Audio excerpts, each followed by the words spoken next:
Last time we started the session off by going to find Magnus to help us try and understand a little bit more about the shard Alex has and how to get him uncursed from it. So Rykard ends up taking us through the bookcase he went through for his trial. He navigates Vermilion Crest a little bit better than the rest of us because he's in there. He pulls out the chalk he got from Magnus and uses it to have a quick conversation with him. We can kind of partially hear. Magnus basically tells him to go to the Trove Athenium and to look for someone named Amadou Gudro. So Rykard uses the chalk, helps us get towards Magnus, consumes it in the process. We see some statues along the way. I think Arsilla and Seraphine, and a couple of other ones. We find Amadeo with two other people, and Amadou talks to Rykard for a little bit about his time here. Recommends going to the Oracle Orrery for any guidance if he wants to know about what to do next. And then we go into Magnus's office, and where we're kind of left there to chill for a little bit until he gets there. In his office, there's a whole lot of magic, especially abjurative and evocation magic. He's got like a magic circle under the rug, lots of items of note, most things that are like pretty exotic or like difficult to acquire. Boone finds a like topographical map of the island with a storm rolling in. Some cool books. And then Magnus enters and starts using like a little like, I don't know, like AI note-taking tool, I guess, to record our conversation. As we start talking to him, we kind of clock that he already knows what we're here for, despite Rykard not mentioning it earlier, but he begins to explain what we know about the shard, start asking for like any help in dealing with it, trying to get some more insight. Magnus basically says these items are dangerous, got some upsides, got some downsides. When Alex was talking about his visions, especially, he seemed interested in the 6 like monolithic figures that appeared in like the last one, but he wouldn't tell us anything about them. He asks for Alex's personal info. A little bit. Magnus finds it interesting that the item hasn't impacted him further yet, and explains that the shard was basically like created by like great exertions of magical energies, which can be used to like powerful magic devices and items, and like operates a little bit like Dinotherium. But can also have a corrupting force, which we kind of already know. Let's see, the shard is a potent one. And I made note that he says Alex has very stringent faculties, so that's a really nice compliment. But less sweet is the fact that the shard has kind of already bonded to Alex somehow, so we kind of have to destroy the shard or fulfill whatever like binds the curse. Otherwise, not a whole lot can be done. But we get a little bit of lore dump about how curses were like once believed to kind of be like created by some great wrong that required reconciling. So like until the wounds were healed, the curse kind of lashes out a little bit and continues to spread. So until the anomalum, I guess, is healed, we might be kind of stuck with this curse for a little bit. Definitely a task for some level 5 people. Definitely. But he's don't worry about it. Doesn't seem to be affecting you too bad right now, and probably don't take it away. Yeah.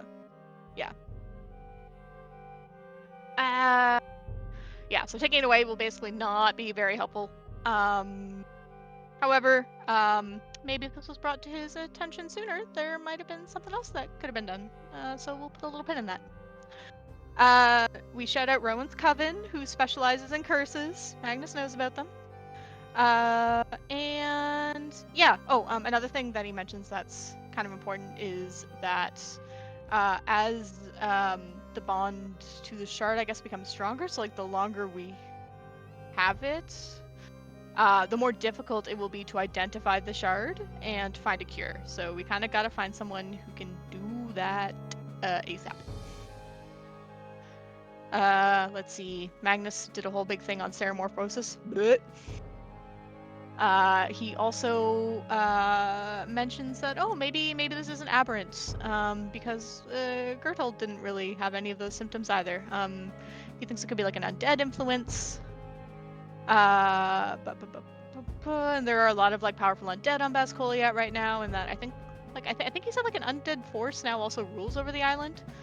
And talks about how some people who stopped the Anomalum are still within the Order and others are no longer serving its vision. So we're looking at you, Dr. Aileen. Of course, you did nothing wrong.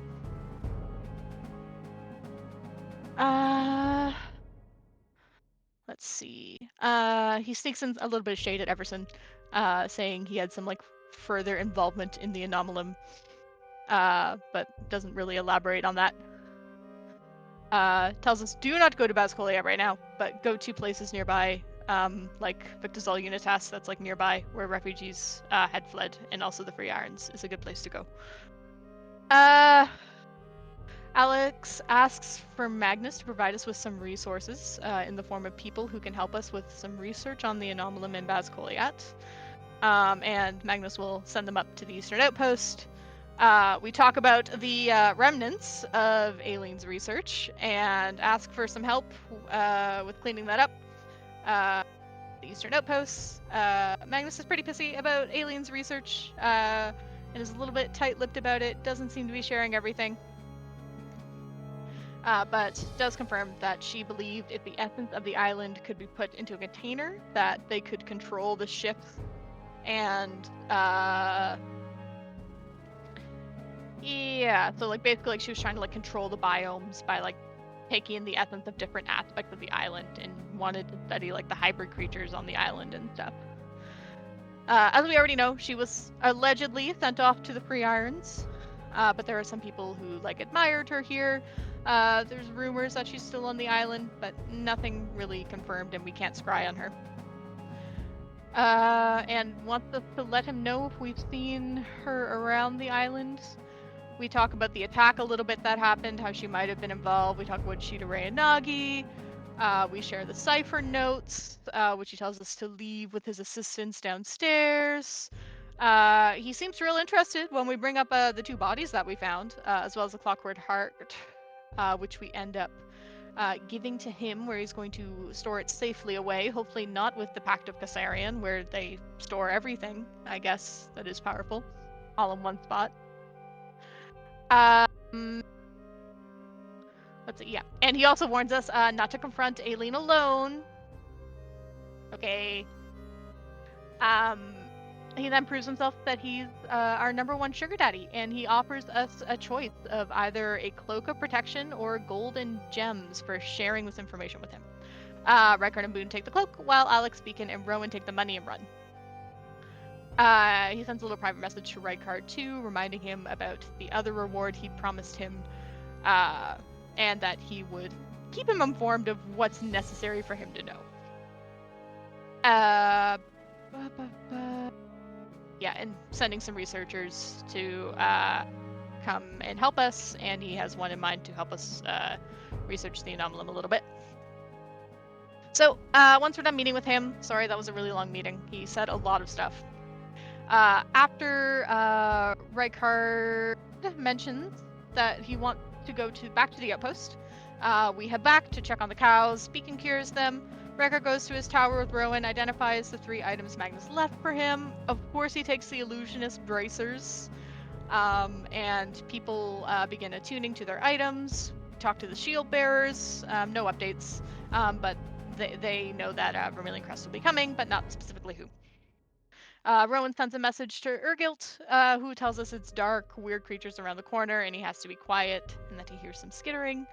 He's by the big mushroom in the glowy river. Alex and Beacon have a little chat while the party rests and attunes. Very platonic, of course. Just want to make sure that they can protect each other. Alex also attempts to identify the coin with the symbol of the Star Eater we found earlier, but the magic has faded now. But it seems to have had some type of chronergy magic on it. That's interesting. Once we're all done with that, the group heads back to Brave Hollow, and we finally go to look for Urgilt. We have to travel through the volcano biome again. Rowan leads us through that. We travel for a day before making camp. We check in with Urgilt, still doing fine, hiding in a cave.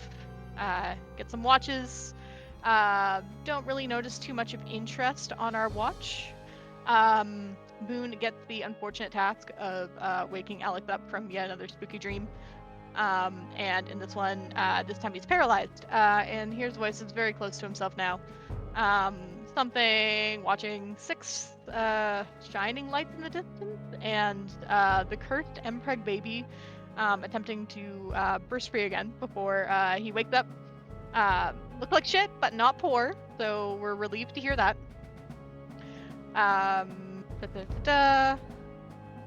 Alex wakes Beacon up by flashing his titties at him. I do have this in my notes, so it is now canon. Which Beacon notices are now bleeding from claw marks. But, gets them better, platonically. And they go on their watch. Again, not a whole lot to notice. Alex is still thinking about the dream and seems to see the 6 monolithic figures on the horizon again. But, nothing else. We go and wake up Rowan. Alex books a little appointment with him for the morning to get that curse removed. Nothing of note really happens. Alex is looking a little bit better after Rowan casts Remove Curse again. It's a little less effective than last time, though. But we head out. We go to the Underdark. We find some glowing mushrooms and looks like remnants of some ropers that Urgilt smashed through. We head down a chute and find the glowing river he had mentioned, and paw prints on the other side, as well as a cave that he might have gotten stuck in earlier. Boone is able to get to the other side, and with all of us combined, we are able to mold Earth, telekinesis, magic, and Beacon's strong arms. We're able to clear it out enough for us to pass through. And then on the other side, we see some giant mushrooms in a big old pit, and a large hammer abandoned by Urgilt. Rufus does some scouting for us up ahead, where he sees an ornate chest, some footprints, and hears some chittering noises up ahead, and something moving on the ceiling. So we jump down onto the mushrooms, bounce along them, off to the gorge, where there are some stone bridges, and the chest, and that is where we left off. Alrighty. Anything anyone else would like to add to the recap?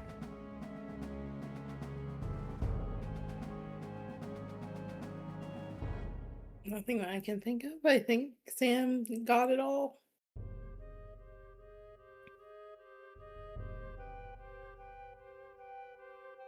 Yep, I got nothing. Sure. I'm scared. Thank you, Chris. Welcome. Right. So, let's quickly resituate you where you presently are. Oh, the fungal wastes are back. The space around you is cramped and tight. The ceilings are not so low that you struggle to pass by or pass through the space, but they're low enough that you do feel slightly cramped and a little claustrophobic. The walls are darkened in this area, and there's very little of that bioluminescent fungal glow that you had gotten somewhat used to. The space you find yourselves in is considered completely dark, as no natural light, or any light of any kind really, is filling the space. There are sort of pockmarks and slick parts on the walls. A little bit of mold seems to be growing on the edges of some of the sort of bubbled walls themselves. Up ahead, you can see that there is somewhat of a gorge. The sort of small cavern that you had begun to move through after passing through that mushroomy area. The cavern itself sort of opens up into an area where there are rock overhangs before the space actually drops down into an extremely deep pit. At one of the almost raised rock-like islands that seems to be coming out of this pit and is a little bit away from you folks, you do see what looks to be a chest that is simply sitting on this sort of rockish island. And up ahead, you see that there's about a 20-foot gap between the rocky area that you currently stand on and the next nearest one. So I'm going to put you guys on the map, but I ask don't move your tokens to start, please. Okay.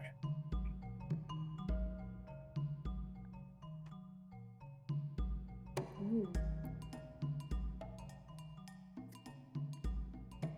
All right. So, first question, what is your actual marching order? I feel like Um, Boone or Rowan was probably at the front because Boone was Yeah, guiding us because I along the flew way a lot. down. I was probably at the front just because I flew down and I didn't use like what everyone else did to get down. I'm going to scooch you guys a little bit more this way. Okay, so Boone is at the front. Boone. Let's see, what was your last perception check here? Oh, didn't roll one recently, actually. These are just stealth checks. All right, Boone, go ahead and roll a perception check for me, please. Okay. 25. All right. Looking at the space around, you immediately are able to notice that there are thick spider webs that cover a series of the walls. There are cracks in the walls and small little holes, and you think you see like a little rat-like creature skitter by about 10 feet ahead of you before vanishing off into another wall. You can see that there are sort of almost natural rock formations that seem to lead and create some sort of steps and stairways. And you can see that there are old planks of wood that seem to be jutting out of the ground as well. Distantly down below, you notice probably about 50 feet down into this chasm that there seems to be a small stone bridge, but again, quite distant and far away from you, 50 feet down from you approximately. And that's probably the furthest down you can see in this dense darkness. You do notice that climbing on the ceiling above, likely over in this direction, you see something is moving along the ceiling. Beyond that, you also think you see like shadowed figures moving in the chasm down below. One other thing really stands out to you. Up ahead, you see that there's a large stalagmite that is jutting out of the ground over here. That seems to, it's just like massive in size, and it reaches almost directly up to the ceiling above. The stalagmite itself appears to be like 10 feet around the base, and it stretches up to the ceiling that's about 10 or so feet high.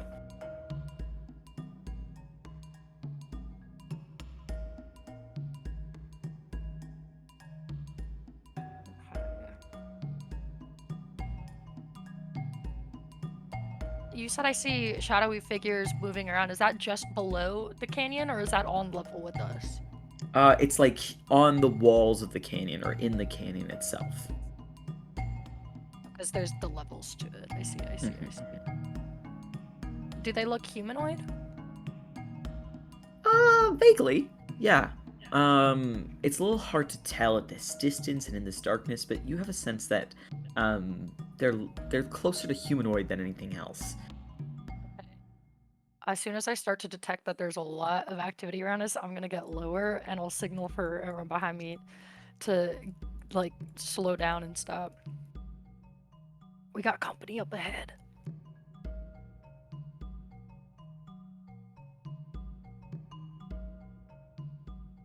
Do you see Urgilt anywhere?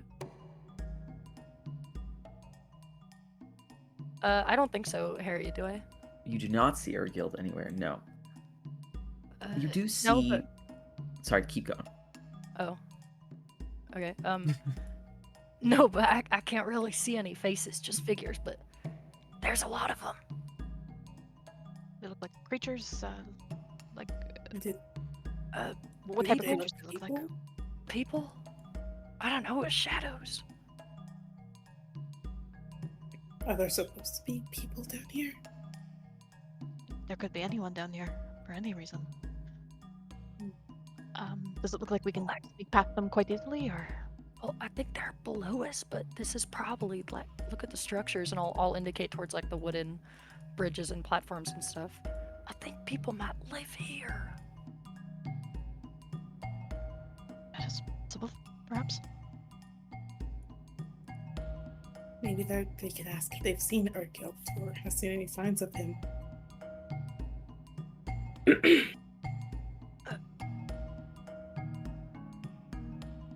I mean, if everyone stays close and quiet, we might be able to just sneak by. Unless they have Urgil. That is possible too, but I assume we need to get closer to see. Yeah. We need to be quite stealthy. Is there a way that you see that we can get over to the other side if that is the direction we are supposed to be going? Yeah, Harry, do I see a path towards like crossing this gorge? Looking over, you see that there appears to be like a 20-foot gap that is over, let's see, this way. Over this way, there is about a 20-foot gap. You think you see like faint wisps of like old sort of spider webs over this way that could potentially be crossed. You have a sense that if one were to go far further down into the chasm, where you can distantly see what looks to be like planks of wood or the beginnings of a bridge or some sort of very old, perhaps mine rigging or something to that effect. That's about 60 feet down. In the gorge over this way, you think you could see potentially a path that might be easier to traverse, like easier to jump from one of these things to the next, but then you might have to climb up on the other side. You could also potentially make your way towards this middle island, and then try to cross from there. You think you see a slightly smaller way. Again, it looks to be almost like a filamenty bridge or the wisp of a bridge, but the gap is smaller and could potentially be jumped or crossed over this way.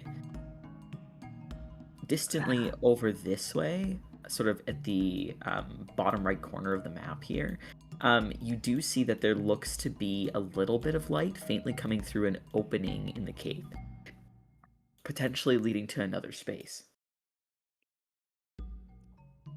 It looks like it opens up further in, but if we wanted to cross like safely, we'd have to descend a bit, but that's where I saw those figures.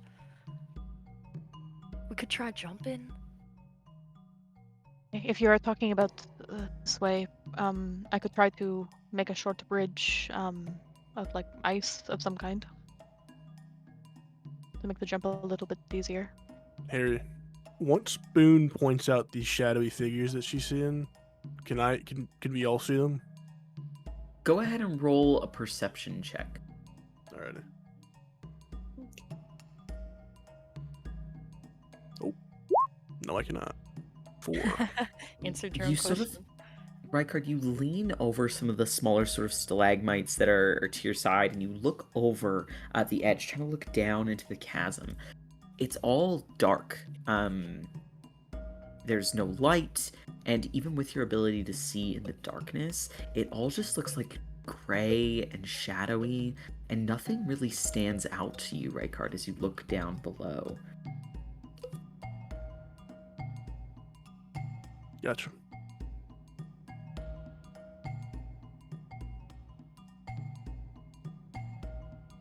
I mean, we can try that, Alex. It's just the lower we go, I don't know, the closer those things are. I meant if we were to go down like cross like this way. It's still about 10 feet down.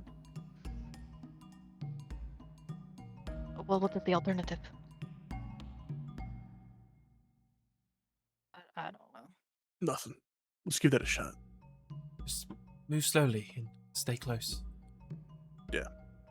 Alright.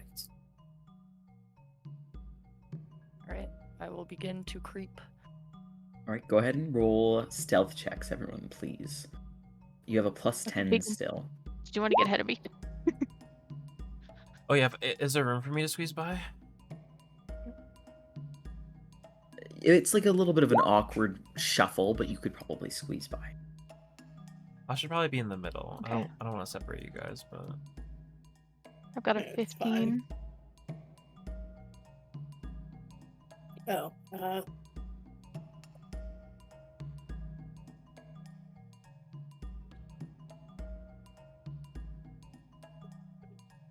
I think that should succeed with everyone. The group check. All right. As you all begin creeping forward, are you intending to go by this sort of 20-foot area here? I think that's Yeah. the plan. I think so. Keeping an eye out for Yeah. anything, any like changes in movement or anything like that. Yeah, you said I also saw some stuff on like the ceiling area, so I'm gonna keep I'll keep an eye on the movement up there. Yeah.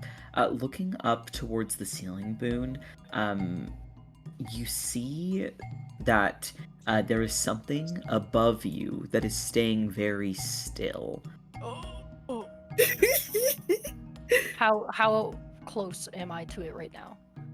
Presently, you're not super close. So, it is currently over here in the direction you're heading. It's staying very still. Looking over at it, it sort of blends in with the texture of the ceiling up above that is sort of like small sort of stalactites sort of reaching downward. You can see that there's like spidery webs, and you see what looks to be almost like the curved back of something with like spikes that are slightly pinkish reddish sticking out, but they blend in for the most part with your surroundings just due to the darkness and the lack of really clearly visible color. Is it above the ledge or is it over like the abyss? So it is like right in between, basically. It is right with this lip of the or like shelf edge of this that drops down into the chasm. It's right over it. And it's clinging to the ceiling above it?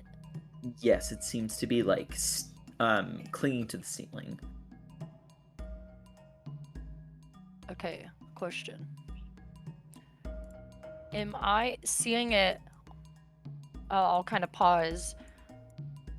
Am I able, using mold earth, am I able to peel the ceiling? Like if it's suctioned on there, am I able to cause it to fall? I think mold earth just being a cantrip, you can try to manipulate it. Charge on the ground. Yeah, because it says I can excavate it, so if it's suctioned to the top, if I create like air above it and I make like the ceiling above it concave. Sure. If you would like to try, I would like an Arcana check from you, please. I'll kind of hold up a hand to stop everyone behind me. 17. All right. You all see Boone sort of hold out a hand, stopping you in your tracks. Boone, what does it look like as you cast this spell? Bear in mind, it's only somatic, so you only need to have like some sort of physical movement to cast it. Right, I'll hold out my left hand, kind of signaling everyone behind me to like stop for a second. I'm gonna hold out a finger and I'm gonna point towards where that thing is, and as I point, I'll cast Mold Earth. All right. You all see with sort of like a firm pointed finger, magical energy sort of coalesces within Boone, and suddenly you all see like a chunk of the ceiling just suddenly falls, and for a brief moment you see a faint shape. Let's see, everyone's passive perception other than Boone's. 18. 18? 16. 16? 9. 9? Rykard? 12. 12. All right. As the shape falls, Alex and Rowan, you're able to see for the faintest second a slight glow as The shape just begins falling out of the air, and it looks like one large eye in the darkness opens, this vibrant, like yellow-red eye, and suddenly it just drops and falls, falling down into the chasm below. Good job, Boone. Go, go, go. Oh, I don't know what the hell that was. About Didn't look 5 good. seconds later, you hear a distant shrieking sound down below. Boone, can Does you it go sound- ahead Yeah. and roll? I would like you to roll for me.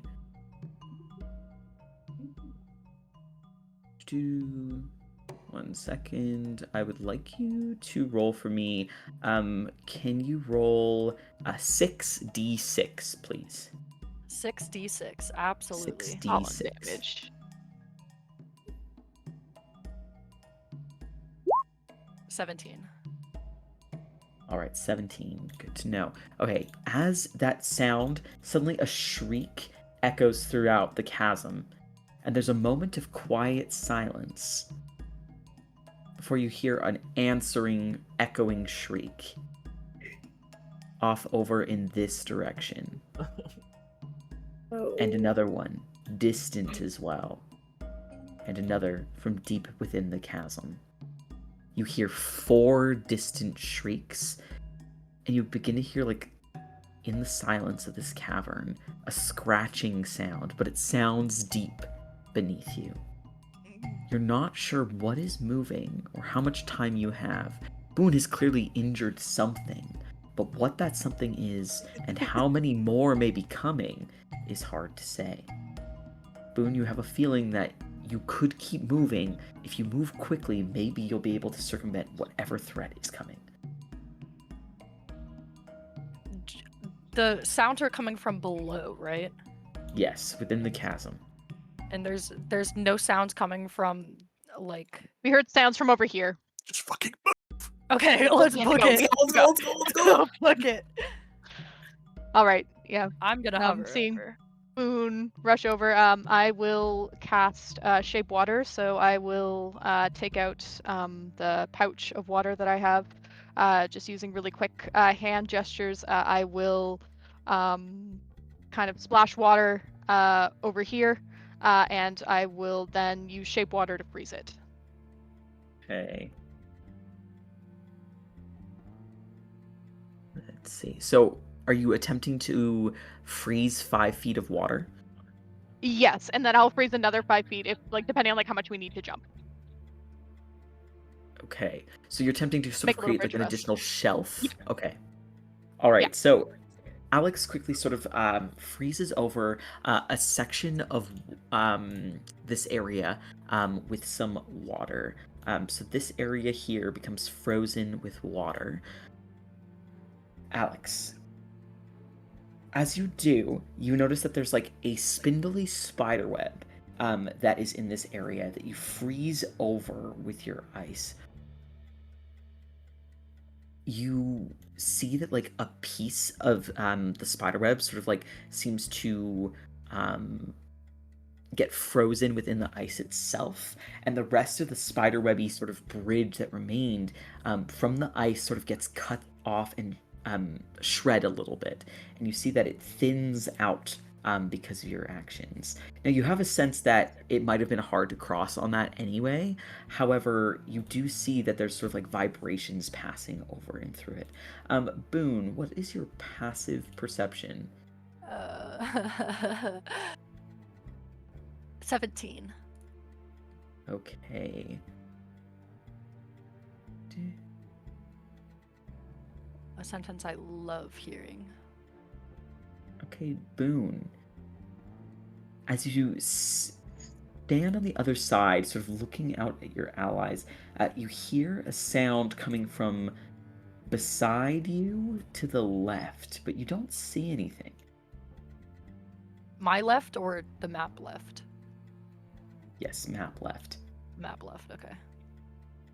I used earlier. The big one. What? What? All There's right, lots of so the stalactites rest there. of you, Alex has frozen a little portion of this bridge. You hear a shrieking sound coming from down below. What are you doing? So when Alex goes to put the stopper on his water skin, you feel like more water is being kind of pulled out of it, but not by you. And Rykard, you see him in the back. He is also going to freeze a 5-foot portion right here on this cube. Okay, Rykard, do you also have shape water? I do. Yeah. Alrighty. And you see it takes him a bit more concentration than Alex, but he does manage to pull off the same result. Nice. Right.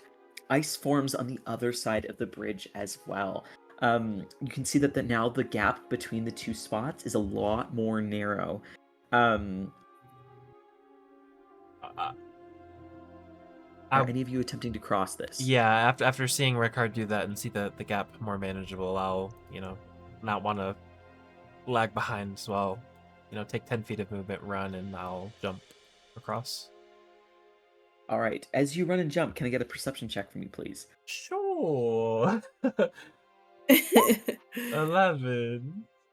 Looking down below into the chasm as you jump across, again, distantly, you think you can make out like a ramshackle wooden bridge. You think you see a distant mining car or some ropes in a bucket. But more notably, you see something crawling on the other wall back over that way. It's about 20 feet down from your friends. And now that you've jumped downward, it's about 10 feet down from you. I think he kind of lets out this yelp midair as he lands down. There's something coming. That thing. He'll kind of turn and step to the side to clear room, and he'll point as to where it's coming up, kind of over here. We gotta be quicker. Yeah. Beacon will turn to Alex and Rykard. It's like the two of you get to go on ahead quickly. I'll be right behind you. I will go immediately. Harry, I'd like Okay, to yeah, keep me an too. eye as they're crossing on whatever the fuck was over here. All right, go ahead and roll me a perception check, please. 25. All right, Boone. As Alex jumps across, you notice something long and black, a rope of some kind, wrapping around Rowan's ankle, like a little black snake. Immediately, without thinking, I'm going to firebolt it. All right, go ahead and roll to hit. No, wait. I'm gonna smack it with my staff. Sorry. All right, go ahead and roll to hit.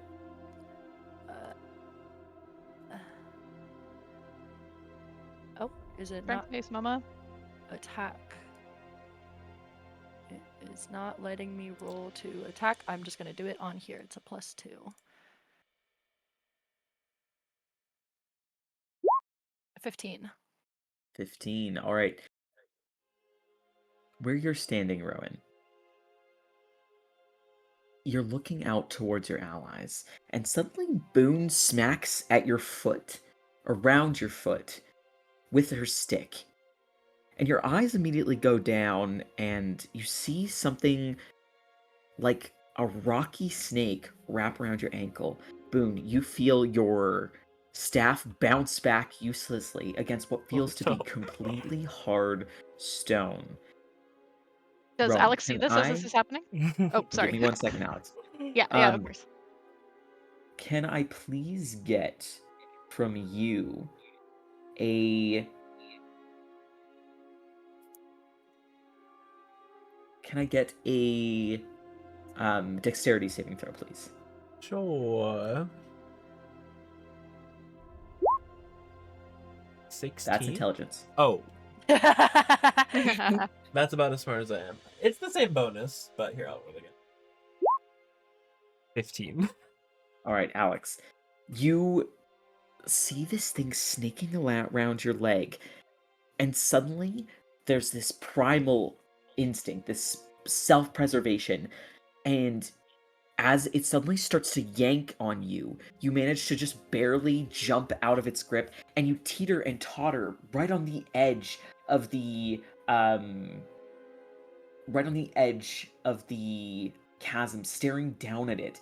And suddenly there's this fear, this weird sensation as you feel yourself teetering on the edge, narrowly about to fall, as something yanks suddenly Alex and Boone, snaking back in the direction of this stalagmite. You see sort of like a long snake-like tentacle as something begins to shift and sort of shudder. You see a large eyeball open, as well as a sort of large mouth, what looked to be a completely still rock formation. You now see What the fuck? to be a large tentacled spike sticking out of the ground.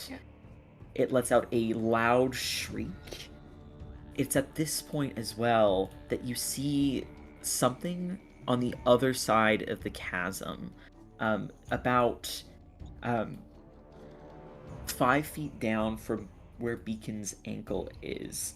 You see a large one-eyed thing crawling up the edge of the wall. It reaches out a long, sort of spindly and spiky arm towards you, Beacon. You can see that it has a humanoid, sort of leathery, whitish, blackish, almost gray skin, spikes, like razory sharp, blackened stones sticking out of its back.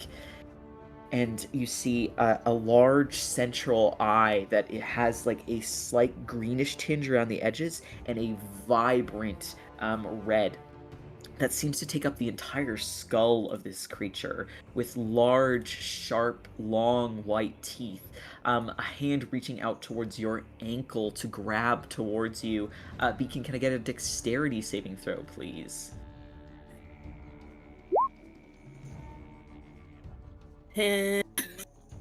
All right, as it reaches out towards you, Beacon, you feel a hand clamp around your ankle, simply grabbing onto you. Can I please get from everybody some initiative rolls? Oh, Yay! Is there anything we could have done beforehand or no? No. No. Okay. No, you get like 10 Just turns to checking. get ready, actually. 22. Oh, I Hey, forgot. I to- did like Actually, thank 17 you. damage to one of them. Beacon, you rolled a 69. Hey. They start fucking. Men in love. Roll for performance. you can click on your token and press Control U, and that'll add it to turn order. And then you can type in the number. Oh, What? that's cool. Or- That's Chris, amazing. when did this happen? I'm evolving. I Oh my I literally just God. read it. It just popped up on the screen. Oh.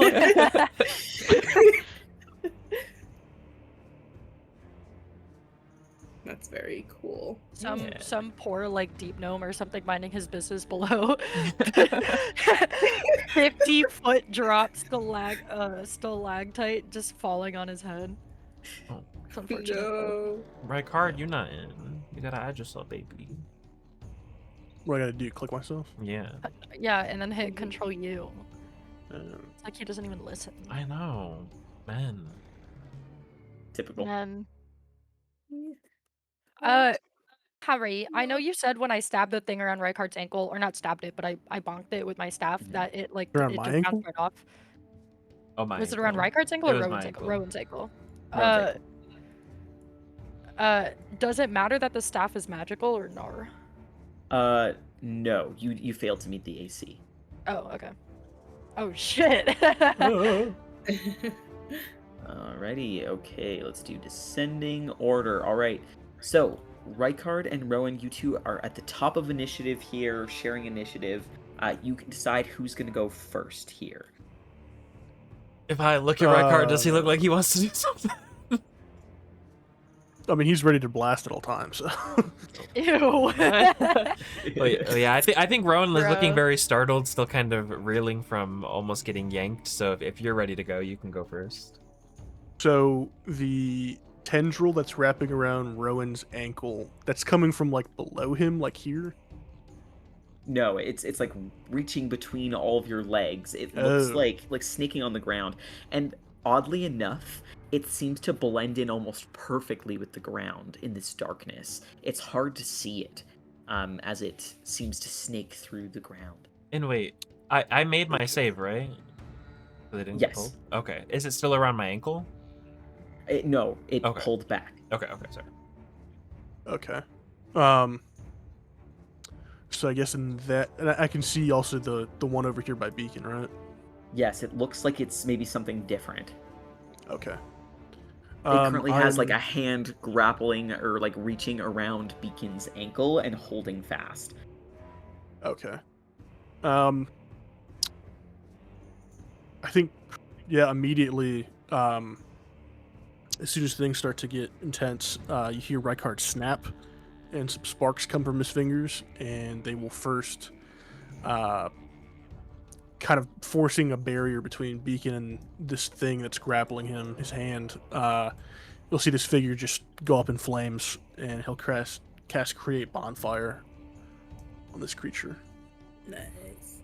Okay. So it needs to make a create dex bonfire. save. Dex save. Alrighty. Okay, let's have this creature go ahead and do a dex save. Okay, that's weird. That's what are we so weird? They changed something on D&D Beyond. That's fine. No. I'll just type it. Yeah, I wasn't able to attack with my weapon either. Or They with my used to spells. have it so that you could just click on the stat blocks on D&D Yeah. Beyond and it would just roll things. It's not letting me do it, but that's okay. Just roll. 15. Just fails, so it will take full damage of 2d8. And Create Bonfire is concentration, correct? Yes, but I will be, so after it takes its damage, squealing in pain, Rykard is going to then hold his hand out and move that ball of fire over towards this guy, over towards, I guess, where that tentacle got sucked back into the Mhm. form of whatever. And using my bracers now, he will cast it again at this thing. Okie dokie. All right. You sort of like move this flaming ball. It sort of rolls across the air, almost like a miniature version of a flaming sphere, as you send it towards the other creature. Okay. 12 for the other one. Gotcha. Fails again, so another 2d8. For 13 damage. And Okay. 13 it will now damage. stay there. That bonfire. Okay. Alrighty. So we're gonna give you a little red circle or an orange circle here, and you can sort of move it as you need there, Vic. Ready. Okay. All right. So this creature over here suddenly set aflame, lets out a shriek. Its big bulbous eye sort of like twitching around in its like giant sort of skull. The eye sort of glances around almost in panic and then moves to look towards Beacon. This other creature over here, the flames rolling towards it give off a vibrant light, and you can see this thing that appears to be made out of spikes and rock, except for it has rows upon rows of teeth, almost like a shark, and it lets out an angry growl and a shriek as wildly 4 tentacles begin swinging around, coming off of it. You can see Rykard that it sort of seems to like shake a little bit, as if shaking off the dust, and you can see that it begins to like move its tentacles wildly, almost as if like in a threatening manner. Anything else on your turn? I can move, right? Yes, you can. So I will move further away from the ledge, over this way. Alrighty, you move a little bit further from the edge towards the opening that's on the other side. Go ahead and roll me a perception check very quickly here, Rykard. Alrighty. Perception. 18. 18, okay.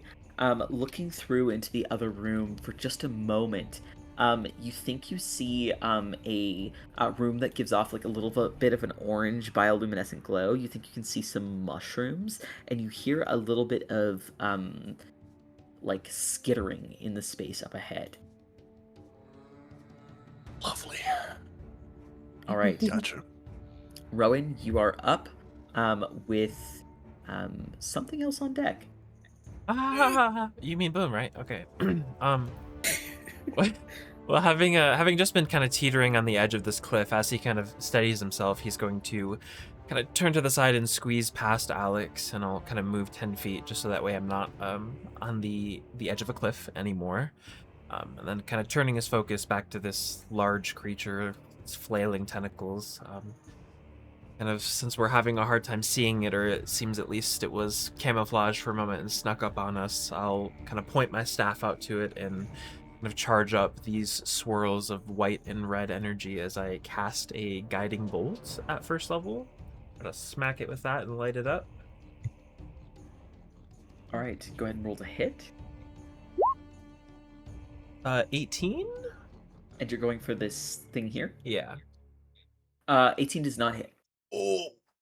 Whoa. So as you send your glowing guiding bolt spiraling like a concentrated dart towards it, it's sort of like moving rapidly moving tentacles slap around, and it lets out a shriek. And there's something about like that movement that seems to almost blur it, despite the fact that it's not moving.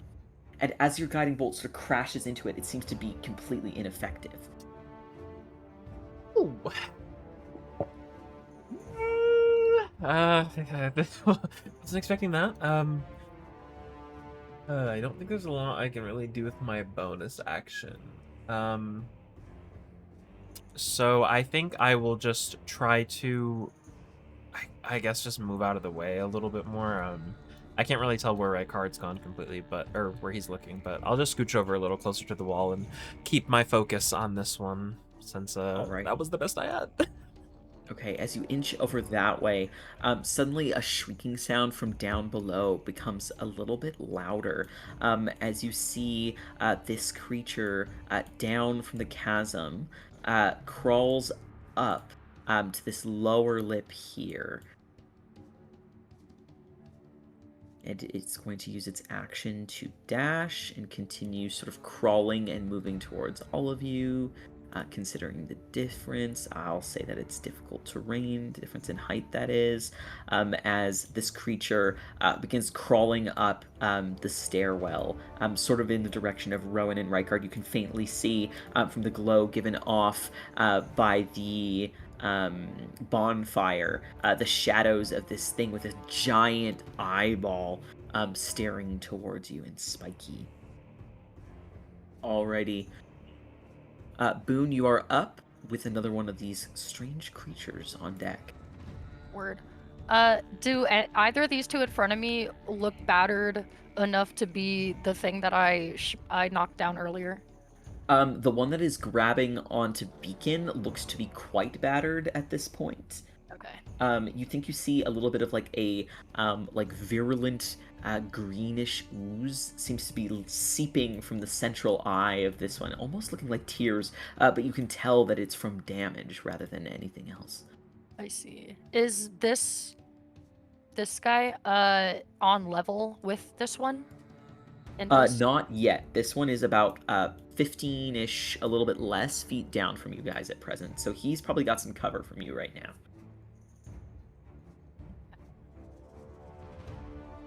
In that case, I would like to move here, and I centered between them, like here. I would like to cast Thunderwave, which is a 15-foot cube centered around the area of origin, so that it hits both of them. Okay. And All right. So this one is that from dexterity the save center for that? radially. It is a Constitution save. Constitution. Okay, the Nothic will go first, and that'll be 20 plus 3 for that Nothic there. 21. Oh, yeah. And for the Roper, that'll It's a also. 15 DC. Okay, good to know. A 5 for the Roper. He fails. So the Nothic will take half damage. The Roper will take full and be pushed back 10 feet away Okay. radially. So it'll be launched in this in this direction. Okay. So let me cast that. Let me roll the damage. 14 thunder damage. So the Nothic will take 7. Okay, so the Nothic takes 7 Force points of damage. No, it is thunder damage. So that'll be... Okay. So it lets out a bit of a shriek, but you see its strange eyeball seems to like bounce around, and it's like slit almost like a goat's eye. And you notice that it sort of like seems to look directly towards you, Boone. As for this large creature, it gets bounced back through Rykard's flames. Rykard, go ahead and roll some damage for Create Bonfire right there. And as it gets bounced back, it starts to veer off the edge, and it slides almost like a rock being ground against rock. You hear this loud, dragging, screeching noise as it moves back. And with its tentacles, it reaches out and it grabs on the edge, holding itself up and aloft presently. But you can see that it's sort of stuck right on the edge there, Boone. Another good 1 or 2 hits could send it completely flying off of the edge, potentially. All right, and I am... Actually, never mind. I will end my turn. Alrighty. Okay, Roper's looking actually quite damaged already. Boone ending right there. Now the Nothic that is at your side, Beacon, it sort of climbs firmly up. Its one claw sort of fixed around your ankle. It is holding you in place. You can attempt to break free from that if you'd like on your turn presently, Beacon. As its large eye looks towards you, I need a con save from you, please, Beacon. Okay. It seems to have like almost an elongated, oddly elongated neck, and as it turns to look towards you, that's dexterity. I need con, please. Oh my word, I'm so sorry. That's okay. That's still dexterity. Can I get another con save, please? What is happening? It says Constitution like on my screen. The modifier, maybe. Okay. There we go. As its ginormous eye looks towards you, you feel it like bearing and boring into your soul, and the world around you seems to almost like become choppily in focus. As the vision around blurs, you feel this deep pain pass over you, and it feels as if like a strange darkness, a confusion, and a miring sense sort of settles over your mind. Beacon, you fail your con save, and you are going to take, could have been a lot worse, 9 points of necrotic damage. Do you have any resistances to necrotic as a tiefling, or is it just fire or ice? It's just fire. Okay, so you're going to take 9 points of necrotic damage. And Beacon, I also need you to go ahead and roll a wisdom saving throw for me, please. Okay.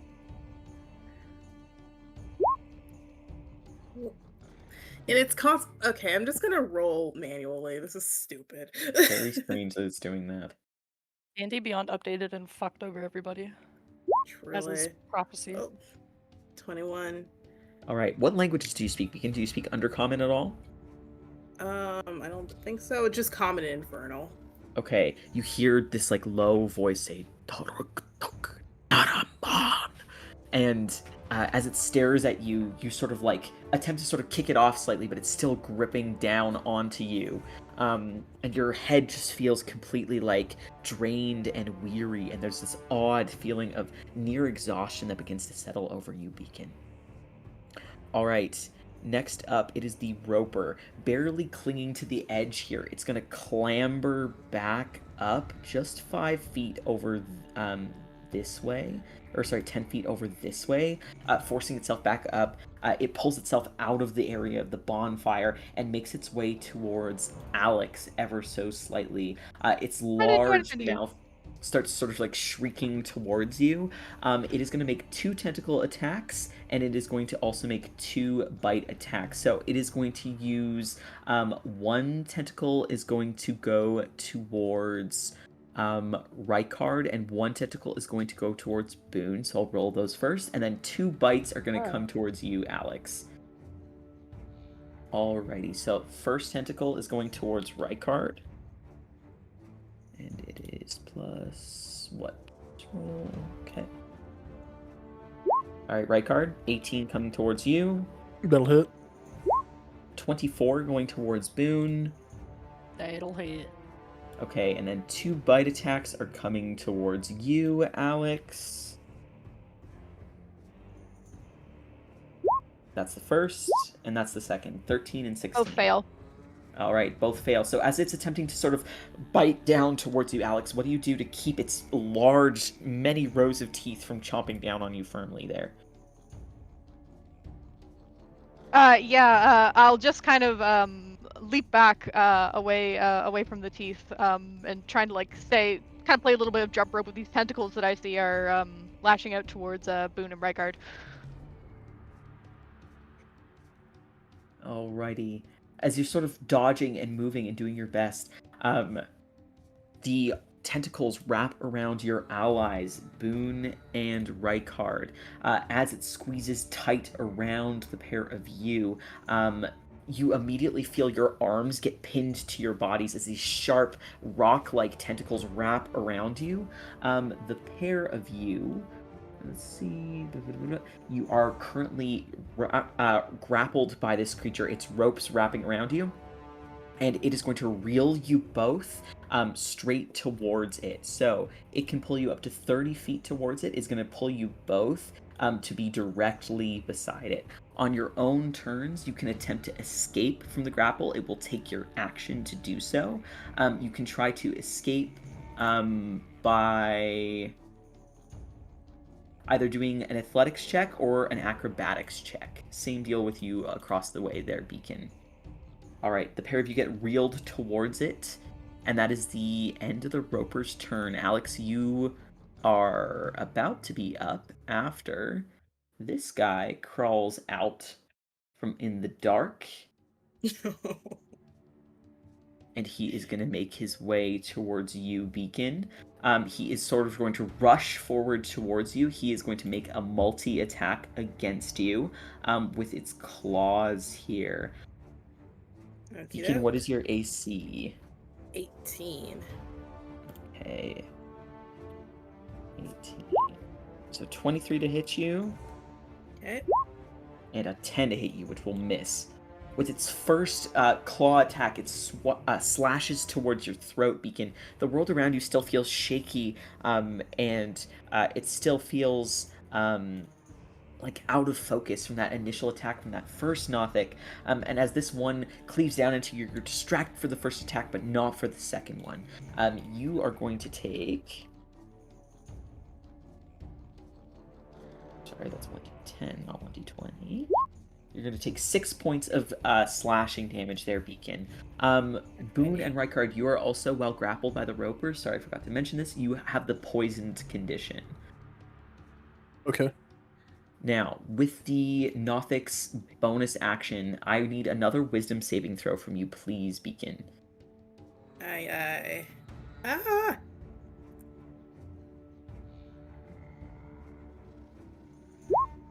$18. All right, Beacon, again, you hear the strange, almost gibbering type sound coming from the creature with the giant eye and the sharp teeth. It looks at you and sort of seems to cock its strange neck to the side as it looks up at you and says, Tarok tok aripar. But nothing else seems to happen. Alex, you are up, Beacon on deck. Okay. Seeing these guys, did you say Beacon was also grappled by something, or no? These guys are just kind of beside Beacon him. is grappled by this one here. Okay. All right. Seeing Beacon grappled, Beacon, you'll see the air around you kind of warble a little bit, and I would like to use telekinesis to try and pull this thing away from him and 5 feet towards me and hopefully down this hole. Okay. Is it a save or an attack on your Save. part? Save. Alright. Strength save, please. Strength save. Okay, let's see. Okay. 10. That failed. So it is hopefully going to latch away from Beacon and move 5 feet towards me. All right, as you yank it off of Beacon, where it's grabbing onto his ankle, and pull it into the chasm, it begins to go falling again. Sam, can you go ahead and roll 6d6 for me, please? Sure.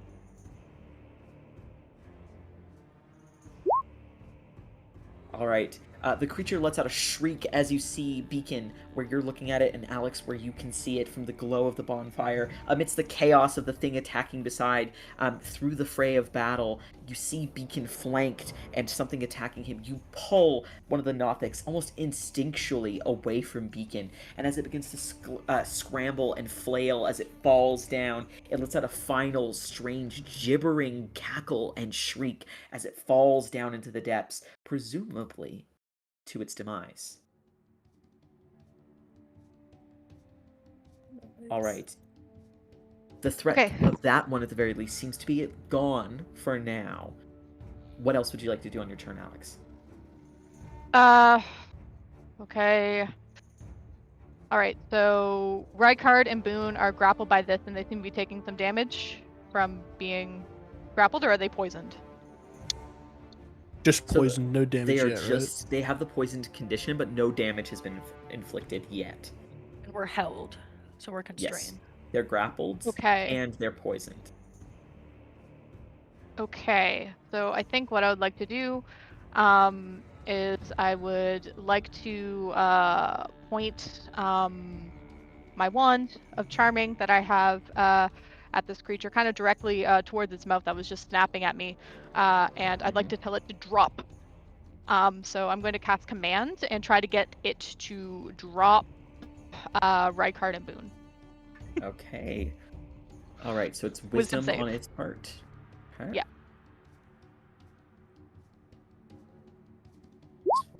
Uh, 18. Ooh. When do I do it?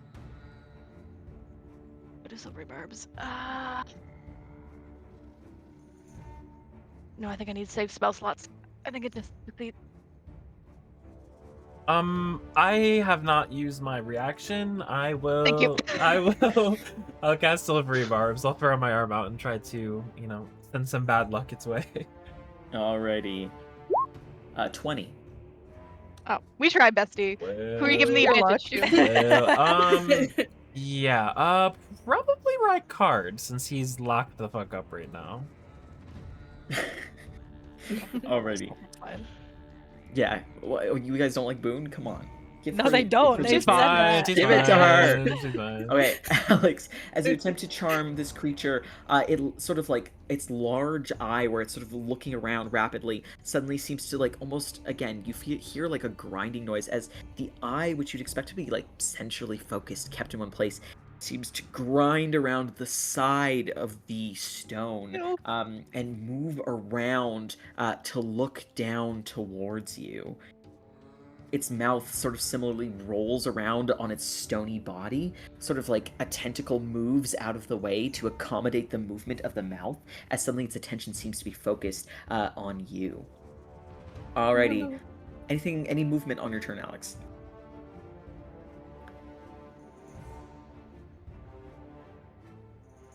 You know what?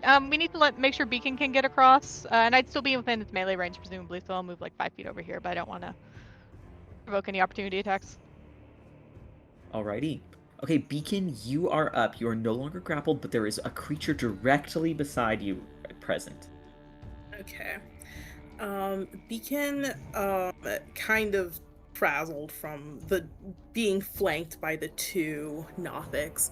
Kind of like his training instinct kind of like kicks in for a second, and he's going to swing at this Nothic with his axe. Alright. Go ahead and roll to hit. Wait, hold on, sorry, 1 second. Sorry.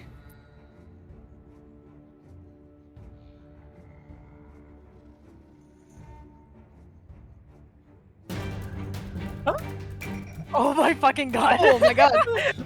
Sorry, that was a loud change. I didn't mean for it to A be so fucking loud. Balrog shows up from below. Oh my god. Oh, immediately. jeez. Urgild swings in on a rope and he kicks the roper into the. Let's go.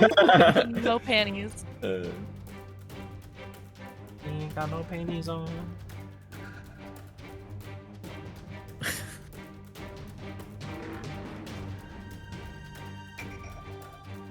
And Beacon starts doing a backflip.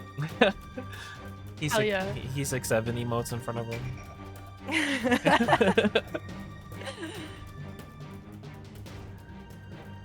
Yes, exactly. Perfect. He wins gold.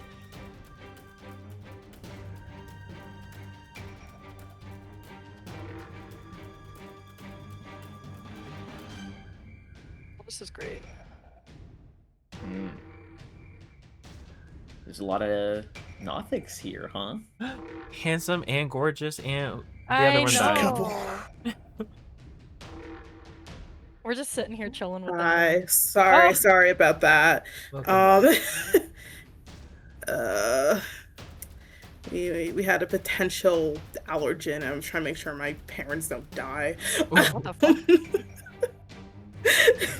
It's fine. Okay, let me roll. 22. 22. Okay, that definitely And- hits. And can I divine smite? Absolutely, you can. Are you attempting to topple it or whatever, too? Yes, yeah. I want to knock it down. Okay. Alright, is that a save on its part? Oh shoot. I believe so.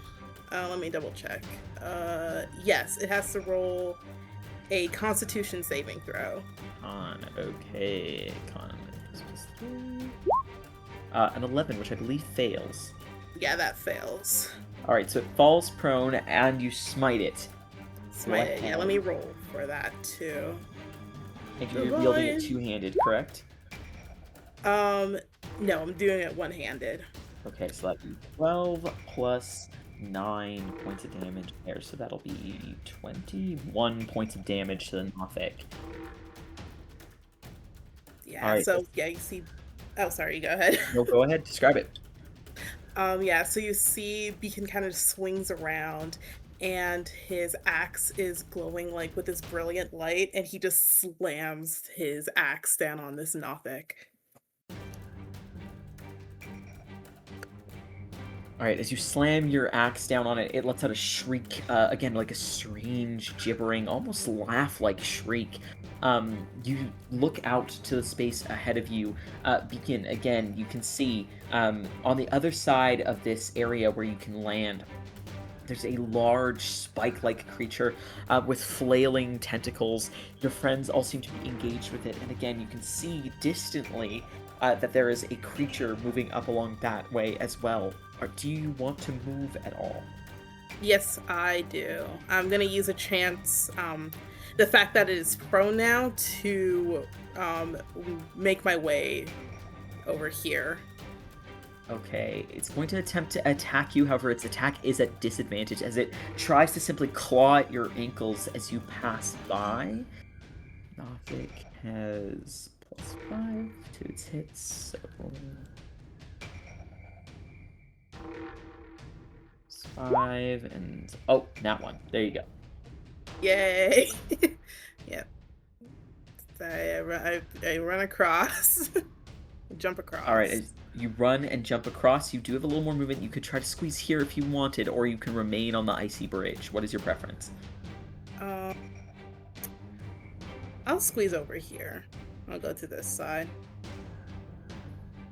Alright, as you squeeze by, just passing through into its melee.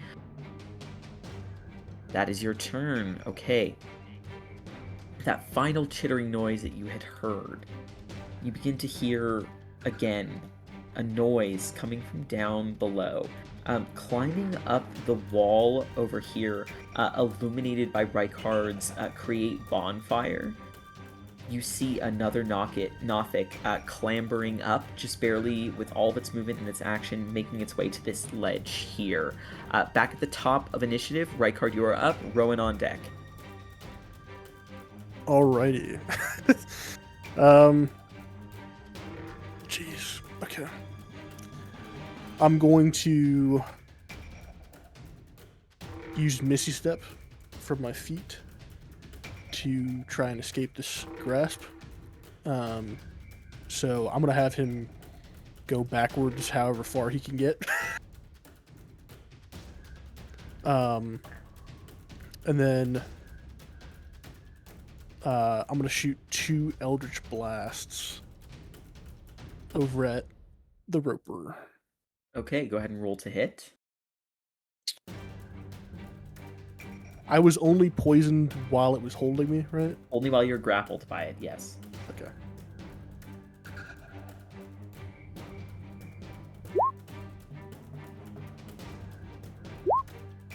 Alright, you send 2 Eldritch Blasts spiraling towards it, and as they both smash into it, they seem to uselessly just sort of hit the outer shell and do no damage at all to it.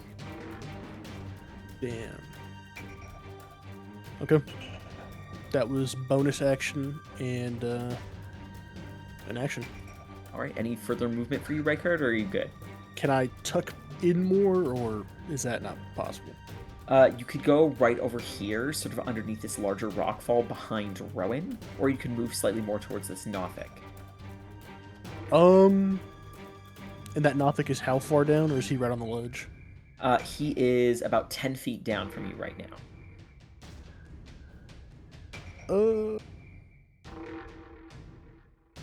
I will stay where I'm at. Alrighty. Okay, Rowan, you're up, and one of the Nothics is on deck. It's not good. Okay, Rowan is gonna step forward a little bit just to get into a better angle. And kind of seeing that most of our attacks are seeming to fail or bounce right off of him, he's going to instead kind of look around at the 3 creatures and just focus on that bright glowing eye that's shining at him. Kind of bring his hands up to his temples, and this psychic energy will start to swirl around his head, and he'll say, "Threads of thought become unspun, let many paths now turn to one."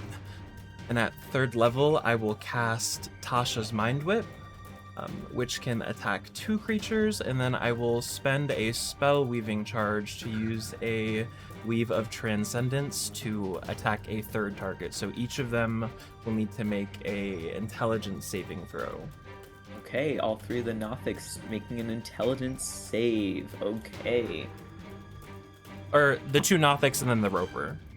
Oh, okay, 2 Yes. Nothics and the Roper. Okay, I'll roll for the 2 Nothics first, the first one being the one that's lowest, and then the one that is closer to the Roper. That is a 12, which I believe fails. A 17. For which Nothic is that? This one right here. Okay. That would be a success. Okay, and the Roper's intelligence is different than the Nothics. Mine is 2. A 1. And kind of pulling the energy that Rowan had around me, and kind of pulling energy from the weave that he had used to cast the spell, I will cast Silvery Barb on the Nothic that is succeeded. Let's go! Okay. 21.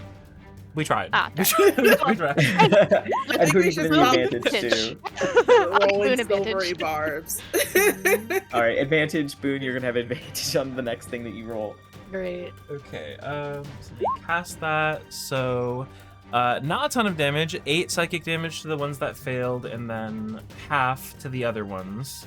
And the 2 that failed, so I guess this Nothic and the Roper, on their next turn, they must choose whether they get to move, take an action, or a bonus action, but they only get one of the 3. Okay. And good to they know. can't take any reactions. Okay, no reactions. That's also Oh. really important to note. Thank Yes. you. Alright, remind me in case I forget. Okay. Okay.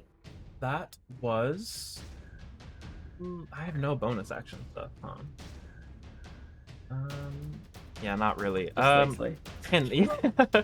Well, that's true. I guess I could. Turn into a weasel. I think I would rather, I guess since Rykard hasn't really said what he's seen over here. If I kind of step back next to him and turn around, could I use my bonus action maybe to like make like a more active perception check this way? Absolutely. Go ahead and roll a perception check. A 26. All right, looking forward in that direction, you can see that the cavern that you're sort of in narrows to like sort of like a small chute that is about 10 feet long and it's about 5 feet tall, so you might have to squeeze in just a little bit to get through. And through into that next space, you see there's a bioluminescent orange glow. You notice that there are some like skulls on the ground. You see what look to be like spider webs, and you think you see a sort of like, or rather hear a sort of skittering type sound. Ooh, okay. Well, then I will just kind of turn around and stand stalwart and ready. Okay. All right. This Nothic over here, sort of discombobulated, thrown off by whatever magics were cast upon it, with its giant eye, looks towards you, Rowan. I need a saving throw, a con save from you, Rowan. Okay. Ooh. 12? Okay, that just fails. Stick. All right, Rowan. So, this like brilliant, almost like a large headlight seems to face towards you, and in this strange, virulent light, there's a feeling of sickness that takes over your body, and you feel an illness and a sense of like dread that you have not felt before. As the Nothic's strange eye almost seems to drag you in. You take 17 points of necrotic damage. Sheesh. Oh my god. Okay. Ow.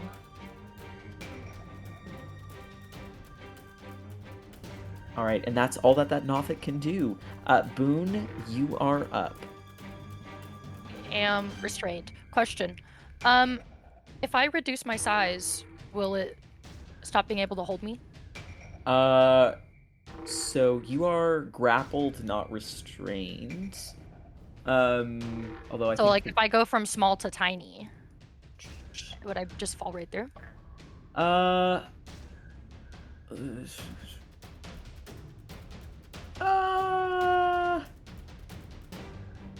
It doesn't look like, with rules as they currently are written, that would change anything. However, why don't you go ahead and roll, if you want to do that, we'll say that will feature into like your change, your dexterity roll to break from the grapple, and we'll count that as whatever action, like lumped into your transformation, which I believe is a bonus action.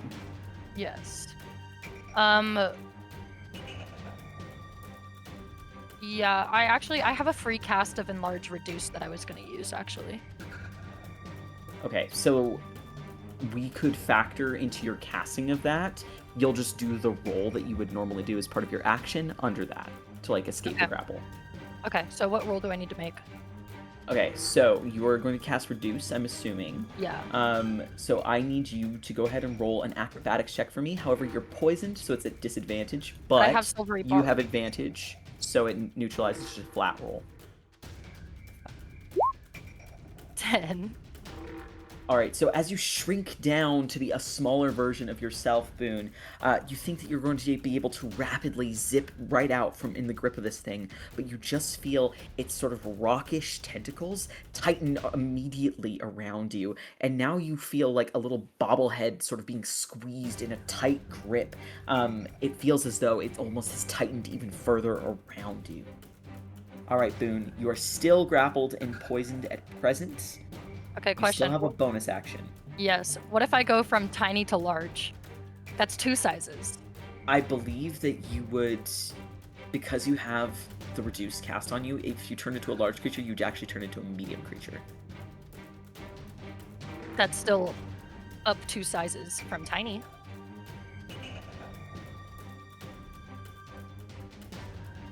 Yeah. You can try to do that if you want. I'll just have you roll again, the exact same roll. Okay, nobody's. I'm struggling here. So, sure.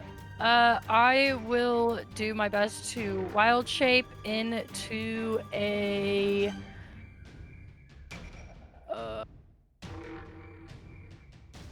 Let's do the constrictor snake.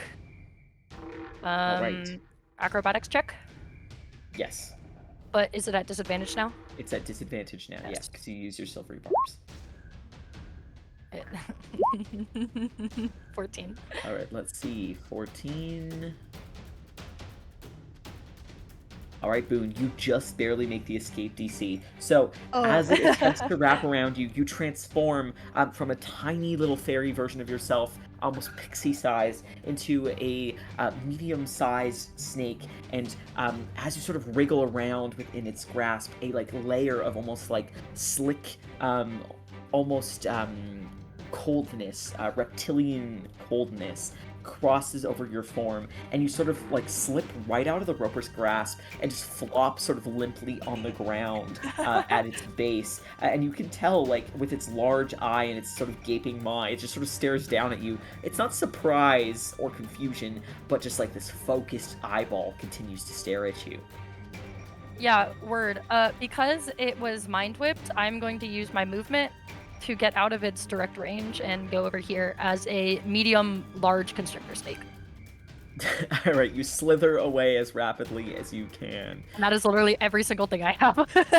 All right, okay, now it is the Roper's turn with one of the Nothics on deck and Alex after that. The Roper is going to use its multi-attack as its action. It is going to take 2 bites at Alex, seeing that Alex and Beaker are really the only ones that can reach with this bite attack. But it will first make its 2 tentacle attacks. It is going to reach for Rowan and Rykard. Me? Yes. I'm taking all the gaze. All right, Rowan, this one's for you. Rykard, this one is for you. Did either of those hit? Mine misses. It hits me. Is that a tentacle attack or a bite attack? It's a tentacle, yeah. Okay. All right, so tentacle, it wraps around you again, Rykard. You are poisoned once more, and it's going to reel you back in. It is going to do actually 1 bite against Alex and 1 bite against Rykard. So first bite is going towards Alex. That's a 20. Second bite going towards Rykard is an 11. But you are grappled, so... Yeah, do you have advantage on We'll that? probably have advantage, yeah. Grappled. No, it doesn't have advantage No. against you. But you have disadvantage against attacks. On your own attacks, that is. Okay. Attack roll. Harry, Yeah. Harry, question. Can Yes. I use a reaction on the Roper? Yes. What are you trying to do? I would like to use my Channel Divinity of Rebuke the Violent. So it has to roll a Wisdom saving throw. Okay. Wisdom saving throw. 23. Okay, never mind. I roll. All right. One day it'll work. One day. One day. Oh no! All right, Oh, my actually, card's wait. Sorry. It's half damage on a success, so it still does stuff. So whatever the damage is for the attack that the Roper did against Rykard, It didn't hit Rykard, but it's gonna hit Alex. Alex, yeah, not Rykard, sorry. Yeah. Yeah, so the damage is going to take half damage in radiant damage. Okay, so Rykard, as it sort of raises you up above its mouth and it tries to lower you into its mouth, you sort of kick and spread your legs, sort of pushing up against its teeth, keeping yourself out of its mouth from being lowered in. It then sort of swings you to the side slightly, and it moves its head to take a big bite at Alex. Alex, you are going to take, and Slash the Roper will potentially take some damage. Let us see. 3d8 plus 4. That'll be 14 points of piercing damage to you, Alex, so it'll take half of that in Radiant, as sort of summoned forth by your Channel Divinity Beacon. As a glow comes off of you, a glowing version of the Roper's mouth seems to appear almost above the Roper, and take a large bite, radiant bite out of the top of its sort of spiky form. Nice. Alrighty.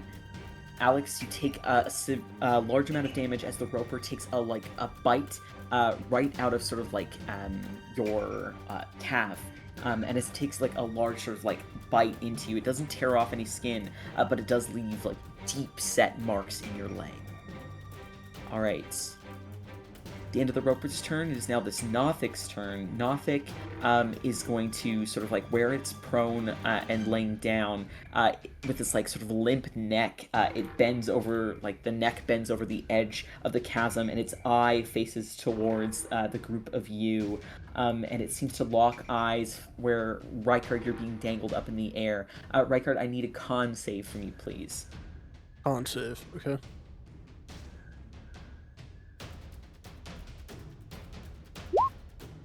$11. 11. Okay, that is a failure. So you are going to take 5d6 necrotic damage as this sickening glow comes off of the large eyeball that faces towards you. You feel a wave of sickness and virulence pass over you as you take 10 points of necrotic damage. Alrighty, let me roll for Concentration, please. bonfire. Yeah, just a 10 is all you need. I have advantage. 15. 15. All right, you maintain your concentration there. Alex, you are up. Beacon on deck. All right. I'll kind of glance over in this direction and where that opening is, and I'll just kind of ask the group, is it safe to go back here? It looks like it. Might have to squeeze through a bit. Okay. I think we should probably get out of these things away. And I will use my action to disengage. Disengage from the roper. And as I step back, Rykard, you'll feel a little bit of a tug on your clothes as you're kind of being telekinetically pulled along with Alex. Are you gonna resist my telekinetic shove pulling you towards me? I will not resist. Okay, so I'd like to telekinetically pull Rykard towards me and hopefully get him out of this the roper's grip.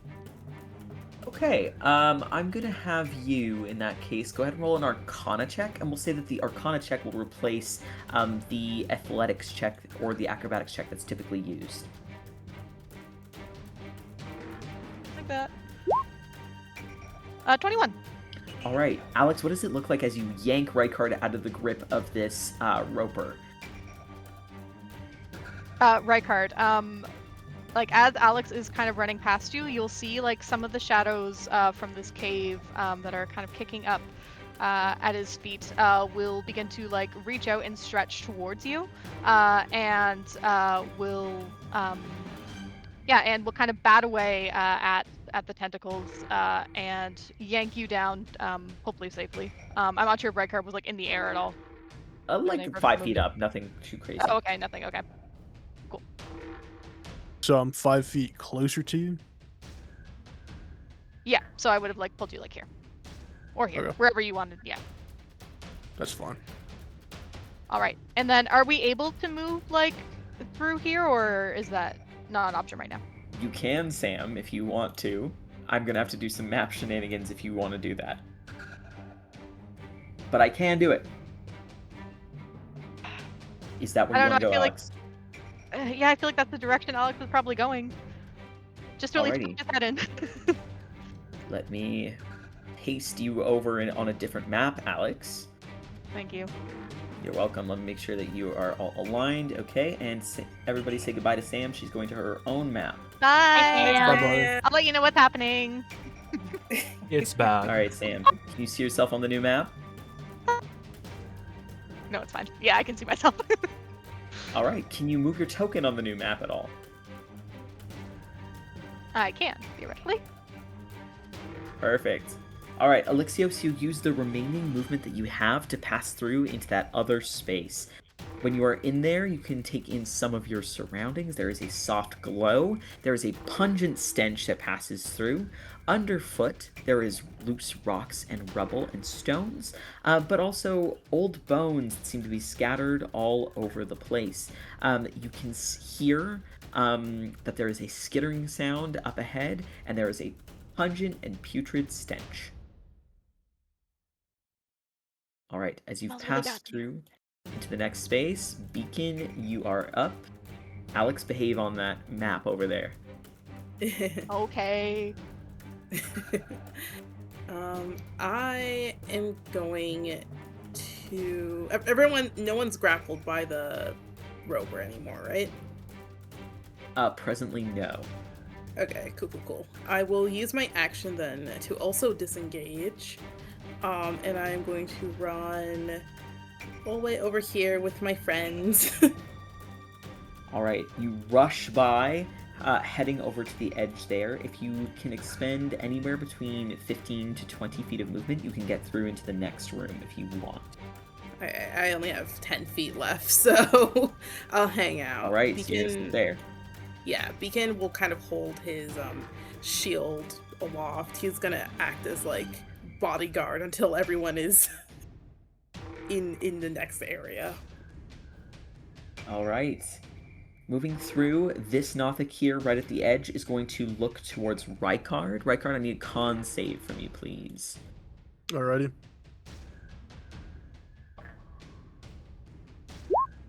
At 20.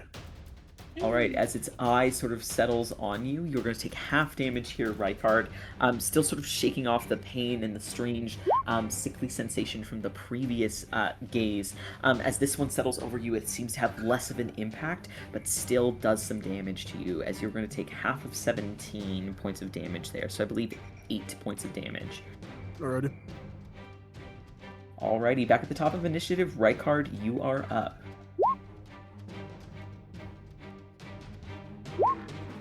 Alrighty, that's still up. Okay. Let me do some measuring. 10, 20, 20, 20. Alrighty, so drop down, people are running behind them. Knowing that this is probably going to be bigger than most things that he's done before, but not quite sure how big. Rowan, you feel his hand just slam into your chest, and he kind of pulls you back behind him just a little bit. Just you can see his chest inflate with air, and you can see the veins on his throat begin to glow red. With flames as they come out of his mouth, and he breathes this massive fireball. And I'm gonna cast Fireball, and it should hit everybody. Yeah, so I need all the monsters present to make a dex save. Alrighty. Okay, so I'm going to start sort of low to high on the map here. So I'll start with those two Nothics, and then I'll do the Roper, and then that final Nothic over there. Alrighty. Okay, so the Nothics have 3. Natural 20 for the one at the bottom. Alrighty. A 24 for the next one. The rope. Oh wait, no, hold on. That's not right. That 24 is not right because that's the wrong modifier. That'll be a 19 for that Nothic. The Roper Dex is a -1. It gets a 2, and then that final Nothic, a 16. Okay. So, a natural 20 from the one all the way down here, a 19 from the one here, a 2 for the Roper, and a 16 for the Nothic over there. Okay, so Roper's the only one that fails, but they'll take half damage. I will use my reaction, since he's kind of pushing me back, seeing this energy expel out of him. Rowan will slap his hand atop of Rykard's, and I will expend my last spell weaving charge, and I will use a Weave of Fate to try to bolster his spell save DC a little bit. So maybe those other ones Okay. fail. Alrighty, I believe it's a D4 added to the spell DC. Is that correct? 1d4 plus 2. 3? Was 3 higher? I don't know what it was before So for you. it'll be now a 19. All right, so now these two Nothics down here, this one just succeeds, and this one succeeds, but the one up top and the Roper both fail now. As your hand sort of clasps down on Rykard's, another burst of energy gets added to the powerful flames that unleash from him. You can all see, those of you standing slightly behind him, that around Rykard, excuse me, I'm going to cough and then I'm going to keep talking. All right. Around Rykard, you can almost feel, almost like when you feel petrichor in the air, like that rainy smell and feeling, or you feel electricity sort of pass through the air when you can feel lightning gonna strike soon. The air around him goes dry and arid, and this like heat that emanates off of him that seems to almost turn the entire world almost like lava magma-esque. You feel almost as if you're trapped inside of a volcano even standing near him, and you see this halo of flame seems to emanate off of him for just the briefest of moments. And Rowan, as you bolster that power, as you touch Rykard's skin, can I please get a wisdom saving throw from you? I helped you and you're gonna kill me? 16. Rowan, there's a flash of light that seems to pass over your eyes and burn through your mind. This searing heat, although it doesn't damage you, there's this flash, this burst of pain, and you think you hear a shrieking sound that sounds like hundreds of voices all letting out a scream at the same time. What the? Okay. Alrighty. Go ahead and roll your damage, Rykard.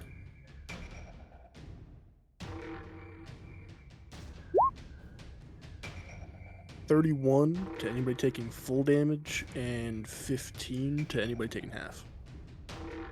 Alright, so 15 to the two Nothics here, 31 to the Roper, and 31 to the Nothic up top.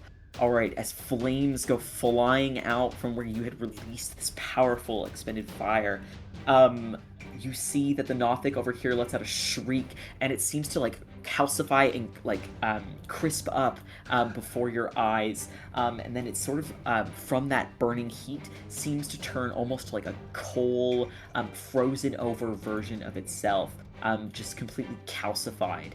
The Roper lets out a powerful shriek, and you can see as two of its long tentacles seem to shrivel up and crackle away. Its outer sort of rocky skin seems to be completely charred, but it continues to stand for now, barely still present, it seems.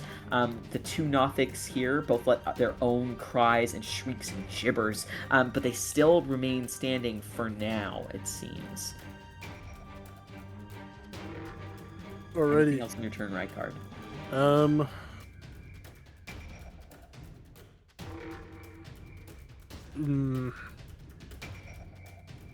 I'll tuck in to the where Alex went. Alright, running after Alex, you're going to use your movement to get over onto this other map. I'm going to move you over to be beside Alex, and Rykard, you are now moved over. Alright, as Rykard rushes through into the next area, I'm just going to move him off the map over here. Rowan, you are up. One of the Nothics is on deck, and then Boone is after that. So you said the Roper was looking pretty well hurt after that? Yes, extremely damaged. Okay. I will, knowing that we may have to come back this way, even though we're fleeing now, less threats the better, so Rowan will kind of, still seeing those flakes of embers and flames in the air, he'll kind of make this large motion with his hand, drawing them in with these weaves of fire, and as the fire starts to coalesce in his hands, it burns into a white hot radiant energy, and I will try again to guiding bolt the Roper. Alright, go ahead and roll the hit. Just at first level, let's see.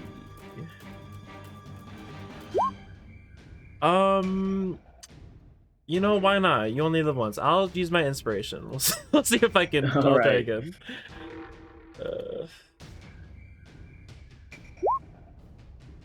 Let's go. Ooh. Natural worth it, 20? apparently. It was okay. Okay. All You right, were inspired. so then, what do we do? Wait, what do we do for criticals again? Double the dice, so double the 17. Double the dice, yeah. 30. All right, so double the 17. It'd be So that'll be 34. 34.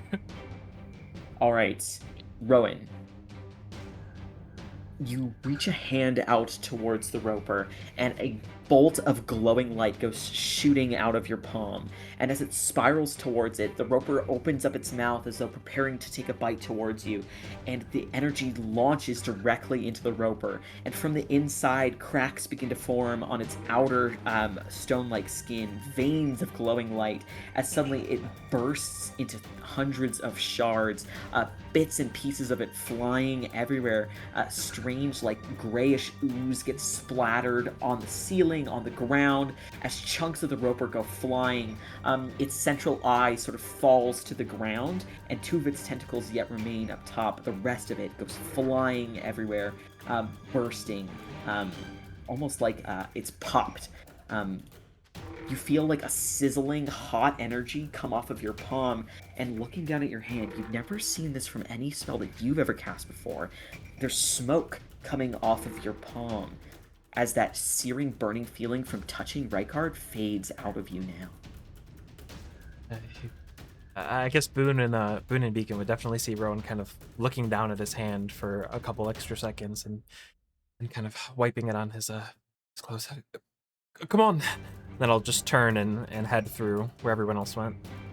All right, rushing through into the next area. Let me move you over, Rowan, as you make a run for it. All right, as Rowan runs off, it is now this Nothic's turn. Did Tasha only last for one turn, Chris? Yes, yeah, just one turn. All right, this Nothic is going to use its full movement up difficult terrain, 15 feet here, to reach Boone. Boone, it is going to take its 2 claw attacks against you. Do it. That's the first claw attack, and that's the second. Sorry, I didn't mean to sound like Palpatine. I had to cough as soon as I say do it, and it like got stuck in my throat. All right, a 10 and 11, I believe, do not hit you. They do not. All right, so as it attempts to claw at you twice, both of its attacks fail. It is going to use a bonus action against you. Boone, I need a wisdom saving throw, please. Okay. Wisdom save. 19. All right, it stares at you with its blank, sort of like strange, aberrant eye, which seems to almost get larger as it stares over you, but nothing seems to come of its strange countenance. Boone, you are up. The Roper is on deck. Alex is after... Or, sorry, Roper's not even alive anymore. So Alex is after Boone. Kind of seeing the flow of where everyone is just kind of disappearing over here. I'm gonna take the hint, but this fucking little buggy is staring at me. I would like... Who's after me? Alex is after me. He's gone, and then Beacon. Alright, I will try to pull up my snake. I will try to... How is it looking, the Nothic right in front of me? It's been damaged a little bit. It's, maybe... Actually, you're supposed to roll a medicine check in the new rules. Go ahead and roll a medicine check. Okay, let me assess his vitals. Alright, taking a look over it, it does not look like it's right at death's door. It has been damaged, and you can see that half of its body appears to be singed and, like, calcified. It has, half of its, like, teeth are exposed where, like, skin has been burnt off and completely sloughed away. It's not certainly in a healthy state. It does look like it is quite fixated on you presently, though. It's unfortunate. Seeing that Rowan and Beacon are still here with me, I am going to try to constrict the Nothic that's in my space. So it needs to succeed a DC 12 strength save. Okay, strength save. 19. Yeah, that's a bigger number. So nothing happens. Okay. I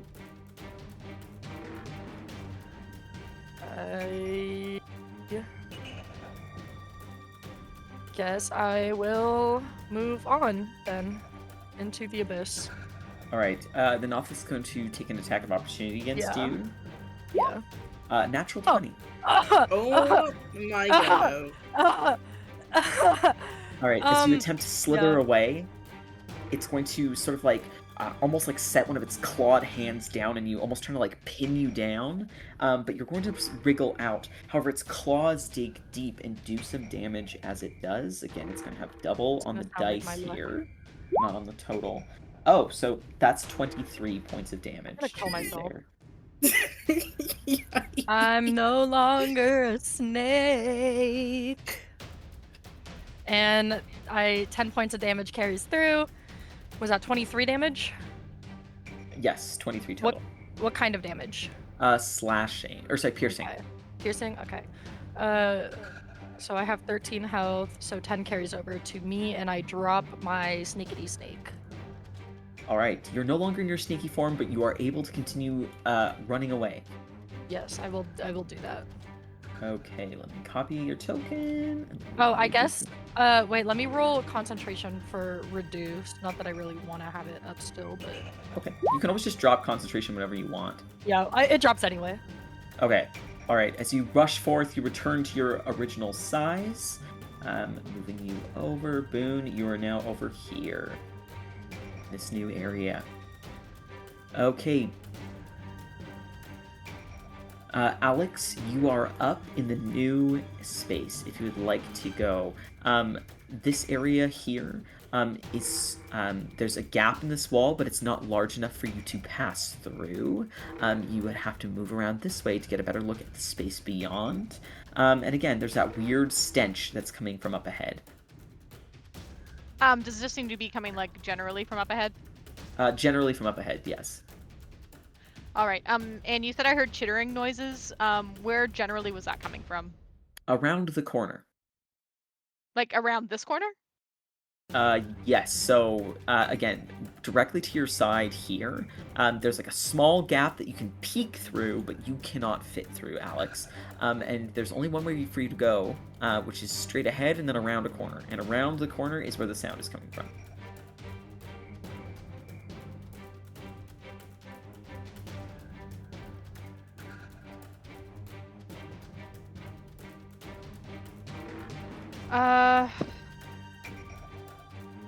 All right. Okay.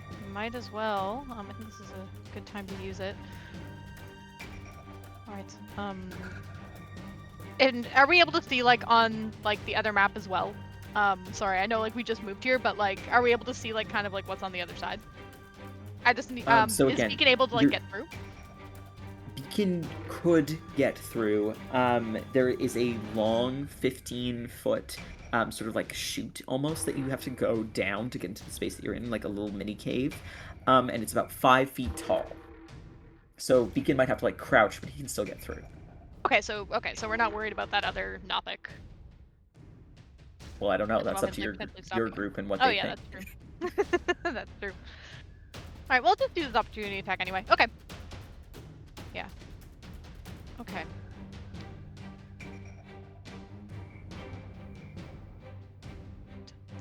Alex, will say, I hear something coming up this way. I will take a peek and see what it might be. And you'll see that he twists the ring on his finger, and he is going to go invisible using the Ring of Disappearance. So he's going to have the invisible condition. And I would like to begin to move around here, keeping an eye out for that noise that I heard or anything else up here. And also getting, it's probably not going to do much, but like I'll put like this, like my, I don't know, my shirt over my nose a little bit from that smell. Okay. As you inch forward a little bit, Alex, can I get an investigation check from you, please? Absolutely. Investigate. Natural 20! an excellent investigate. Okay, up ahead, Alex, you can tell that there is some sort of noxious, poisonous thing that is floating through the air up ahead. You see that there are like these big, almost greenish looking mushrooms that seem to be springing out and off of the walls. They almost look like oyster mushrooms with like a big puff sort of cap to them. And you can see that like greenish spores are floating through the air up ahead. You can see, let me sort of demarcate it for you on the map here. At least for the space that you can presently see, Alex, in this dim light, you can see, oh, that's a circle. That is not what I want. Let me, processing. So you can see that this, okay, now it's not letting me draw at all. Cool. Let's try again. This area here, sorry, not perfect there, but this area here, Alex, there is a gas of some kind, spores floating through the air.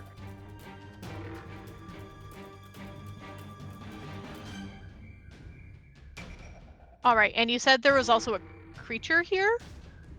You can hear the sound of creatures up ahead, not in this space here. Oh, I thought you again, said something you was may like floating. No. There's like spores floating through the air. Oh, okay. Maybe that's it. Okay. Alex then will convey that to the group. There are some spores up ahead. Don't go too far. Perhaps try to run through them quickly or teleport if you can to avoid them. And Alex will continue to go 5. I think I was here. 5, 10, 15, 20, 25. I can move up. One more. All right. That was my action bonus action. Right? Yes. The investigate? Yeah. All right. And so that was my movement as well. So that is all I can do right now. All right. Beacon, you are the last one who is over here at present. There are 2 Nothics sort of following somewhat closely behind you. Your friends have all rushed up ahead. What do you choose to do? I am going to rush ahead to join my friends.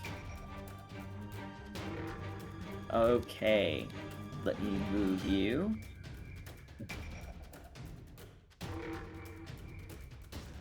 Alright. Copy you over and move you to this one. Wow. Brand new map. Ooh, this is something moving. That's cool. Alright, Beacon, as you use up about 20 feet of movement, you've reached the base of this chute and see what your allies see. So there's a small crack in the rock here that you can peek through, but you are too large to pass through. Up ahead, Alex is yelling out that there are spores of some kind and to be careful up ahead. Your party would have to round around this corner, potentially, seeing as the crack in the rock here is only fit for something small or tiny, a small or tiny creature to pass through.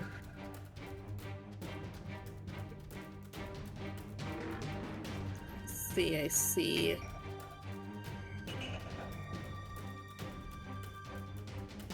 Okay.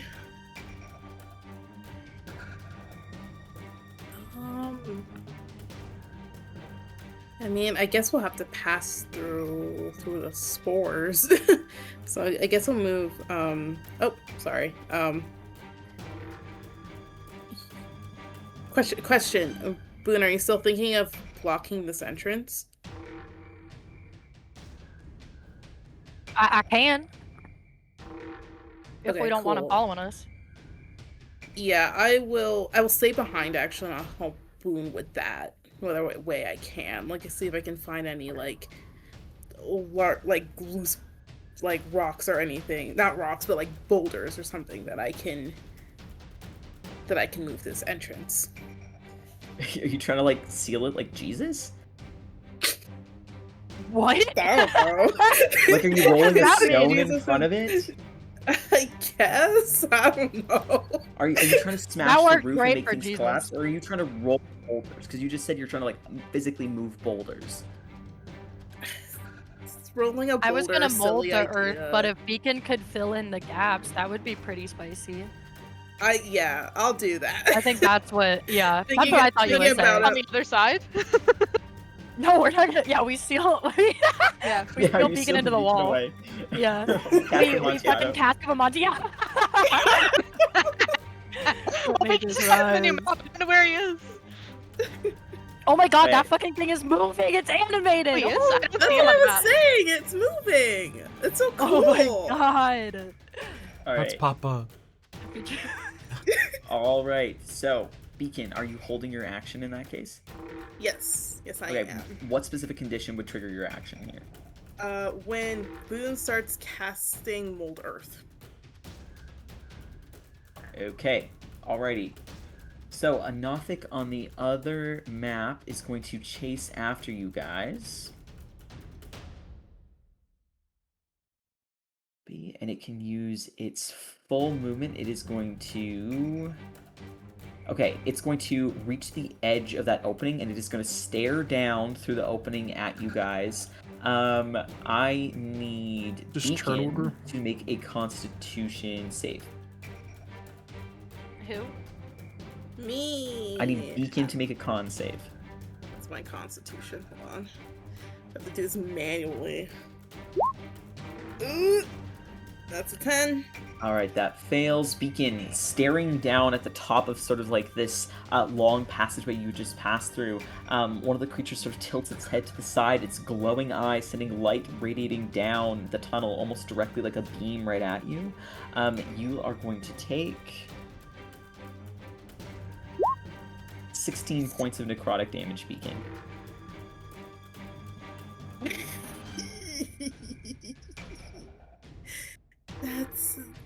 We're in the single digits, lads. All right, and that's all it can do, sort of following after you on its turn. Rykard, you are up. Rowan, you are on deck. So Beacon is already. They're sealing it right now, or Beacon Boone's is got to. holding his action for Boone. Okay. Can I see the? Not the thing. The Yes, not the Nothic Nothic? is about 20 feet away from you, back up that passageway that you had to pass through to get into this room. Okay. I guess kind of holding his side where he got slashed. He's coughing out some smog, some black smog. Seems to like really be bugging him. He'll hold his hand up and he'll do 2 Eldritch Blasts towards the Nothic.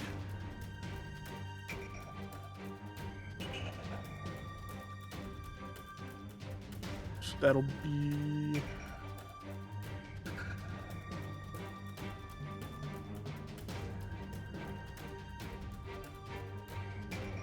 16 and 18.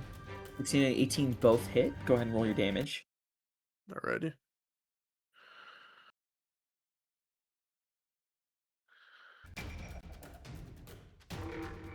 $13 and 7, so 20 points of damage. And I'll move him Alright. back 20 feet. You see as the Nothic gets like crashed into by the powerful force of your Eldritch Blasts, the spiraling sort of flame that engulfs the edges of it, you see that this one, it's sort of like your Eldritch Blast strikes directly in its open like rows of teeth, and it goes flying back, and you see like a spray of gray and green goop go flying off the back of its head as its body also goes flying out of sight. Alrighty. Alex went invisible and walked away. I would imagine Rykard's had his eyes pretty focused on that gap until it's been sealed over. You did hear Alex talk though, and he was coming from over here. I think he's probably too discombobulated to really tell what's going on. You said there's a gap over here? Yes, so it's like only suitable for something that is small or tiny to squeeze through, but you're able to look through it if you want to approach it. Okay. I'll approach it and look through it. All right, as you look through, go ahead and roll either an investigation or a perception check for me. Dude. I think they're the same. Nope. Perception's a little bit better. 11. All right, looking through into the next area, Rykard, you can hear a chittering sound on the other side, and you can also see a glow coming off of some of these mushrooms here that illuminate the space ever so faintly. Up ahead, you can see what looks to be a large set of legs sort of passes over the gap where you're peering through. They're blackish and like hairy, and they have like 3 points of articulation. As you see, lowering itself from like the wall or the ceiling on the other side of this sort of cavernous space, you see a creature sort of pass down and move around. You sort of quickly tuck back behind the gap, trying to hide, but you have a feeling from your loud coughs that whatever is over there might know that you are coming.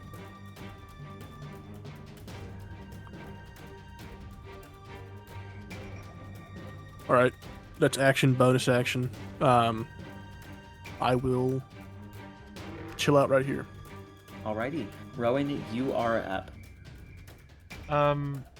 Having just kind of seen Rykard deal with the one Nothic in the doorway, is there another one coming, or does it look pretty clear for right now? You know that there was one other one that was back over there. Okay, but they're about to close this, presumably once Boone acts. Presumably. Okay, no, it's fine. It's fine. Yeah, Boone's right after me, so we should be okay. I won't be able to see where Rykard is. I guess I would have heard what Alex said. Yeah, I don't really know what to do. Did Rykard say anything about what was over here or no? He would have said probably something like, "There's something big on the other side of there." No. Sick. Okay. Shit, I don't know what to do. I guess I will just start heading this way, towards what I have seen. When did Alex head this way? Alex would have Alex- headed that way a few seconds ago. Oh, Yeah, and he had told you there was spores and stuff around here. okay. Is this a walkable area? I can't really tell. No, it's rock. No? Okay. So I guess I would just walk Yeah. single file slowly until I... Is Alex invisible? Yeah, and then you bump into Alex. I'll bump into Alex. he was He's following. just gonna pat your back and then feels on your shoulder. Oh, sorry. I guess I will... There's nothing to do. I don't know. Can you do anything to disperse some of these spores? Is it that there's spores on the ground or on the wall? Like, where's the gas coming from? It is coming In the from, air, like, right? In the air, yeah. Hmm. Yeah, from the mushrooms. What does this cantrip do? Oh, okay. I don't think that disperses vapor, unfortunately. Not really. I could be ready to run through. I guess, I don't know. I guess I'll just turn back around. I'll just look at the direction that the hole is, and I'll just hold my action to sling a cantrip, like to sling a starry wisp if I see a Nothic come through before they can close it. All right. Okay, holding your action. All right, the Nothic on the previous map. Again, it is seeing several of its allies decimated at this point, is intelligent enough to flee. The Nothic is going to sort of, I suppose, cut its losses, and it doesn't seem to follow after, at least at present. Which takes us to Boone's turn. Seeing the Nothic flee, I'll turn over to Beacon. Should we still seal it? That was our way in.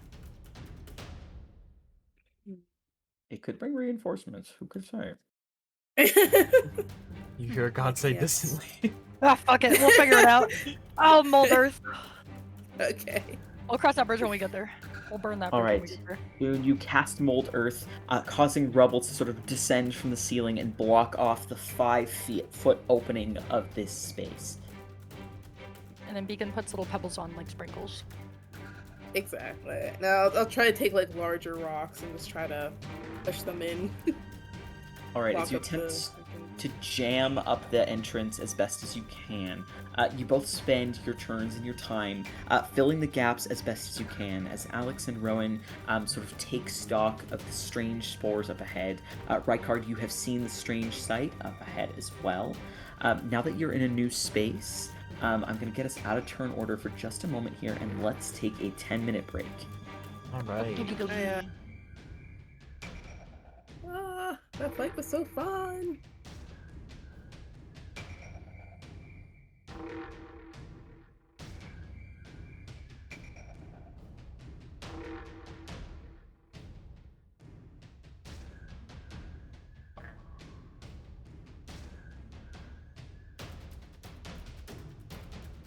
It's the That's the poison. spores. That's the noxious. Noxious fart Spores. bubble. What about do we know if these are also noxious fart bubbles or I don't think not? we've seen them yet. Alex hasn't actually gone over and seen them yet. Okay. So you need to I'm actually doing that my next turn. keep in mind what you have seen. You are standing like in an area where you have not seen anything. Margot that's on my over shoulder. there. Hello. My little Yeah. parrot back. Oh, Margot. Yeah, all the No. green is actually somewhere that I Boone green. has ran first, so this is how you know. Yeah, I'll just sprint through it.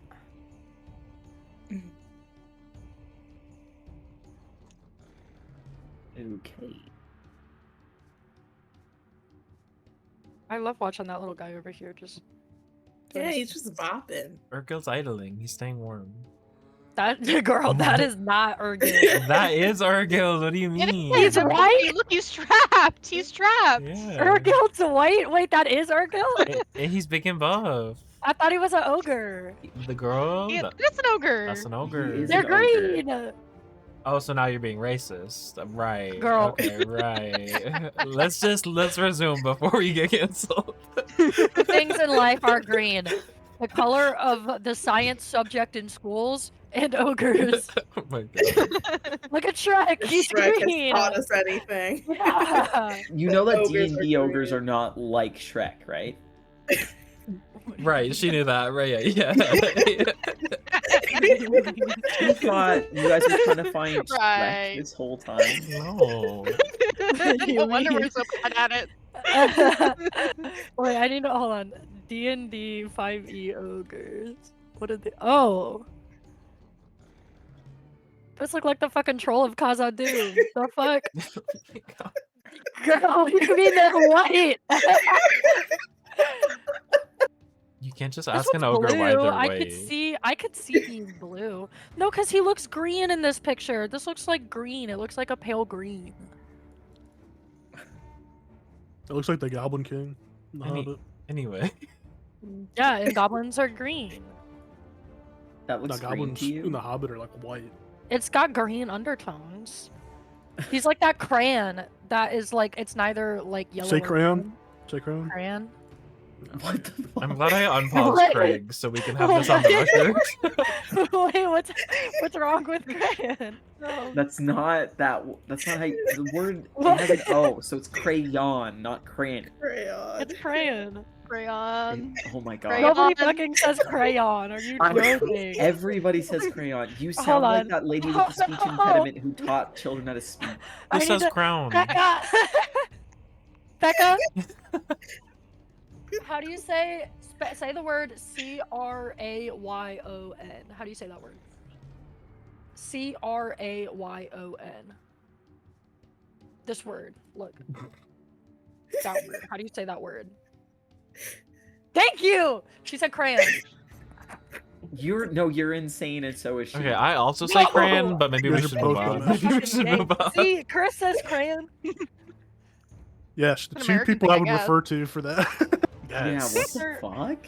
You guys are gentrifying my fucking arts and I crafts. have heard it said that way though, but mostly in like southern. These states. Yeah. Canadians are trying to tell me it's crayon. It's like It is it's like crayon. I would say There's crayon an at O in home, there. but around other people There's I would an say O in crayon there. because I just know It's it's proper. crayon. You know? It's like soda and pop. Like I grew up calling it pop, but then I met other people of the world and was like, oh, y'all don't do that, so now I say soda. Do you call water fountains bubblies, Chris? No. The What? fuck? What do you? That's what they say up north, also. Oh, bubblies? No? No, nobody says They call Bubblies. 'em I've bubblers. never Dumb as heard that. hell. Girl, it's a drinking fountain. That's a water fountain. No. Wisconsin's in the Midwest. I thought it was in the north. I thought it was next to the glove. What is that state? Michigan. She can vote, by the way, guys. Just can vote. Okay. Anyway, so we. Yeah. We simply Jesus must move Christ. on. They're all wrong and we're right. Can I move over to where Rykard is? Archipelago. Yep. All right. On my archipelago, they're called crams. You guys are crazy. Okay. So, where you are presently, none of you have fully had an opportunity to look around this corner. Rykard took a peek through the gap in this wall here and saw a spider creature on the other side. Alex has informed you all that there is a cloud of noxious spores behind over there. You have a sense that if you do not close, you have now closed the passageway behind you, I should say. There's a soft glow coming from the space up ahead as well. That seems to be given off and illuminated by the large mushrooms on the other side. I'll walk up to where Rykard went after kind of bumping into Alex and figuring I should find another path. Did you see what kind of creature was through there? Is it another one of those big stone things? Still kind of coughing a little bit. No. Big legs. Like a spider. Oh, can I look? Yeah, go ahead. I'll kind of push in front of him and try to peek through the crack to see what he saw. Okay, go ahead and roll a perception check. 24. Okay, peering through into the next space, you are able to see, again, that large spider has just skittered down. It moves a little bit further. You can hear additional skittering. You have a sense that there's at least 3 other of these large spider creatures up ahead. And peering through, you can see a bit of a greenish cloud up ahead as well. You have a sense that there are more of these sort of like pustules or spores or whatever up ahead. Additionally, you think you hear someone like quietly sort of like humming or something to themselves. If it's backed up a little and I can see a little bit more of its form, does it kind of look like a normal spider or like a cave spider, or does it kind of look weird and aberrant like the other creatures we just saw?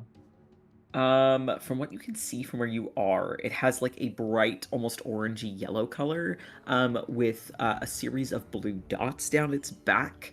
You're not entirely sure that it looks aberrant, but as another one sort of skitters somewhat by, you see that it is a completely different color. This one appears to be white and blue in coloration. How far can I get, like, reaching into this crack? Can I get, like, right here in front of Rykard, or is he at the... I can't really tell. No, he's actually at the spot. Okay. The crack itself is about like at most like a foot wide. It's quite small, and it's like a long crack that goes all the way through. So you can peek through the other side. Okay. Would it... Yeah, okay, I'll try this then. I'm just kind of seeing that it seems like a mostly normal creature, I guess. I mean, maybe something I've not seen before, but at least spider-like. Rowan will reach into his bag and into kind of a section of his rations that he doesn't, normally eat from, this little sack of dried meats, and I'll pull one little piece out, just enough to fit in my palm, and as he kind of swirls his other hand around it, these weaves of magic start to funnel into the little dried meat and say, mindful magic, make amends, let us be the best of friends. And I'll kind of throw it through the crack, and I'll cast animal friendship on the closest spider. Okay. As a wisdom saving throw. Let's see. This is... Okay, and it just applies that one, hey? Yes, the other one wasn't close enough. Okay, so wisdom. Flat roll. A 9. Okay, so it should be charmed. Hopefully it'll eat the little food that I threw and then appear a little less hostile. All right, this spider sort of chittering around. It moves a little closer to like the rations, and it starts to like, almost like with its pincers, sort of like trembling a little bit. It slowly like seems to lower and starts to like take bites out of it. You can see like it's got 8 eyes on the front of its face. And the larger spider that's sort of like beyond it, the bluish one, it like moves a little bit more, seemingly disinterested in whatever this spider is presently doing. I will then spend my last first level slot and I will cast Speak with Animals on myself. And he'll kind of like pressing as much as he can into the cracked enclosure. He'll clear his throat really quietly. Excuse me, hello? As you say that, this one like quickly sort of like scurries right up onto the wall and sort of like with its large body, you hear its chittering. From its chittering, you hear food. Yeah, food. I've got some more as well, if you'd like. Me and my friends here, we're just trying to get through, but it seems like there's a lot of spores and mushrooms. Is there any way for us to clear those? The spider sort of like with two of its like legs sort of like rubbing almost together. It sort of seems to almost like ponder for a second. It says, Dura no worry about mushrooms. Dura walk through. Dura's food fall asleep.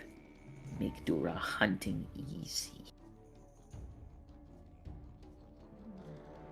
Oh, we're also actually looking for one of our friends here too. He's quite a big guy. He's a what did we just? He's an ogre. He may have had like a big mace hammer thing with him. May have been wearing like an apron. Have you seen anyone like that down here? Dura dinner.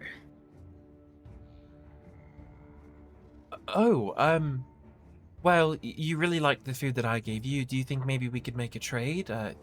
You could have this dinner, and I'll kind of jingle the my bag of rations, and we could have that dinner. The spider looks almost like, not perturbed, but you can see the spider now looks nervous when you mention that.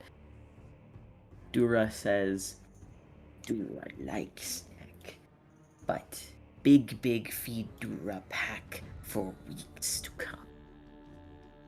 Make big place for eggs. Nice warm. Dura listen to others in pack. Dura take small nibbles when it's Dura turn.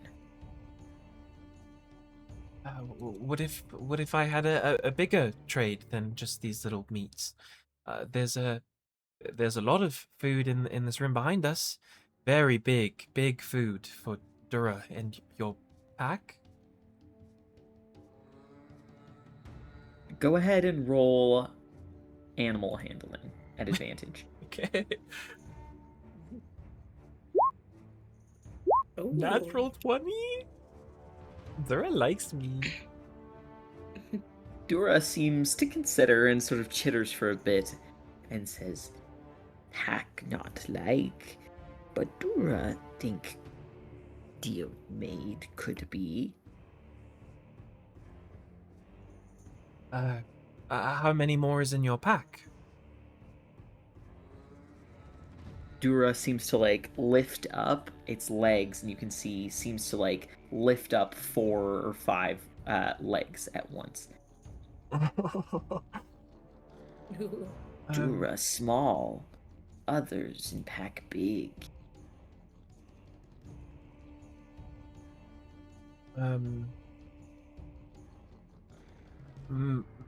Maybe if you had 2 more of your pack come over here and talk to me, I could help you convince them. I could offer them more snacks, and I'll jingle the bag again.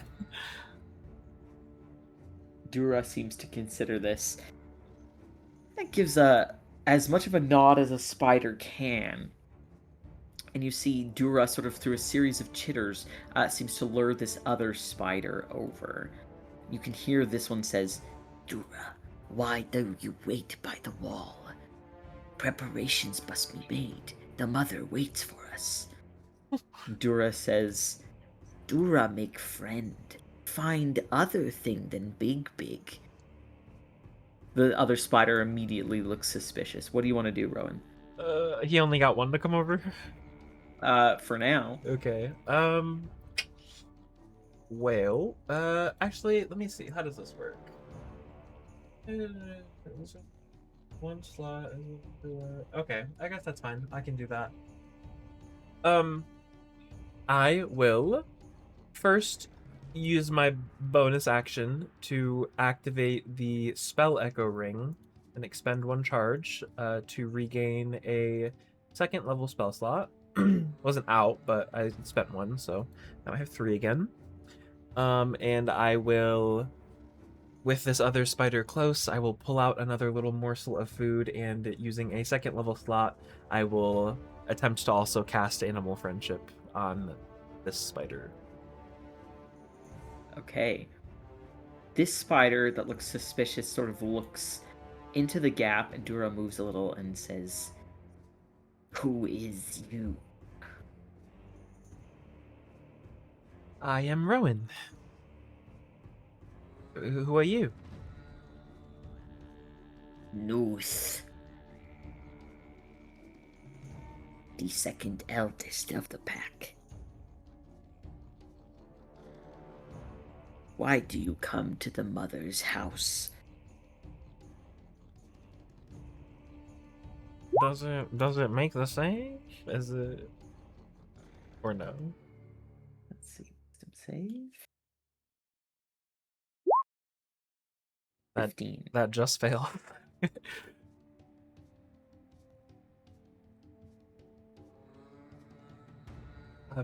We come to make a trade. We have come across a lot of food for you and your pack, but the dinner that you have procured, we would like if we could trade. What we have is much bigger for you, though, much more, several things. The 2 spiders almost seem to look at each other, and at the promise of something larger do seem interested. Nooth the spider says, "Where is big? The really big is in this room behind us. We're keeping it safe. You know, like you're keeping your dinner safe. So we're hoping that we could maybe make a trade. You know, we'll bring it to you if you could bring us your dinner."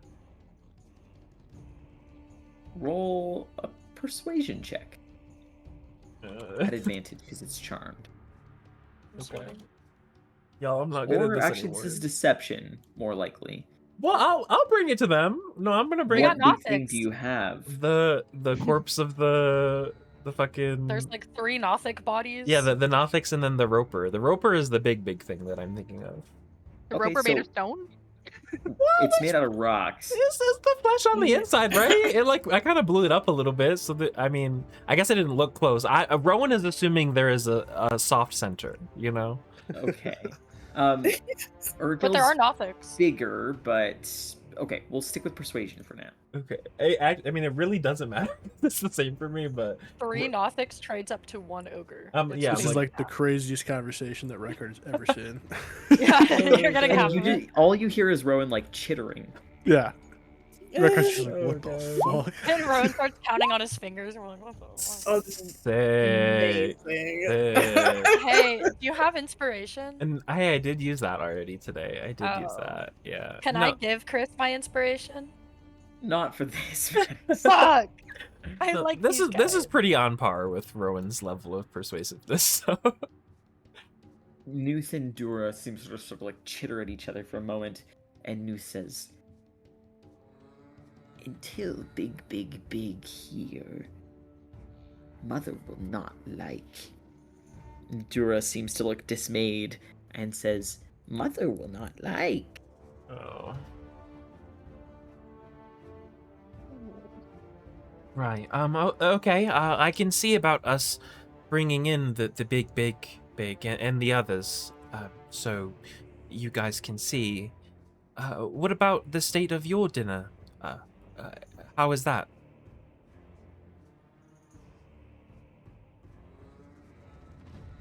Well, what are you sort of asking them? Maris? Sorry. Yeah, I guess if they look at me, the food that you had, is it still whole?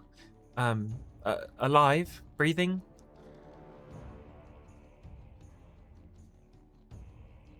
Big dinner is wrapped up in big sleepsies. Kept very safe for Mother. She gets first bite. Hmm. She likes it when they wrinkle. You see Rowan just covers his mouth.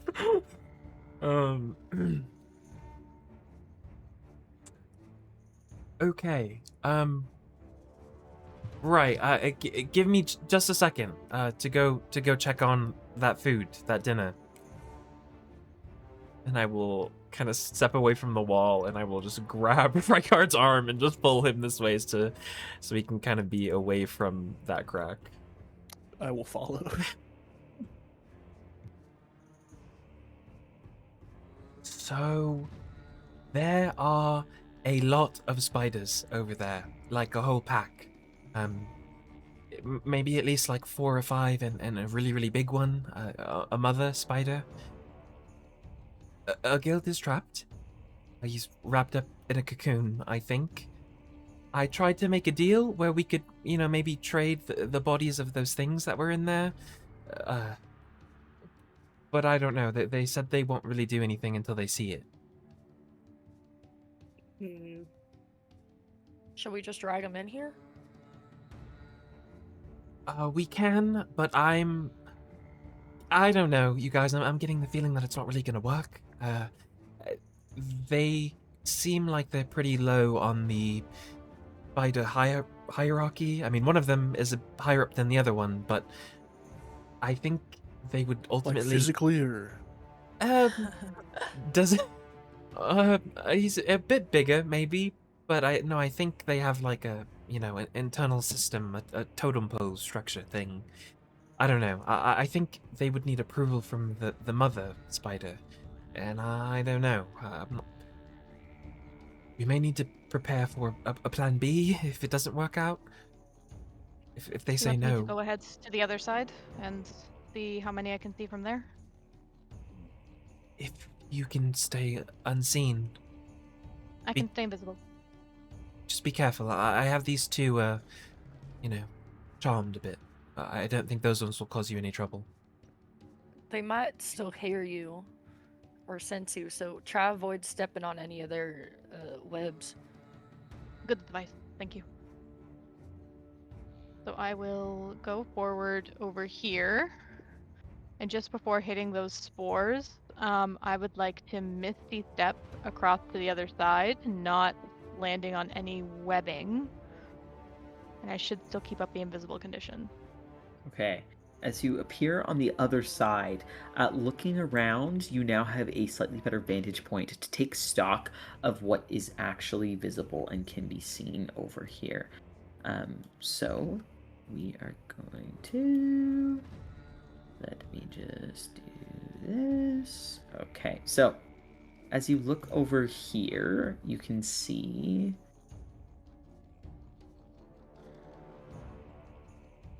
You can see an additional set of spiders. This one is over here. And taking a look around... Oh, I missed one. Give me 1 second. Change layer. There we go. Alex, you are able to see that on the other side, there appear to be 5 spiders that are sort of similar size. 3 of them appear to have that sort of like bluish coloration, and 2 of them seem to have that slightly more yellowish brownish sort of coloration. And there is one very large one. She is white with a long red, almost symbol on like her Abdomen. yeah, like the top of her abdomen. It's red and it almost looks like an X on the back. Gotcha. And she appears to Alright, be okay. significantly larger than all the rest. Okay. I will whisper that and I will convey that to Rowan through message. And I So will it's a share message that only with the he and I can others. hear. And then I will say, if you could lure some of the other spiders, perhaps I might be able to have something that could charm them. I don't. I would need them to be grouped. So far I only have control over these 2. I don't know how I would lure more. Create a distraction, maybe. Um, Something to draw their attention. Something to draw their attention towards you, like towards your direction. I mean, I could ask. I could I could ask them to call more over. They would. Maybe if you start making a fuss with them 2 right there, it'll draw more of them over. Guess it's worth a try. I will move back over to the Kraken, I guess. Everybody else takes a step back. Harry, Have fun. while everyone's coordinating and doing their thing, can I take a minute to do magical cunning and get a spell slot back? Yes. Awesome. Right. One of the things you notice, Alex, from where you're standing, is that behind a mess of webs over here, there appears to be like a large figure that is bundled up in webs at the back of the space as well. Okay, I would convey that to Rowan as well as part of that message. Okay. Yeah, before I step up to the crack, then I'll whisper to everyone. Alex has eyes on probably Urgild. Then I will move up to the crack and kind of look through. Hey again, guys. So we're getting those big things. I was just kind of wondering, who would have to really make that deal? Do all of you kind of get together and discuss that, or does your mother need to approve that? Nuth and Dora sort of like looking towards you. They almost seem to think for a minute before Nuth says, "Mother makes the choices." And Dora says, "But Mother loves surprises." Oh, I love surprises too. They're very fun. Well, maybe you should call over some of your other like pack mates to get like a group approval. Make sure it's good enough for your mother. They both seem to nod almost excitedly, and they sort of like snip their pincers before they sort of gather over the other 3 spiders over here. The large spider does seem to notice, sort of turns for a moment, but turns her attention back towards whatever it is she's doing over here. As the spiders are gathering, we can it's gonna go over to Rowan, kind of having a better understanding of what the plan is. He's gonna say, I think I might have an idea of how we can make this trade, at least trick them long enough to get Urgild out of here. Do you remember when we were chasing Gerthold and them, and I created a large beast to chase them on Oh yeah. a few Yeah. days ago. I could probably do it again, and for at least temporarily, we could have a creature that we can pretend is a big meal for the spiders. Rowan will kind of nod hurriedly, like, I think that's probably a good idea. Alex is gonna try something, but if that doesn't work, then or maybe together do that as well. Okay, sounds good. And I'll Okay, so once I see the spiders there, I will send another message to Rowan. Okay, I see that they are in position. The big one is still near Ergilt. What would you like us to do? me? Oh, didn't you say get them grouped? Aren't you gonna do something to them? Yeah. Or Yes. Okay, is that still the plan? Okay. I think so. All right. Because my plan is Yep. to cast Hold on. hypnotic. Okay. Yep. Oh, I don't think that was for you. I think Oh. Oh, that wasn't for Yeah, me. sorry, Oh, sorry. Hold on for me.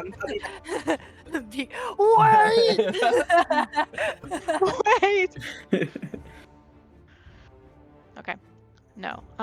So what I would like to do is I will bonus action activate my sorcerer my innate sorcery feature. Still invisible. And what I would like to do is I want to try and cast hypnotic pattern on them. So let me just display that here.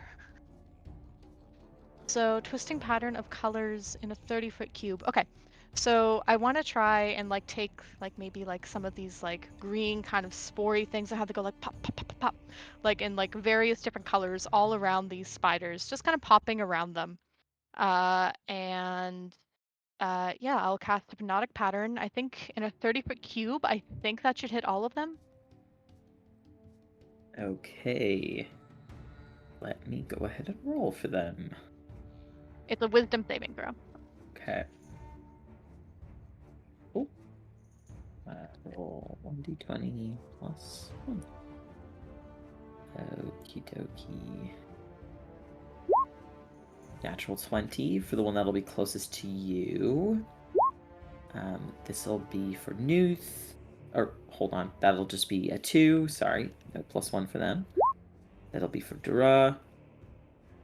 That'll be for the brownish yellow one near Dura. This will be for the one that's closest to Mother. So the one that's closest And I will to silvery you, barbs to nat Alex. 20. Okay. An 8 now.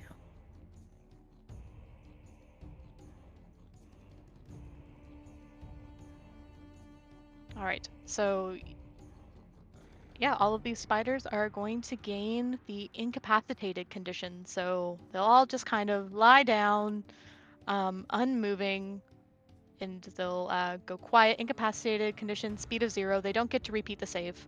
But Alex will cast a message again to Rowan and say, okay, we don't have much time. Maybe about a minute. Alex, how long does the ring allow you to be invisible for? 10 minutes. So I was Okay. hoping that it hasn't elapsed yet. I mean, Rowan has been like talking to these things, convincing them. They did have to get them all over. I'd say that you maybe have like 3 more or 4 more rounds of invisibility fair. at this point. The second Rowan hears that, he'll turn up. Alex incapacitated them all. We have to go. We only have like a minute. And I'll start Okay, ushering let's everyone go. to move the other way. Rowan, you Yeah. hear through your speak with animals, you hear a shrieking sound of panic, and you think you hear, babies! Babies! Oh. The mother's upset.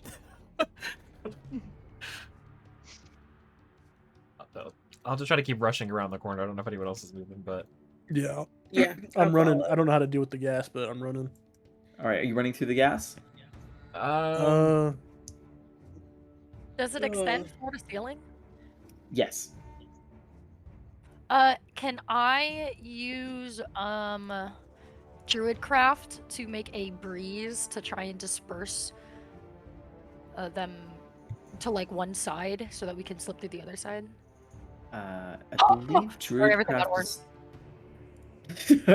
Sorry, that was me. Let's I was trying to see see. my distance here. It says I can do a puff of wind in a 5-foot cube. Yeah, So so I will say that it is not strong enough to dispel something this, like, powerful.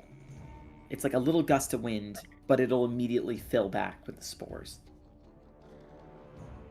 Okay. Okay. Alright.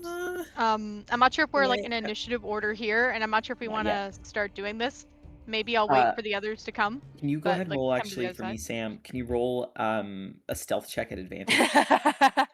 Uh, You do see that the large Absolutely. mother spider does appear to be looking around and has actively noticed that all of her babies are suddenly not moving. Oh. 17. 17. Okay. Alex, you do notice that she is moving and seems to be like taking stock of what's going on, and you see her start to like climb up one of the walls over this way.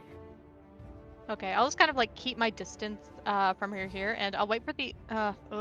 Should I wait or should I try to get some fire going at this web now? I think we gotta go. I think we're gonna have to start blasting. Yeah, Yeah, just but we got time. Start blasting. Wait, is Urkel wrapped up in the web or is he behind the web? He's both. There is like a wall of webs so in cool. front of him, and he is like wrapped up in one right now. And Okay, seemingly can I cast asleep. chromatic orb, and hurl it towards like the wall that's like in front of him. Before you do that, let's figure out what the Okay. rest of the group is planning on doing at present. Okay. As you're sort of That's my trying to turn. hide right now, Alex, waiting for the rest of the group. All right. Yeah. Rowan, Rykard, Boone, Beacon. What are you two going to try to do? I think I just got to go through, right? I don't think there's any way around this. I can get one person through with me. I can fit through this gap. Oh, true. Yeah, go for it if you can do that. If we're Yeah, I'm. Wait, Yeah. can I go Yeah. with Boone? How the fuck are you gonna go with me? I'm gonna pop in my bottle, throw me Oh. through. All right. Perfect. Okay, and if we're not immediately in turn order, I would like to first, seeing how bloodied Beacon is, once, Rykard pushes the other way, I will kind of touch my staff towards him, and I will expend a charge to cast Cure Wounds once. Oh, thank Okay. you. 14. Oh. That is very nice. Beacon will nod to you. Thank you. All right, now stay close. I can bring you with me. All right. Then I will expend my last wild shape charge to get spell weaving charges back, and then I will at second level. Have I used that? I will use my Fey Touch feature to cast Misty Step, and then I will spend a spell weaving charge to do Weave of Linking to bring Beacon with me. Right, where are you two going to end up? We will go. Just kind of like right on the other side of it. I guess like right here and here. All right. Boone and Rykard, what are the pair of you doing? Very quickly.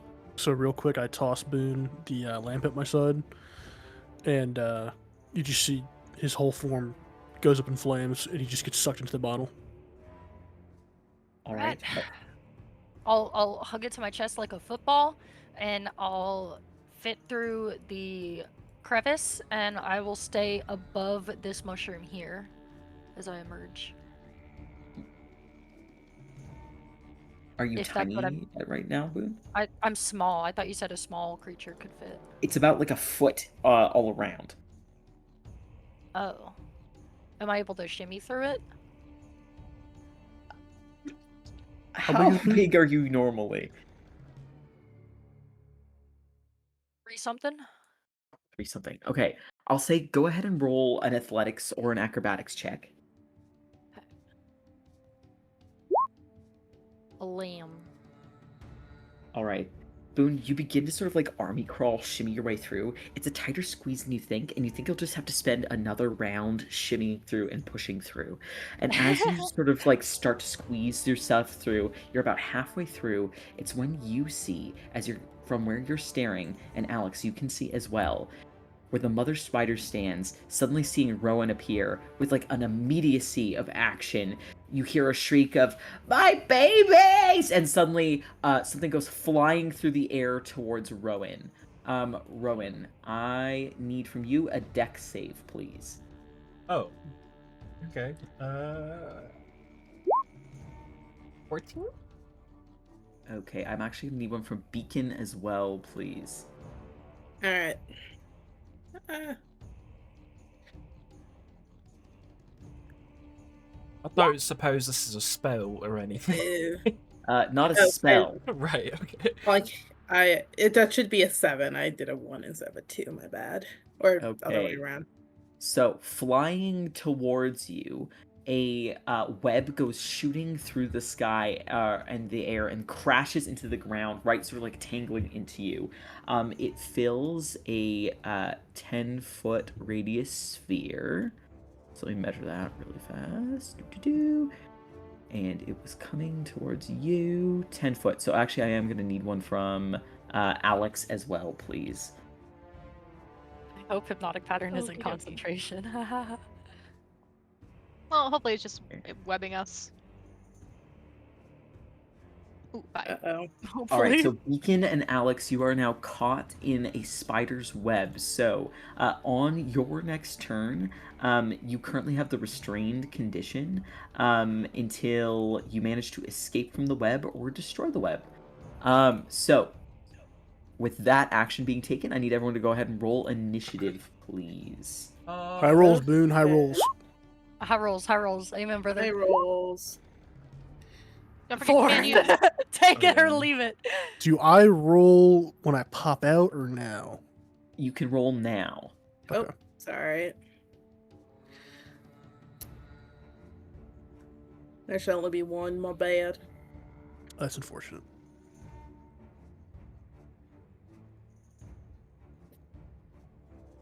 You know, it's fine. We can stay in here in our little Um, cozy cubby, and we can assess the situation. So that was not the plan. No, this is not working out. Hey, it's okay. I want to put her to sleep so bad. Like, as long as nobody attacks it, the little do it. guys, it's fine. Fine. Yeah. Or Alex, who's holding concentration. Or that. Also that part. Which is right where we're Yep. about to emerge. Fireball. All right. Fireball. So, with that initial action taken, that initial attack, the panicked mother sending a web shooting towards you. It is now Rykard's turn. However, Rykard, you are currently in the bottle. So, as you await in the bottle, what do you choose to do?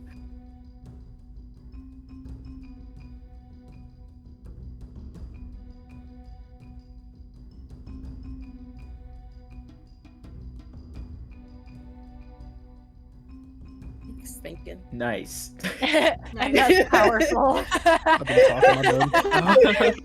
Or on mute. My bad. Not much that I can do right now. I will preemptively cast Cure Wounds on myself of my free casting. So, yeah. Nobody knows this, but he can hear everything outside of the jar, so he probably just hears Boone fucking just trying to get through the jar. Cursing under her breath. Yeah.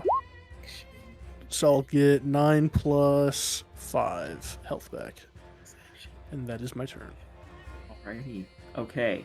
Beacon, you are up. Beacon, you are presently completely stuck and tangled in a spider's web. It sticks to your feet, and you feel like your feet cannot move at all. You are restrained, so your speed is presently 0. Attacks against you have advantage, and then if your attacks have disadvantage, and you have a disadvantage on dexterity saving throws presently. Alright, cool. Is it an action to try to get out of the web? Or is it So that it's might- not like a grapple where you can just try to break out of it. There's something else you have to do to escape the web. I see. Okay. To catch my drift, if you require further instruction, just let me know. Sure. Okay, you need to break out of this, but it's not like an athletics check or a saving throw. Right. I am. Okay. Okay. Okay. Okay. That's okay. I'm. My. I think, and I could be wrong, correct me, what Harry's saying is that you have to destroy the webbing. Yeah. No, I figured that. Yeah. I'm just. I want to try this. Okay. Okay. I'm going to. Yeah. You know what? Yeah. I'm just gonna go for it. I'm gonna try casting sleep on the spider as she is Okay. approaching us. Ken does not want to hurt her. All right. So is sleep? It's not hit points anymore, is it? No, wisdom save. it's wisdom save. Yeah. Okay. So yeah, let me put it in the thing. I didn't mean to do that twice. Sorry. So yeah, I need the mother spider to roll a wisdom saving throw. Okay. 10. That's a failure. Let go. All right. So from where she has spider climbed, like partially up the wall, she just sort of like goes lax and then falls down and slams like 5 feet down against the hard stone and bounces off some of the mushrooms, sending spores flying up into the air. Okay. Okay, perfect. So, believe on this turn, she's incapacitated. And if she fails the next save, then she'll be unconscious. Okay. So concentration. Incapacitated is no concentrating on that. actions. Yeah. Incapacitated is no actions, reactions, bonus actions, but I think there is still movement.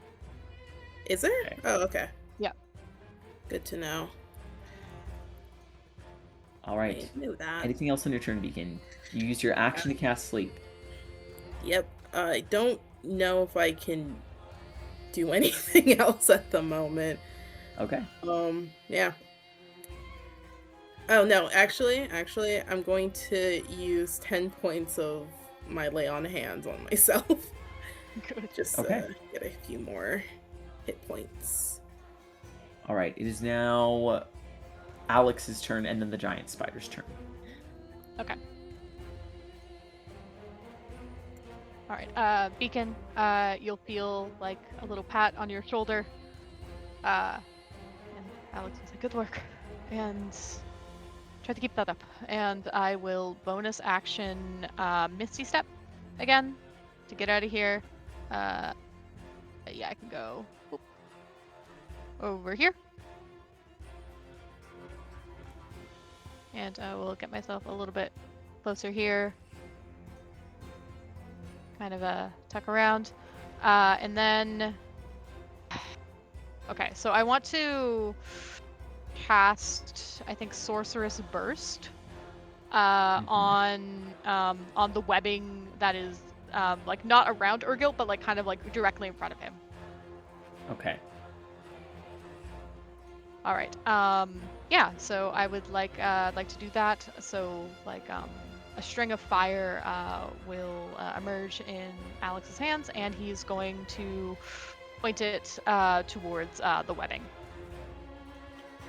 All right. Is it a save? Is it to hit? Roll to hit. All right. Go ahead and roll to hit. Okay, and I am at advantage.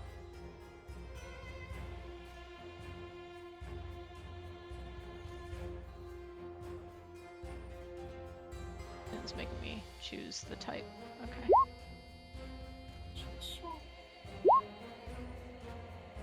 A 14 to hit?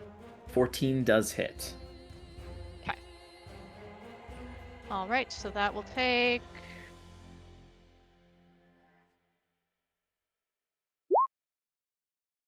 Uh, 11 points fire damage. Oh, wait! And it rolled an 8. It rolled an 8. Something special happens when you roll an 8. When you roll an 8, you can roll another d8 and add it to the damage. Nice. Let's go. And a 5. So 16 points of fire damage to the web. Okay. You burn away at what looks to be an entire frontal layer of the webbing. So you see that an entire section of it simply burns away, and it looks like there's only maybe 1 or 2 layers of webbing left on the sort of wall that will potentially stop you from reaching Urgild presently. Okay, all right, that is bonus action, action, and movement. Alrighty. Okay, Alex, after you, it is the turn of the giant spiders, so let me check. You get to make another wisdom save. I think at Yes. the I end of her believe turn, she, right? like you said, had movement presently, Yeah. so the end of turn. Alright. So, inching her way forward.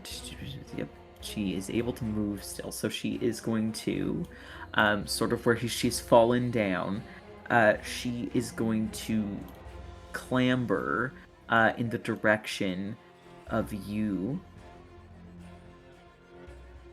And reaching sort of the edge of the web here is as far as she can go. And I believe now is the time for the second wisdom save. Is that right, Kezia? Yes. Skittering towards you. She gets an 18. Dang it. Yeah, that passes. So I think I think it will doesn't. silvery barbs. Running out of spell slots, but I will. Yeah, seeing that she's right in front of us, getting closer, Rowan will just kind of close his eyes and stick out his hand, and I will try to make her fail. A second level slot. 12. Okay. Yeah, that fails. That fails. Let's go. All right, as she sort of skitters towards you sleepily, you hear her groan out one more time for her babies and then collapse at the edge of the web. He lets out like an audible sigh of relief. It's like, good work, Rowan. You too. Okay.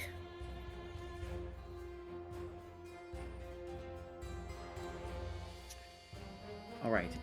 Rowan, you are up. Boone on deck. Okay, I guess I will have given the advantage to myself. Looking down at the webs, does it look like something that I could like just pretty easily like cut with like my dagger or like sickle or something?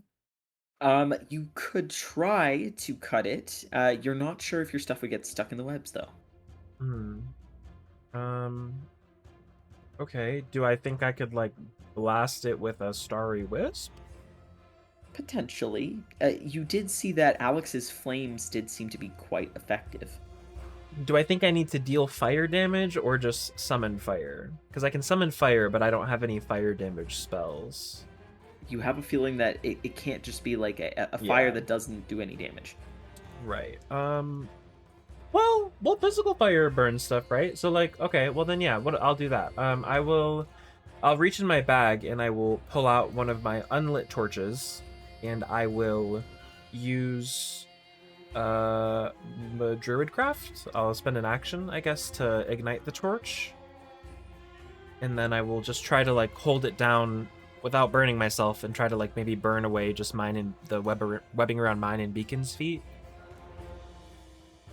You succeeded on your saving throw, right? Saving throw for what? For the web. Oh, I did? Oh, I thought I failed. I believe that I thought it was a Alex 14. and Beacon failed, but you Yeah, succeeded. Oh. yeah, you passed, Rowan. Oh. Oh, so I can just move? Am I just at like it's difficult You're terrain? able to move. Yeah, it's simply difficult terrain. Oh. Well, I mean, I already did all that. Would I be able to do it on Beacon and like Absolutely. for Beacon? If you still just want to Okay. burn off the stuff, go ahead. So I believe that torches actually do have stats here. Go ahead and roll basically like an unarmed attack. Okay. Let's see. At advantage because of silvery barbs. Mhm. 16.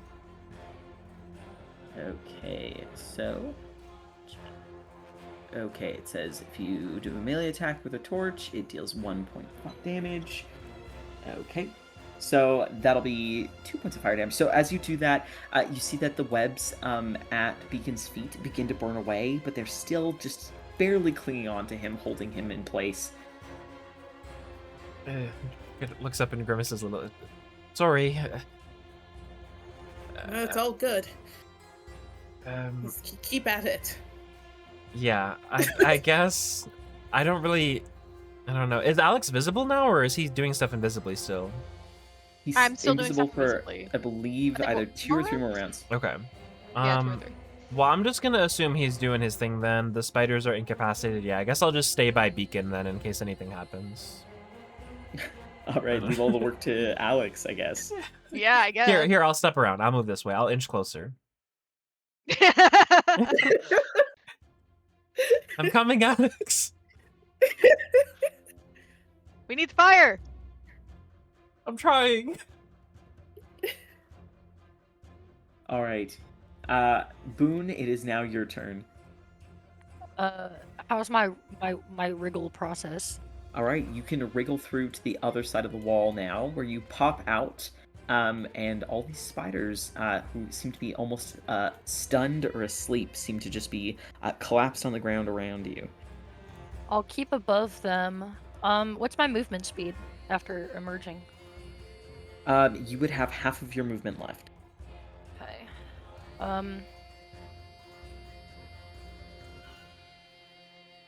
I guess I'll hover here, and I don't know what I'm supposed to do with Rykard's. I Keep guess in I'll mind, kind I'm of. pop it out so don't go too high.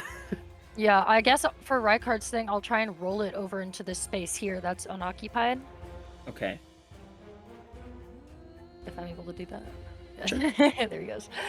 These spiders are Um, not getting in your way right now, so. Yeah. Looking around, do I see any sources of light or anything that may be an exit other than the way that we entered? Go ahead and roll a perception check. 14? Okay, looking directly above, you think you see like a single beam of light coming through cracks in the ceiling up above. Beyond that, you see that up close to the ceiling in this space, over this way, on top of a shelf, hidden barely in the domed ceiling of this cave. You see a space that the spiders seem to have been using to enter and exit. Oh. It, again, appears to be about 5 feet big, and it leads somewhere, but you're not sure where. Alright. I will point up and say, looks like there's another tunnel up that way, and I'm gonna lob a firebolt over to where this webbing is.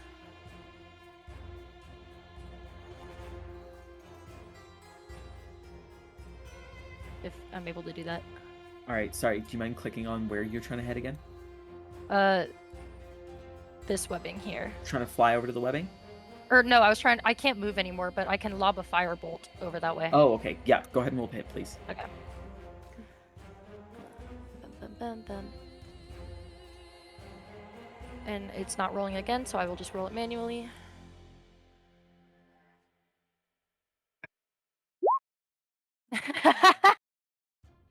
uh, 8. All right. As you attempt to throw a firebolt towards it, you see that it just careens a little bit too far, crashes into the wall alongside, and a chunk of the wall goes flying out, but it does not hit the webs. Okay, that's my turn. I'll hover here. All right. Rykard, it is now your turn. All right, popping out.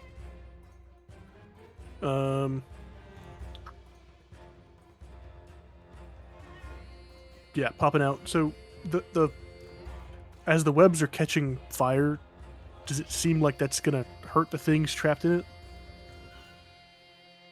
There's like a wall of webs, which is what Alex is aiming at right now, and it's not the same as the webs that are holding or guilds like in place. Okay, I'm the ones that Beacon is trapped in. Those ones, you could probably damage them without hurting the people who are actually trapped in them. Okay. I will, I guess, create bonfire. I'll sling some flames over towards Beacon's area to try and burn some of that flame, burn some of that web, and then I'll bonus action where Alex is burning the web. I'll drop it there too.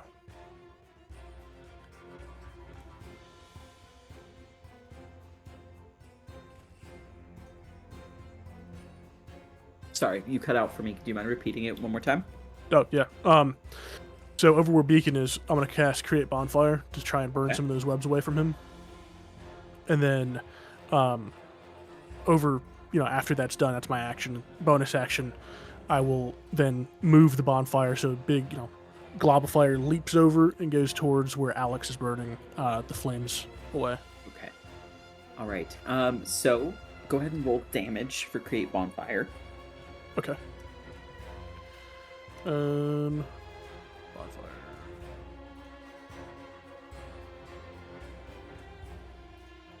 There we go. 9 damage over towards where Beacon is. Okay, so Beacon, you are no longer held in place by the webs that had been sent flying towards you. They all sort of like harmlessly burn away around your ankles. Yay. All And then right, you go see ahead and roll Rykard. the second one. Yeah. As Rykard, how do you sling it over to the other side? Similar to how he did in combat, he'll hold his hand out, and you see like it's almost like he just picks up the whole, glob of fire, 5 foot by 5 foot, kind of like huge roaring fire, and just takes it across the room over towards where Alex is doing his stuff. All right, go That'll ahead and be roll 12 once points. more. Okay. So this second layer burns away, revealing Urgild, who is trapped in a tangle of webs, wrapped almost like swaddled in webs.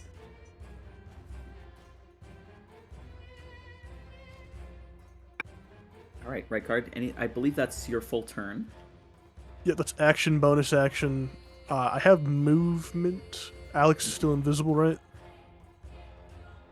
Yes. Still invisible. All right, I'll move closer, trying to avoid webs and spores. Alrighty. As you Tap you on inch the your shoulder as way, you pass. an invisible force taps you on the shoulder as you move a little bit further forward, Rykard. Beacon, you are up with Alex on deck. Cool.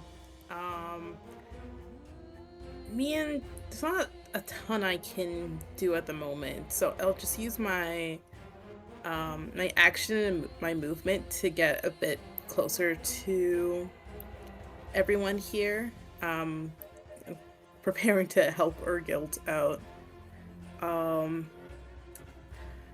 Yeah, fortunately not much else I can do at the moment. If you wanted to get closer, you could dash. Yeah, that's what I did. Okay, never mind. Yeah, no worries. So as you rush forward, passing by the invisible Alex, you are now up. Okay. Alex will run up. I'm trying to avoid stepping on any webbing here. Take a look over at Urgild. So Urgild is currently wrapped up in web. Mm-hmm.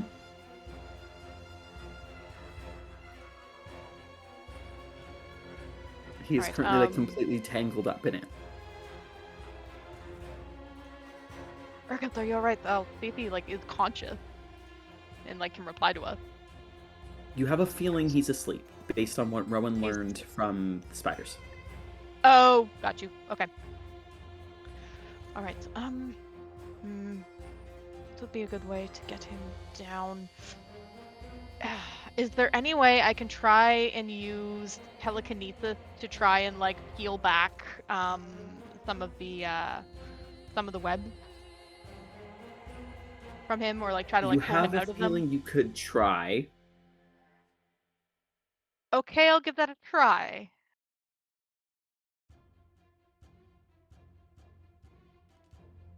Okay, go ahead and roll an Arcana check. Okay, let's see. 24. You attempt to use your telekinesis to pull apart the web. As you sort of yank and tug on it, it's sticky in a way where, as you pull on things, it's just not enough force. You see that it just sort of springs back into place, seemingly like unfettered or unbothered by the yanking and the pulling. Yeah, even with the 24. Look at it. Okay. Uh. Okay, would you say that was my bonus action? Is telekinesis typically an action? Yeah, my bonus action. Sorry, is it your action or your bonus action? It's my bonus action. Okay, so you still have your action in that case. Okay, then, I don't know, in that case, I'll take one of the non-magical daggers, that I have, and I'll use telekinetic, but this time, I guess use Mage Hand to try and, like, cut through it with the dagger. I don't know, I'm not sure what would actually be effective here.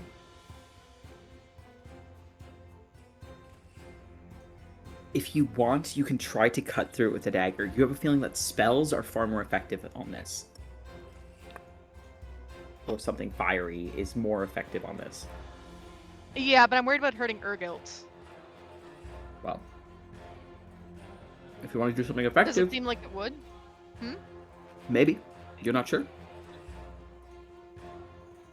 It doesn't seem like when we hit the webs, it hurts people, so it might be okay. Alright, yeah, I'll give that a try instead then, instead of using my dagger. Alright, just be careful, and I will do... yeah, I'll do Sorcerer's Burst again. And send, like, a Alright. stream of fire, like, up the web. Once more, as you attempt to like sort of send fire and flame up the edge of the web, go ahead and roll to hit. Yeah. Does a 13 hit? Yes, the 13 does hit. As the flames sort of like blossom across the surface of the web, you see that all of the strands and the threads begin to burn. You see that they all sort of ignite and then crumble away, almost after like a little bit of sparks pass over it, like fire through steel wool. And suddenly you see the unconscious Urgild sort of flopped on the ground. You can see that there is a sort of large, what looks to be like spider bite on the side of his neck, but he also just looks stunned and unconscious.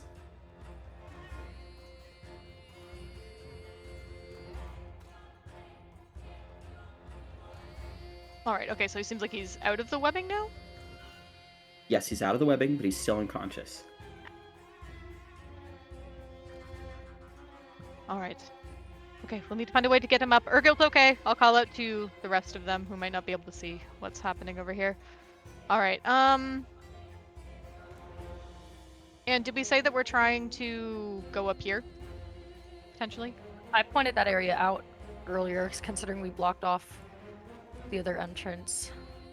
Okay, But there's I'll just paths kind of head here. then in this general direction, trying to avoid some of the green spores over here. And just kind of head that way. All right, as you sort of rush off in that direction, the spider here, I think, just remains unconscious now. So I believe that in that case, Rowan, you are up. Hearing that Urgilt is okay, I'm gonna book it. I'll go 30 there, and then I will action dash to try to push past Beacon and Redcard and kind of follow behind Alex. But once he's here, I'll kind of look back and forth. What are we doing with him? Can anyone carry him? I'll kind of look at Beacon. I can try. We need to find a way to get him up here. Do you see a way that we I can can easily shrink get up him. this thing? Be helpful. Are we still in turn order, or am I able to scoot closer? You're still in turn order because we have to keep track of how long Yeah. those things are going to be stunned by the hypnotic pattern. Yeah. Right. That's it for my turn, though. I'll just kind of wait here, looking around. All right, Boone, you are up. Redcard is on deck. All right. I am going to fly 30 feet. And let me see what the range on reduce is. 30 feet. All right, and I am. Oops. Mhm.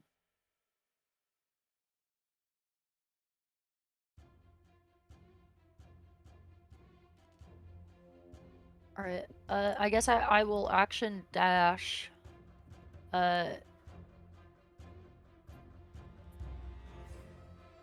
What's 15? 30. Okay. I will action dash to here. And then. Yeah, it's an action. Shit. I can reduce him if you guys are getting ready to carry him, but we're gonna have to figure out how we're getting y'all up, and I'll point to that area up here. Should we try and make a ramp or something with ice? I can try if you want the help. Yeah. Alright, go for it. I will end my turn, that's all I can do. All right. Rykard, you are up. Beacon on deck. Okay. I guess if Alex uncorks his endless decanter, then Rykard will begin to make, the beginnings of a ramp of ice using shape water.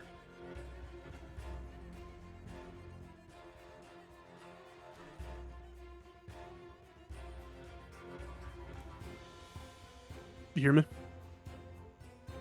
All right. Where are you trying to put the ice? Let's do it up against the wall, so maybe it has, point of contact with something.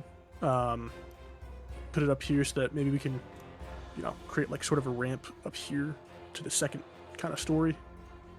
Okay. So this, you can put a ramp like here if that's what you're trying to do. When you put the ramp there, it'll help you get to that second level there, which is about 5 feet up. But the actual way to exit is 20 feet up. We'll probably need Boone to like fly down with like a rope or something. Actually, give me a Fine. second. Yeah. Let me read something real quick. Okay. Okay, actually, I know what we're doing. I'm gonna run over to Urgil. Can I take back the ice thing for a second? I got an idea. Absolutely. Alrighty, can I run over to Urgil and try and wake him up? Sure. How do you want to try to wake him up? I will crack him across the face. All right. You give the chef a solid whack across the face. As you do, his eyes blink a few times. You can see he sort of comes back to consciousness, blinking slowly. He looks dazed and confused, and looks up to you and with like a slow blink. He seems to recognize you, and he says, "Budgie." Hey, let's get on out of here. Come follow me. Sort of struggles to stand, but he does stand up. He's going to share initiative order with you, Rykard, since you're the one who woke him up. Okay. Was that my action to do so? To wake him up? That is your action to wake him up. Okay. I think I have like one more square of movement, so if I can, I'll try and guide him over here next to me. All right. Yeah, he'll follow after you and alongside you. All right. At the end of that shared turn, Beacon, you are up. Alex on deck. Okay. Okay. Seeing Urgild is up and seems to be moving okay on his own, he will probably forgo the idea of carrying him. Thankfully, he's going to meet Alex over here on his move. With his movement. Okay. So, if I'm understanding correctly, there's kind of like a ledge that's like 5 feet up. But then there's another 20 feet for us to get like all the way up there, right? Yes. Okay. So it's a total of 25 feet up in the air. Okay. I do not have a magical solution to this problem, but I'm wondering. You got your boots Yeah. of levitation. True, but they don't let me fly, right? It's just. So you can go straight up. Oh. Okay. Cool. Does make my idea a bit easier, I think. Yeah, if I'm able to like kind of go straight up, uh, I would like to do that, and I would like to like take my rope and kind of just try to make like a. I want to hold up my rope so like my friends can climb it, basically, as high up as I can get. Okay. You can move up 20 feet. All right, cool. I will do so then. All right. So you hover straight up 20 feet. Mm-hmm. Am I able to get to the top where the light's coming from? No. Do you see where I'm sort of like pulsing over here, Kessie? Hold on, let me see. I was too zoomed in, my bad. Yes, I see. So you're over here. You're up in the air, just kind of like a bit away from that part of the wall. Oh, I understand what you're saying. And there's no way to really get closer to it. Well, you could attempt to throw your rope over there. Yeah, sure, I'm gonna do that. Okay, Yeah, go I'm ahead and gonna- make a ranged attack there. Okay. It's just my dexterity, right? Yep. D20 plus my dex, which is 13, so it's a 1. 9. All right, you lob it as best as you can, trying to sort of lasso it. It does flop on the sort of ledge where the opening is, but it doesn't tie firmly around anything. So the rope is up there, but it's not secured in any way. Okay. Okay, that's better than nothing, I guess. I'll turn to the group and I'll say, like, I got the rope up there. Boone, do you think you can tie it? Right on. Okay, and that's all I can do. That's where I'll end my turn. Alrighty. Okay, Alex, you are up. Rowan on deck. Okay. Do we think we need do we need a ramp to be able to get up here, or can we just kind of climb up this? You can just climb it. It's only 5 feet. All right, so yeah, I'll just scurry up here. All right, take a look. Beacon through the rope up. Through the rope up, but it is not secured in any way.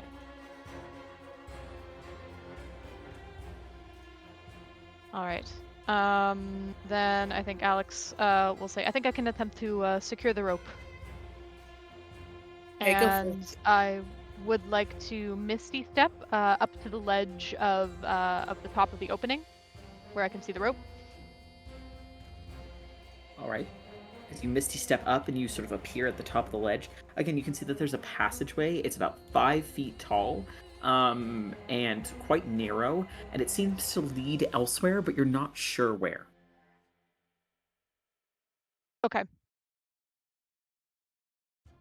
Or actually, you know what? Maybe wait for Boone. No, we want to try and get Rowan up here. All right. Okay.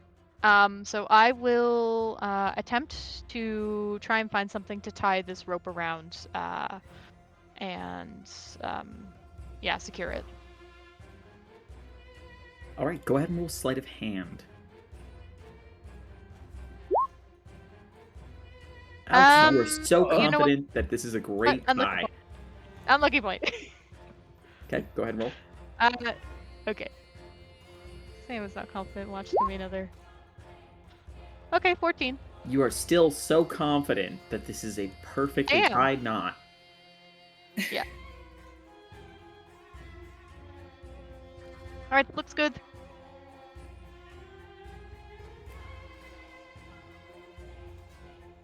All right, yeah, and then Alex will just kind of hang out in the passageway, I guess, waiting for some other people peeking down. All right. To speed the process along, we'll say that you are all attempting to make your way over to that entrance / potential exit. How does everyone intend to get up there? I will climb. Yeah, I'm Right. also will climb. I'm Okay. I would casting. like athletics checks from the pair of you. I'm casting spider climb on me and Urgil. All right, and Boone, you're flying. Yes, sir. All right, in that case, I just need athletics checks from Beacon and Rowan.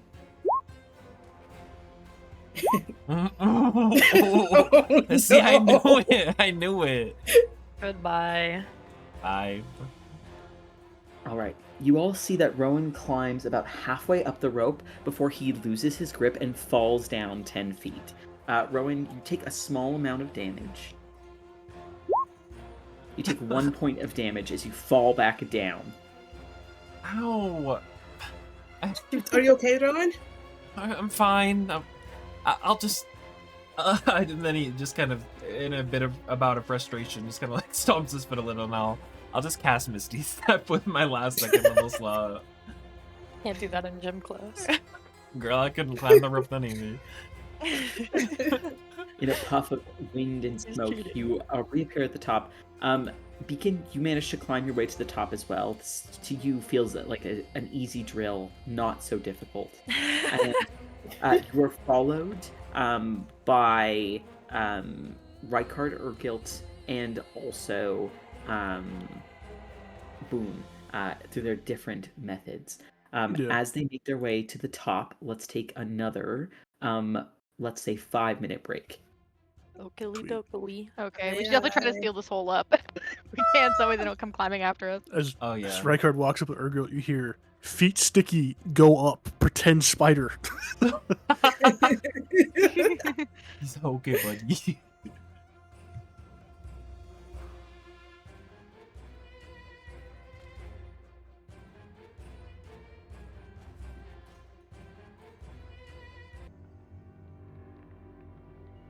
Okay. Alrighty. So, as you push forward and attempt to move into the next space, you are confronted with your next potential hurdle.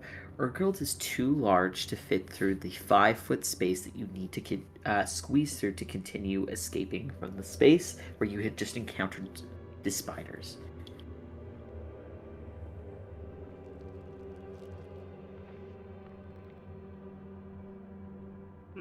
I mean, I can make him fit.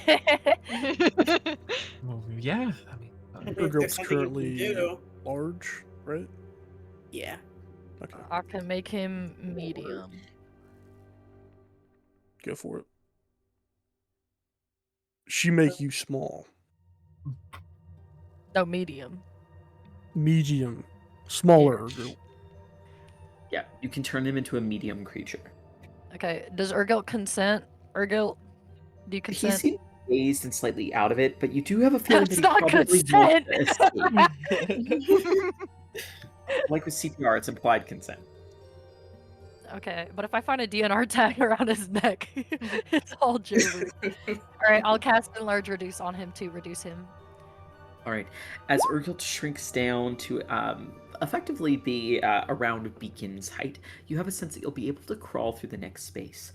Looking up ahead, you can see that the space seems to extend about 40 feet out into another area of darkness. You can see that there are some mushrooms that speckle the walls and give a light illumination to the space. And you can see that there's what appears to be spider webs all along the floor of this passageway, which may get in your way.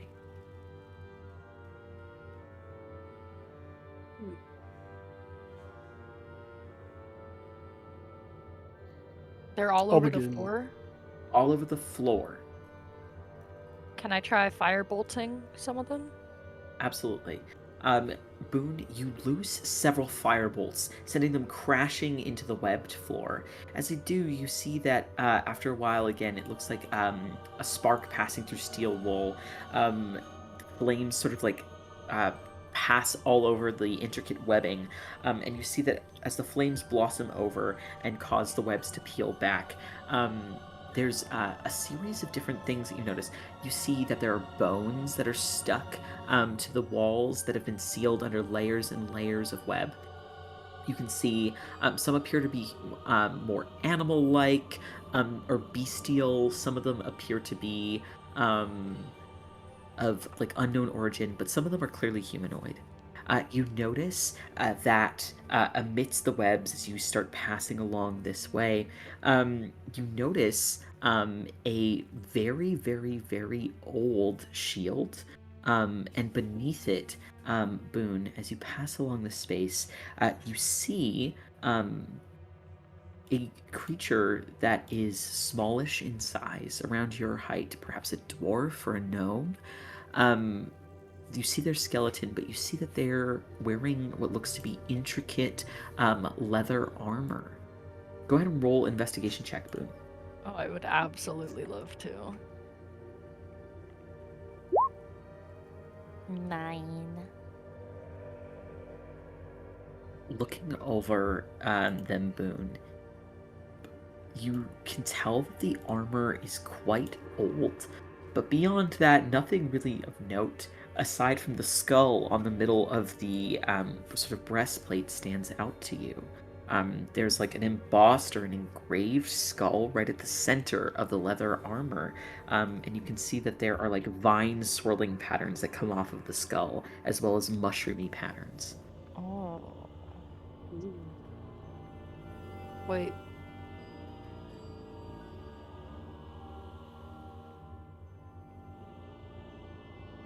This armor looks awesome. Wait, can I try it off? It isn't too hard for you to pull it free, seeing as the bones sort of just crumble away as you sort of shake it. But you notice that no dust or anything seems to collect on the armor itself. It looks cooler than my leather armor, at least. I'll take it. All right. You grab the armor and you sort of tuck it away in your bag. The armor itself weighs about 10 pounds. Okay. And I'll call out. There's like shields and stuff on the floor underneath all these, like, I'm assuming past spider dinners. I'll take a look at the floor. Taking a look at the ground, Rykard, go ahead and roll either a perception or an investigation check for me, please. 12. Amidst the various bones and such that you move to the side and kick away, you only are able to find one thing that's particularly of note to you, Rykard. As you sort of scour over the bodies, feeling a little like carrion, you notice that you are able to find a total of 13 gold pieces and 10 silver amidst the bodies.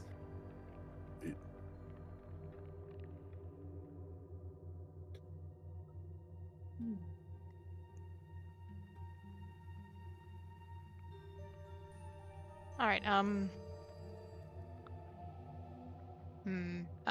Is there anything else, I guess, like, of note? I think more like kind of focusing on, like, not so much the belongings, but like where like they might have been headed. Like what's kind of like what we're looking at up ahead. Go ahead and roll an investigation check, Alex. Natural 20 again. I'm so investigative today.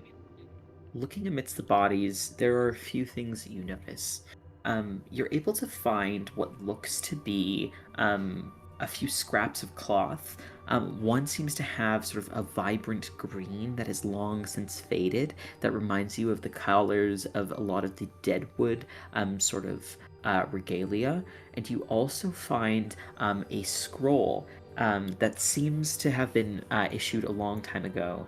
You roll it out and take a look at it, Alex, and most of the script has faded away or been damaged in some way, but you can see some of the remains of what looks to be a very old map, and you're reminded of a conversation that you had briefly heard, somebody that you had passed by, perhaps spoken to. You recall that somebody had mentioned a theory that all of the ruins on the island are connected subterraneously, deep beneath the ground. different than the changing surface of the island. The one that you look at appears to be a bit of a map of a segment of ruins. You also notice that as you look through the myriad bodies, you see a group of what looks to be one or two people who may have come from the Million Crest. Oddly enough, something that you do see is a skull that is sort of attached to the body of someone who looks like maybe they were in Vermilion Crest based on the red and purple of their raiments, their clothes. Looking over them, though, the clothes look very old, at least like 40, you would argue, potentially years old. Very worn, cloth is basically broken down. You notice that the skull that's attached to this body, there's like a big eyeball that has begun to burst out of the skull, or like a hole where you'd expect to see one big eyeball. Ooh. Okay. So yeah, I remember Lucan mentioning that the subterranean maps connect with the ruins. I had a question. Oh, right, that was it. How old is Brave Hollow again? Is it like 40 years old? Like, is that like around like how old it is? I feel like that's right. The organization, I believe, is slightly older than that. Let me look really fast.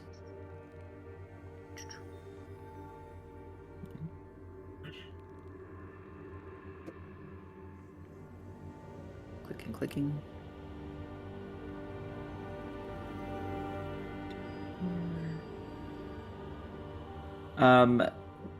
Brave Hollow was established a little over 33 years ago, so it's weird that the clothes appear a little bit older than that. Yeah, that's what I was thinking. These clothes are older than Brave Hollow itself. But they seem to be wearing their uniforms, right? Their colors? Yeah, that doesn't make sense. Could there be a magical reason for this? Like maybe some sort of chronology magic that could have worn these clothes out faster? I don't Make think it look like ours they've been are- around. I'll take some of the clothes, maybe, and some of the scraps of fabric that we're seeing to maybe give that a test. Yeah, it might make sense if what? Oh no, you go first. What were you saying? No, I was just thinking like maybe it might make sense if like Brave Hollow's not that old, but like the orders, like the organizations existed longer and they just kind of got like adopted in. No, I don't think so. The organization started with Brave Hollow. Believe, right? From my understanding of the history of it, right? I mean, that's what you know. Yeah, okay. I wanted to confirm that's what I know. What were you saying? Oh, I found something for you. And I'll hand her the old map of the ruins. Lucan had told me earlier that all of the ruins connect. So perhaps if we use this map, then we might be able to find a way out of here. Oh, does it look like a map to the area that we're currently in? It looks like it could be, but looking at the map, a lot of it has eroded away and most of it's illegible. Taking a peek at it, though, Boone, one thing you do notice is that the ruins on the map seem to connect to a series of different passageways. You have a feeling the ruins themselves were sort of like, or this map was leading these people, these adventurers, whomever was using this map, to like a central congregating space where many ruins connected.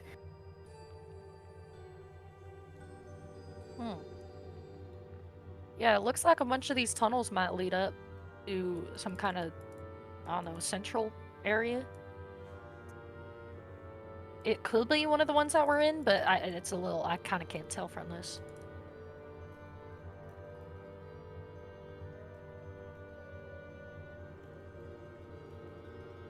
Thank you, though. Yeah, of course. So you're saying there's a central area where they all like converge? Yeah, a bunch of these different pathways come in from different areas, it looks like, and then they just meet up in this area, like a port almost. Alright.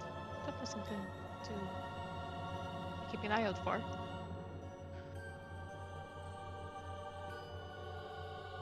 Alright, and sorry, Harrison, I kind of missed a little bit. When you were talking about, like, is there an eyeball somewhere?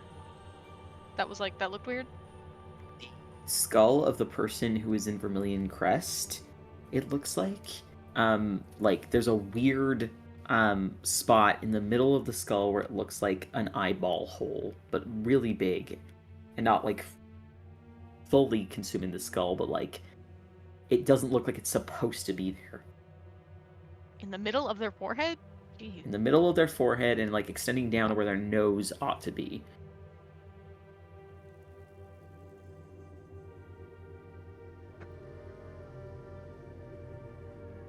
Does it look like something like... I know.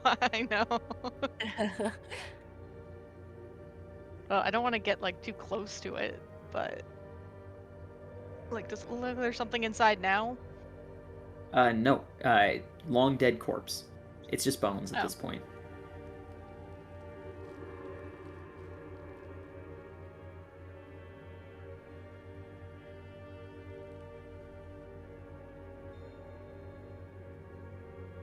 Okay, I don't really know what to do about that. That is a strange thing to be seen.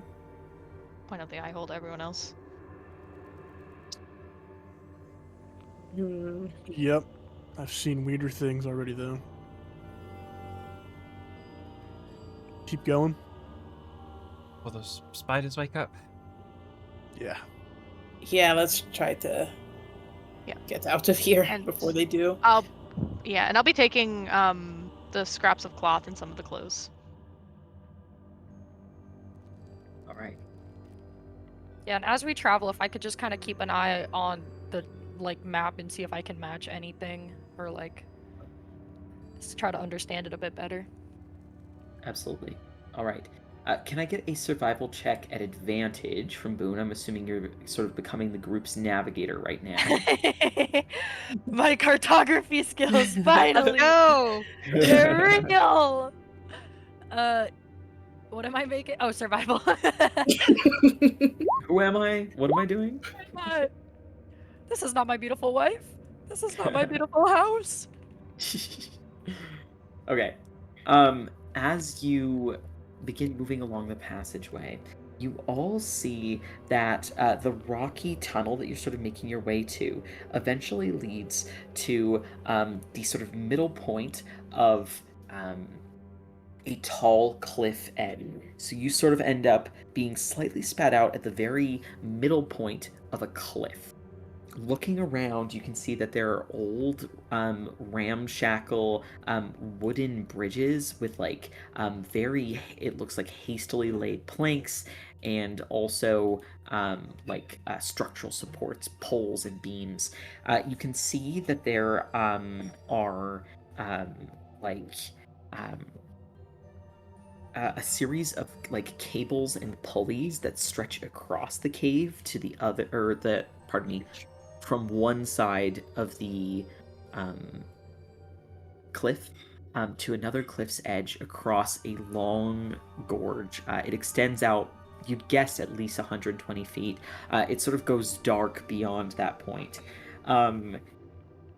Beneath you, you do not see anything except for what looks to be a sort of zigzagging, almost switchback-like set of hastily made and laid wooden scaffolds, like a little bit of bridge work that has been done to go a little bit further down. And it seems to descend down to where there seems to be smoke or steam or some sort of haze down beneath you. So looking around you, you can either go down, you can try to scale up if you wanted to, or you can try to take the pulleys across to the other side. On the other side, you can see that there's a set of stairs that has been sort of carved into the stone that seems to sort of snake alongside the cliff face on the other side, and then upward. you can see that there are a tangle of spider webs that also stretch across this gorge. Some of them, you can see that there appear to be things stuck in some of this like webby meshing. That is all that you can sort of tell and see. Looking at your map, Boone, a lot of it has worn away. You're not sure necessarily what the best way to go is. You do have a sense that the passageway that leads downward theoretically should lead to what seemed to be an excavation operation, though. Oh, does the cartography at all remind me of the one that we found in the other temple ruins? Faintly. But, like, the penmanship and stuff is slightly different. Yeah. But the way that things are drawn out on the map looks similar. I think there was some kind of, like, archaeological thing downward if we head that way.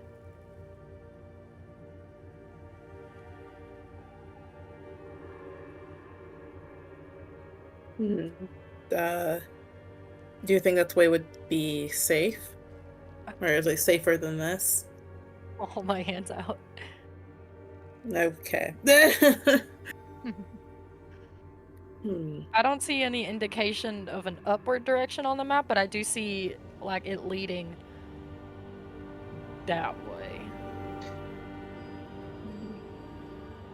Maybe we should yeah, maybe it would be best to go down then. See what we can find if all of these are connected. So we can prove that theory, right or wrong. Looks like there's stairs leading down there. Yeah, in the stone. I think me and Urgil will hit the stairs.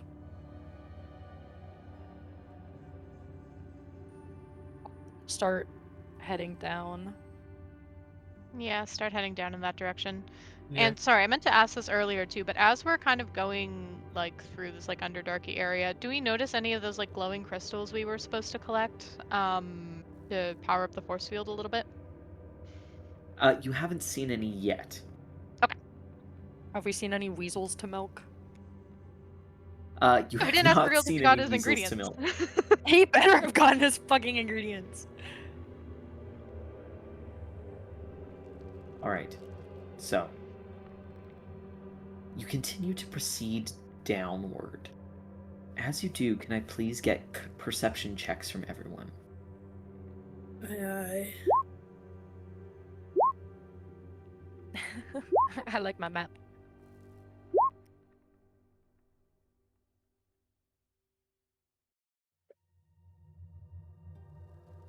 Okay. Are any of you doing anything to light the way as you move? I don't even think that's something that Boone would think about. So no. Yeah, if we need to, we could cast light on something. Yeah, I have my adventurer's ring. Okay, so maybe we'll use that.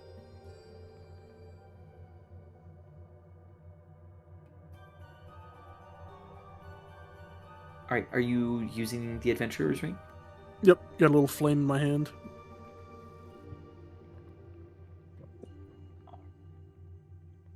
As you proceed forward, soft light sort of coming off of Rykard's magical conjuring, you can see that heading down, the wooden planks that are sort of like hastily affixed to the wall creak and groan underfoot. Some of the planks, as you take careful steps, seem to creak heavily, while others creak only lightly.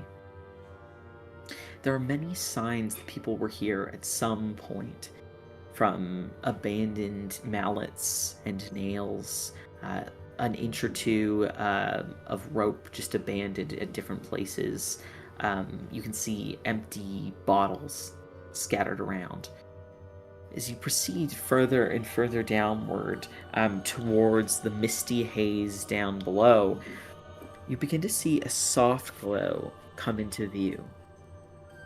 One massively large mushroom, approximately the size of two Urgild stacked together, so about 25 or so feet tall. A little bit, sorry, it's a little taller than he is if there are two of them stacked together. It gives off this pale purple glow as you proceed further and further downward. You also hear a sort of bubbling sound as you see a large river seems to pass through the center of this gorge that you currently find yourselves in, with the tall mushroom sort of standing in the middle of the gorge, surrounded by water on all sides.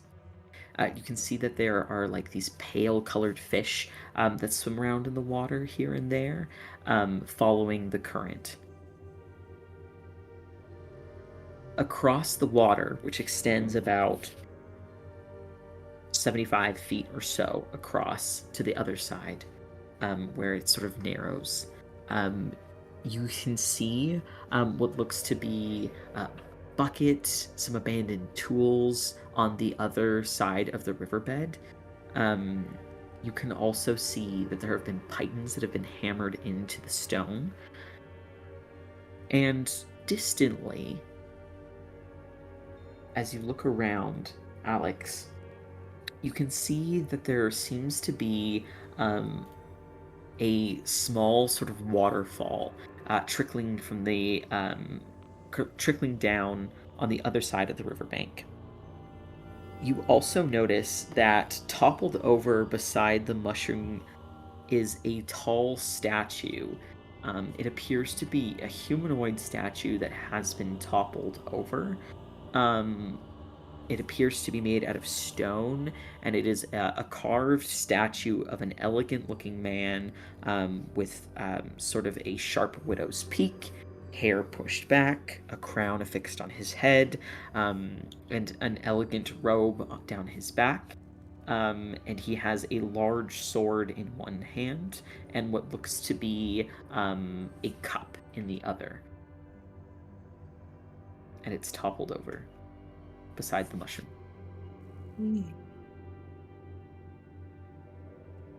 Is there anything like recognizable about the statue? Like, is it like any like religious icon? Does it have like anything else on it? Does it seem like too detailed, like it might have been someone petrified? Roll a history check.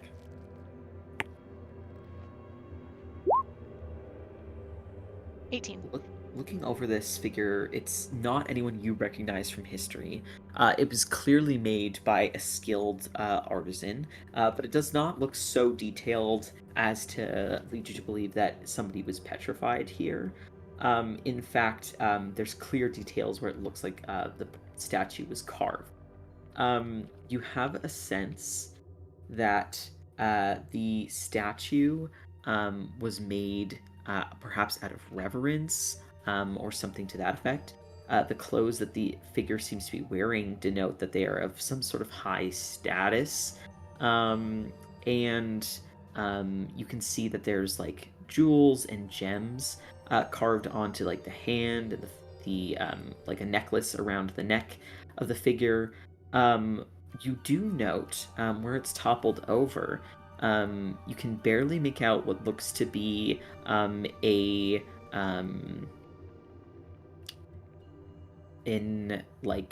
carved icon of a raven, sort of like right near the neck of the robes that the person is wearing.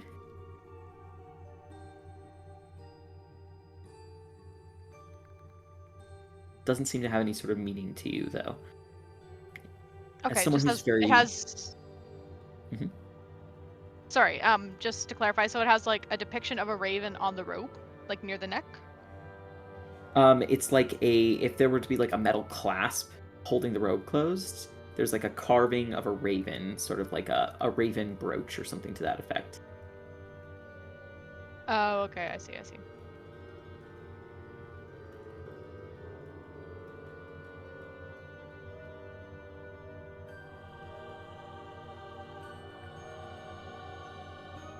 All right. Okay. Does it look like it? Like, can I see like what might have toppled it over? Like, does it seem like it was like intentionally or like just like wear and tear, or like It looks some like disruption? it's toppled in a way that perhaps when the mushroom burst from the ground, it toppled the statue over. Oh. Okay. That's a strong mushroom.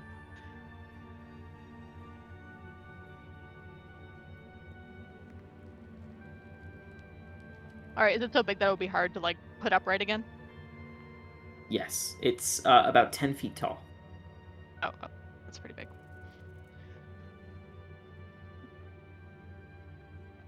Right. Alex just kind of shake his head, but take note of what's here.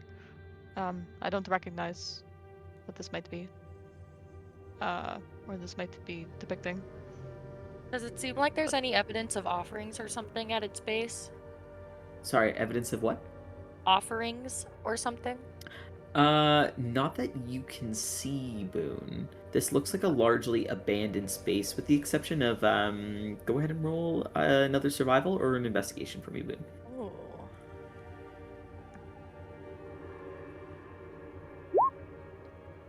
Four. You don't really see any signs of anything coming through here. I am so bewitched by this map. Man, I love maps. One thing you do see on the map, potentially up ahead, Boone, is what looks to be labeled something to the effect of treasure room. Oh! And another thing that says the mining post. Oh.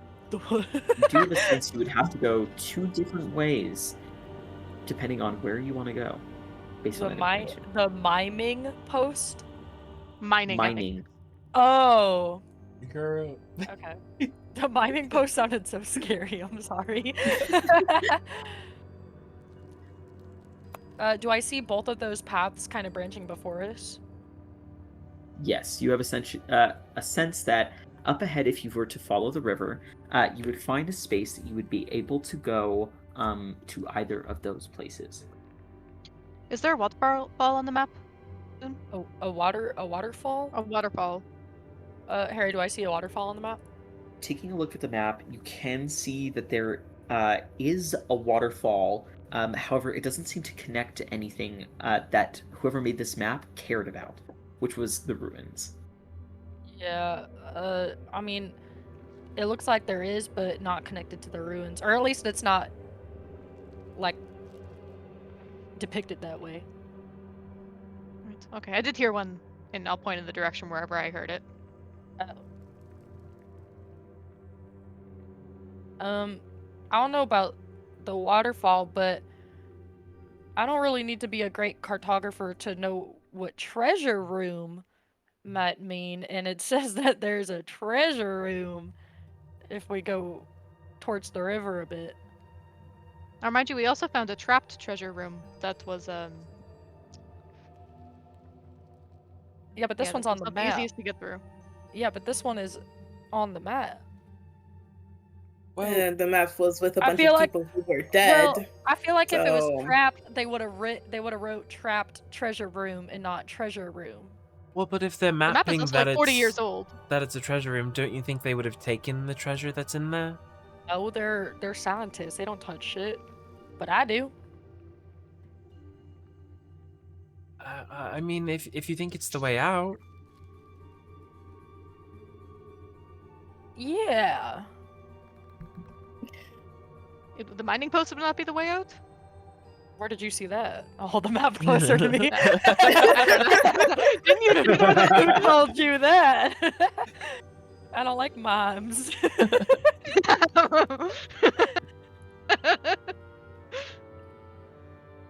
It's on the way. I will trust your cartographer skills. Thank you. Harry, I would lead us towards the treasure room. All right. You begin leading the group towards the treasure room. You follow the river for a little bit longer. You have a sense that that the river itself extends even further, but you're not sure exactly how far. You see a series of stairs that seems to spiral and snake up the cliff face before it suddenly seems like the stairs just stop out of nowhere, and there's simply just a blank wall that the stairs lead up to. You have a sense, based on the map, that there is some sort of entrance or door or something to that effect at the top of this strange terminal stairway. I think, and I'll point up towards it, that's the entrance up there.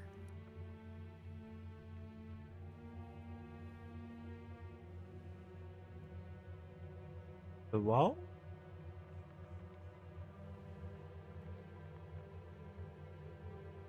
I mean, it's probably hidden. I'll start ascending. You begin flying up, Boone. You see that carved into the stone, there are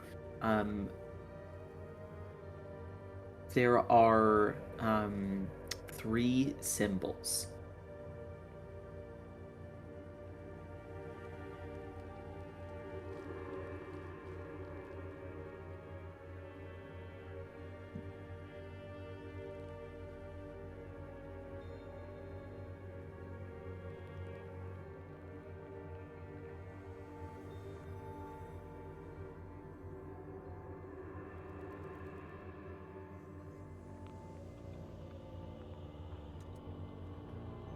So you see that there are three symbols.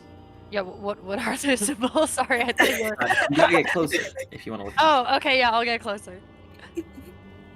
All right. As you approach, you see the three symbols are familiar to you, but you're not entirely sure exactly what they are. Go ahead and roll an Arcana check for me, Boone.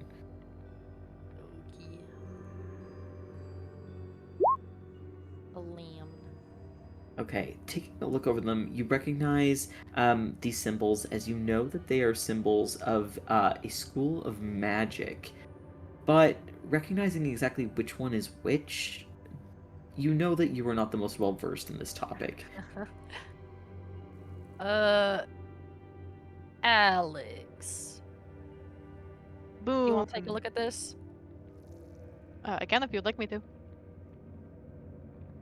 I'll run up.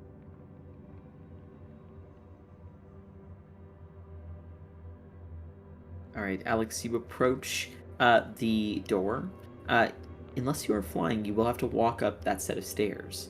Oh, I don't like the way that was said. Go ahead, Alex. We'll look for traps on the set of stairs. All right, go ahead and roll an investigation check. Come on, come on. Come forth, Alex. Fuck, Come forth 11. me. Walk forward. As you clamber up the stairs, you notice, Alex, that there appears to be 52 stairs. Making your way up, there's no rail, there's simply stones basically jutting out of the cliff face or the cliff wall. As you're making your way up, you're fairly confident that there's nothing of note until you make it to step 36. And as you put your foot down, you feel the stair retract, and you feel yourself beginning to fall. What do you do? Where am I falling? Am I falling like down a chute? You are going to fall down about 30 feet. Okay, yeah, I'll try and just jump up to the next step instead. Try and kind of roll up to avoid falling down. Sorry, did you say you're gonna Misty Step? No, I'm not gonna Misty Step. I can't Misty Step right now, but if it looks like I can jump onto a higher up step or something like that. No, like that. You stepped on a step and now it's gone, and you're about to fall. You're falling right now. Seeing this, am I Okay, able to try I will and grab Alex? Grab his arm Sure. or something? How fast can you fly? 30 feet. Okay, go ahead and roll, we'll say, a dexterity check to see how fast you can get to Alex, and if you can catch him before he hits the ground. There it goes. 19. 19. All right. So, Alex, you can feel the ground underfoot vanish. And immediately there's that set panic that sets in, that falling, sinking feeling. But a moment after that feeling hits you, you are grabbed and you can feel yourself held aloft by a very firm grip on your arm, and you hear the rapid fluttering of wings keeping you up in the air. I'll pull him back towards the Thank you. 37th step, question mark? The next one? Are you just dropping him at the next step, or are you taking him up? Oh, well, if I've got a solid grasp on him, I'll take him up, but I wasn't sure how well I had him. Sure. With some effort, you are able to fly him to the top. Once you reach the top, the 52nd step, Alex, you're sort of placed gingerly upon it by Boone. Again, feels more solid, doesn't feel like it's going to crumble away at any moment. And you notice after a few seconds pass, step 36 reappears. Oh. Okay, keep that in mind. Just out of curiosity, does the fact that there's 52 steps mean anything? Like, is there any significance to the number 52 that I can think of? Sorry, you guys are cutting out so much for me. I'm just going to leave and come right back. Okay. Quick! Everybody write the Oh, fuck. All right, Sam, do you mind saying that again? Yeah. So you mentioned there are 52 steps. Is there any significance just to the number 52 that I can think of? None that you think would be relevant here. Okay, none that would be real. Okay, just making sure. All right, but I am currently pulled up to the top with Boone. Yes. Okay. Something up here that you need me to look at, and I'll kind of brush myself off a little bit. Yeah. The door, I think it's locked somehow, and it's got these symbols on it. I know you know this stuff. Are we able to ascertain anything about them? Sorry, you said they are symbols of what? Like magic. I don't know exactly what the official, assignments are for their schools. Well, would you be able to help me out? Trying to identify them from what you have seen? You're right here with me, but sure. All right. Would I be able to try to identify them Yeah, go ahead and roll an Arcana check. with advantage since Boone is helping? I think Boone is also trained in Arcana.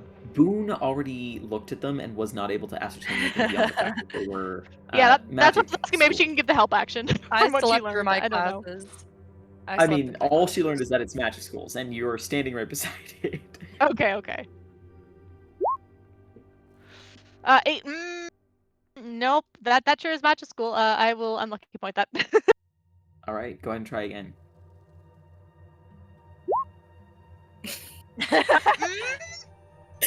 Do I Every use the time. on this? I am so ashamed. Do it. Fucking yeah. I'm fucking doing it. Yeah, heroic inspiration. Let's fucking go. Watch this, guys. It's gonna be like a 10. Beautiful. Intervention. Amazing. Alex is really Amazing. straining on this. He's looking at him.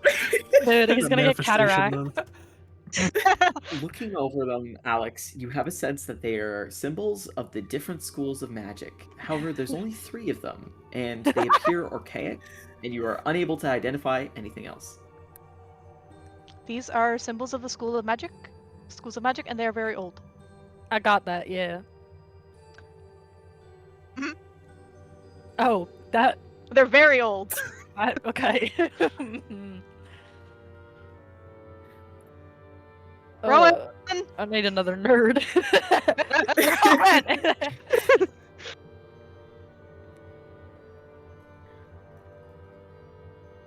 Rowan. We see Yeah. someone else give this Arcana. Oh, how do I get up there? What thing do I not step on? The 36th step So far. so far. You counted all of the steps. No, I can do that. I can do that. And He's autistic. He can't help it. okay, I guess I will. Yeah, I'll, very nervous. I will grasp my own. Well, did you start at 0 or 1 when you were counting? Me or Alex? Alex. He started at 1. You on the got first this, step. Rowan! You got this! Boone, can you at least be ready to catch Alright. me if something happens? So what? At this point, Rowan, I'd say that you know that you were supposed to avoid that. So, with some effort, you make your way to the top. Once you make your way to the 52nd step, go ahead and roll an Arcana check. Okay, I will use guidance for that. An 11. Fuck. Why would you even try to manifest that? See, You're I sick. thought it would be Do You're that to me. sick. 22. Alex is gonna get so pissed right now. Okay. Taking a look over them, Rowan, you are able to quite easily identify that there appears to be 3 symbols, one pertaining to a different school of magic each. Taking a look at them, you have a sense that there is a symbol of evocation, there is a symbol of conjuration, and there is a symbol of transmutation in that order. So evocation, conjuration, transmutation. Yeah, once he gets to the top, he kind of leans in and looks over them for a couple seconds. And oh, yeah, no, I recognize these. Evocation, conjuration, transmutation. I'll give a sideways glance over to Alex. Rowan is so much older than I am. He works with Put my head druids over who are my- like thousands of years old. That is how he recognizes it. He Well, was that there part's when they true. carved these stairs. Possibly. Rowan, is this your handwriting? No. Do I ascertain like anything else about like what's in front of us based on that? Like, or just that there's 3 symbols So- on. Looking at the wall, it appears to just be a wall, and there are 3 symbols carved on it. Again, evocation, conjuration, transmutation. Boone is saying that this stairwell leads somewhere, but there doesn't appear to be a door or anything else that you can see at present. Okay, maybe they're like keys, but for magic. So we need to fill the slot with that magic. That's what makes sense. Do you have evocation, conjuration, transmutation? I have transmutation Yeah, I do as well. and evocation. I can blast it with some evocation magic. I can do conjuration. All right, perfect. Uh, All right, which one's first, Rowan? I would assume it's in the order that I said, so I'll go first, Alex second, and you last. All right. Right, I guess wait until we all seem to be ready, and then I'll go first. I will conjure up a little radiant orb, and I will cast Starry Wisp at the first symbol.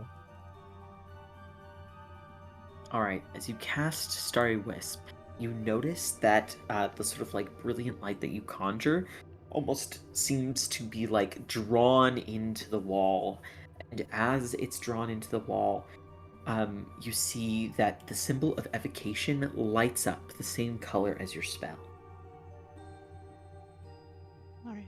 And immediately after that, I will use telekinetic to cast Mage Hand and press that against the symbol. Alright. The mage hand again seems to be absorbed by the wall and is drawn into it. Following that, I will cast Thorn Whip and kind of cause these vines to kind of grip the door. Alright. You see that as the thorn whip sort of crashes up against the door, you see that it almost seems to be reeled in, like a rope being reeled in, and is drawn in and vanishes from sight.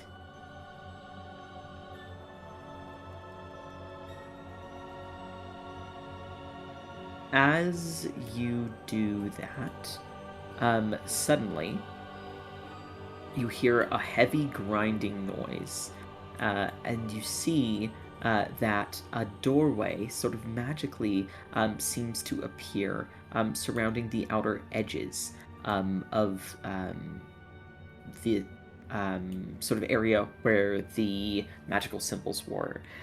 As the doorway appears, slowly with a grinding sound, it then swings open inward. You can see what looks to be a stony space up ahead. Boone, you can see a glow coming from within the stony space.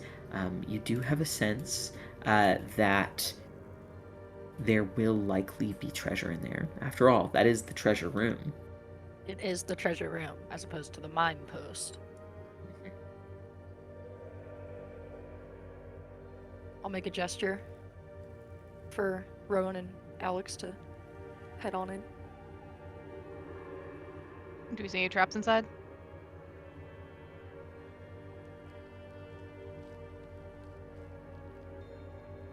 Do I?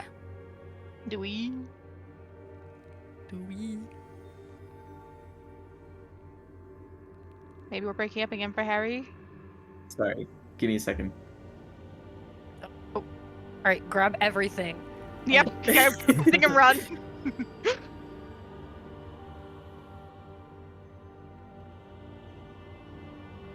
Okay, so as I was saying, So, at the grab base of the everything. stairs. Oh, Are you guys trying to go in, or are you trying to get your friends to come up? What are you planning on doing? well, the rest of the group should come. Yeah. I agree with that. Yeah, well, Okay, if you give yeah. us a signal, we'll go up. I'll wave at Yep. you guys. All right. And you're bringing Urgild with you as well? Yeah. Yep, Yeah, gotta stick come on. together. Mhm. How does he look? All right. Yeah. I know he's like dazed, but in terms of like physical health, like is he look super wounded or hurt?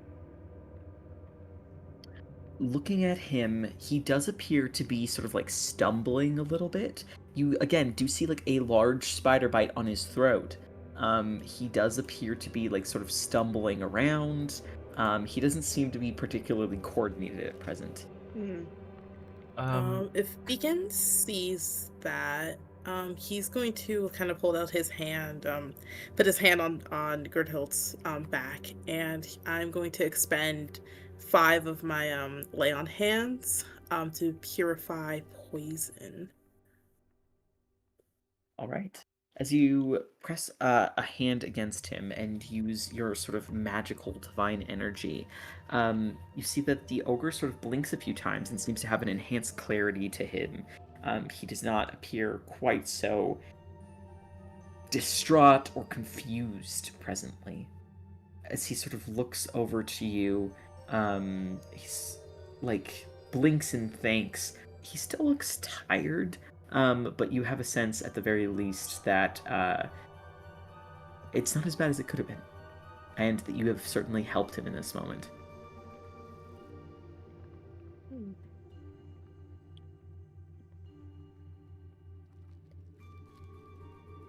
It's good. Yeah, I will just like nod. It's like, are you feeling better?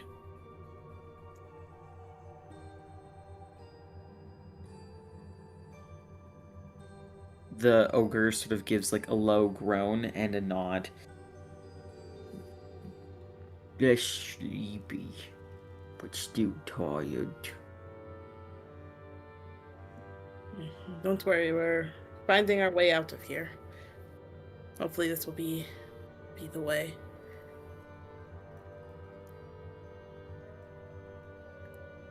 The ogre gives another nod.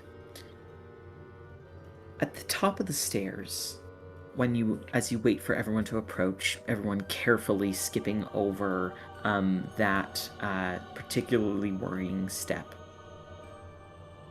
You get a bit of a glimpse into the room up ahead. Rowan, Boone, and Alex, as you three are sort of at the front, can I get perception checks from you three, please? Yeah. Sure. Yes. Hee hee. Oh my gosh, twins. Oh My gosh, you're so perceptive now. Play. Time for Keeper's stupid is over. Guild. Right. As the three of you sort of take a look into the space up ahead, you notice that there's like a soft, almost golden glow to the space.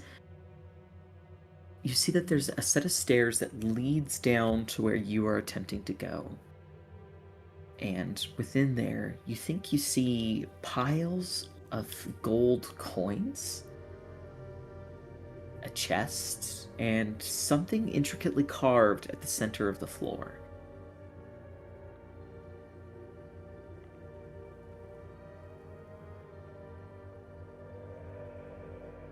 Yeah, it kind of seems like it. Will we need to get closer to the thing carved in the center of the floor to figure out what it is?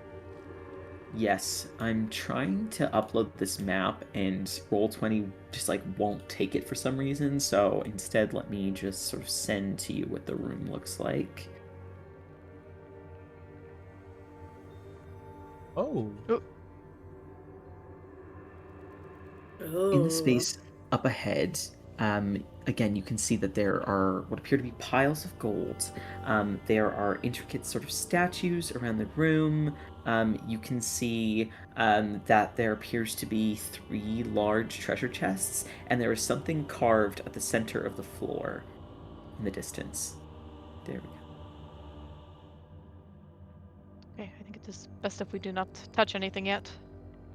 And we're at the top of the stairs? Pardon? And we're at the top of the stairs on this map? Yes.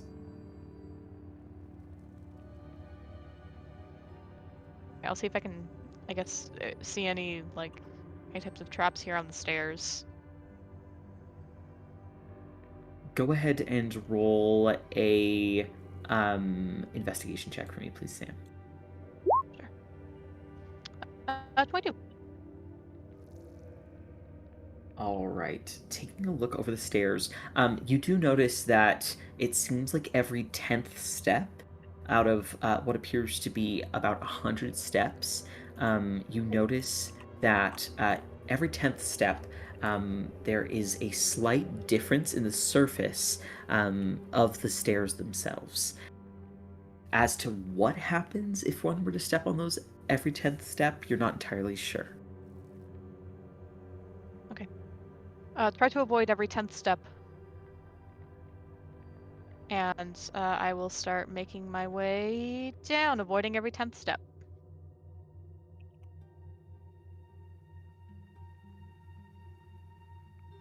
I'll just fly over them.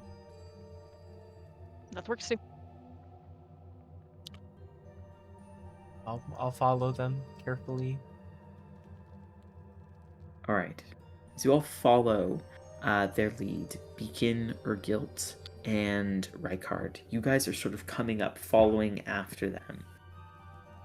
As you peer into the room, you similarly see what is laid out before you. Strange statues, piles of gold, what appear to be gold braziers.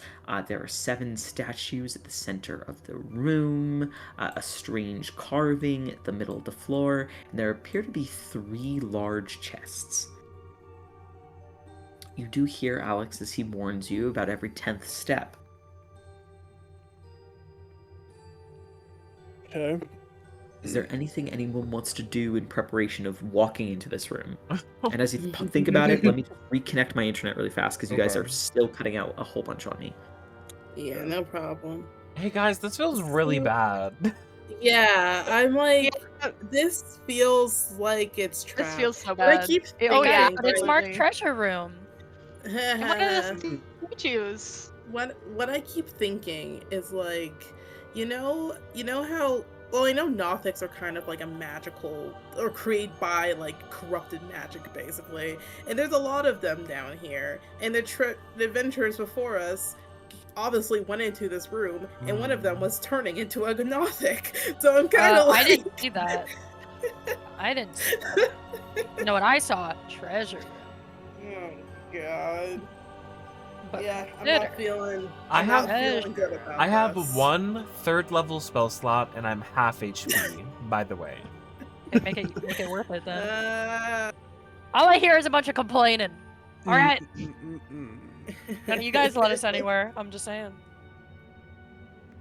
I might cast Sanctuary on someone.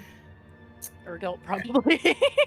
I will say, Boone, with a 26 perception, one other thing that you notice is that there is a crack of light that seems to be coming down from the ceiling directly on the middle of the space. What the fuck? I don't know what to do with We- that. Is that like daylight, like a way out, or It to Boone looks like daylight. It's not very comforting. See, guys, the way Yeah. out. The way out is up there. before I step in, I'll have Rufus come over and fly up to that daylight if Boone points it out. I will, since I'm being judged for my navigation. All right. As you send Rufus up towards it, what is your intention, Rykard? Try to find the source of that light. See if it actually is daylight. See if there's a way to get up there. All right. As Rufus takes a look at it, the ceiling in this space seems to be about 80 feet up in the air. The space, the light rather, to Rufus's eye looks like. Go ahead and roll a survival check for Rufus. Okay.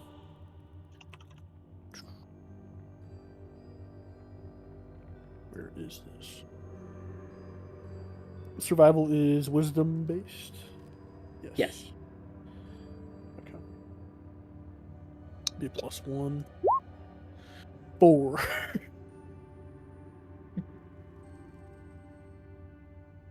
Taking a look at the light, Rufus cannot tell what kind of light it is, but it does look nice and it is kind of warm. He doesn't see the opening of where this is coming from. It's his first day. It appears to be like a crack in the ceiling. Okay.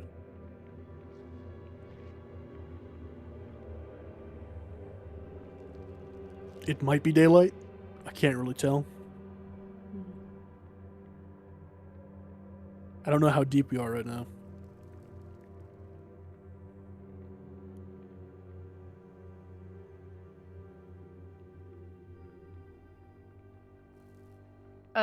Harry, if I buzz over, not touching the floor, can I make out any of these symbols, like with these statues here? Does it look like some kind of puzzle or lock or something? Taking a look at the different statues, you notice that they generally all appear to be the same figure, which is someone who is cloaked and shrouded. Each of them appears to be holding out their hands, like as if waiting to potentially receive something. You also notice that on the palm of each of the hands of these statues, there is a different symbol.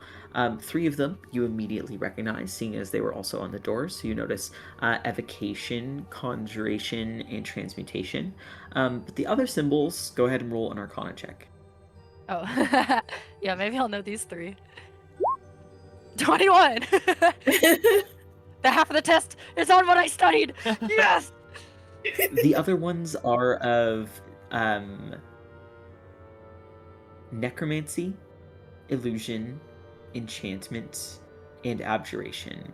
You notice that the school of divination appears to be absent from these different statues, But looking at sort of the central faced figure here, you do see it sort of looks like a moon or a sun with its eyes closed and its mouth partially shut as well. You notice sort of like above the face that there is a symbol of what appears to be some sort of divination magic. You also, again, can tell that there's all these different chests around the room.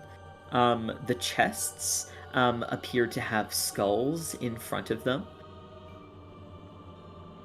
And distantly, Boone, as you move around the room, you do notice that there appears to be like very old blackish stains sort of spattered around the room.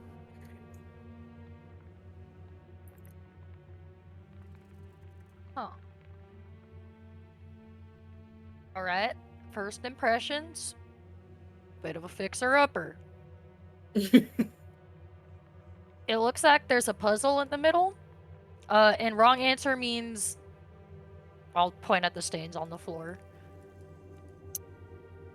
Okay, Okay, that is noted. not promising. Perhaps this might not be worth it.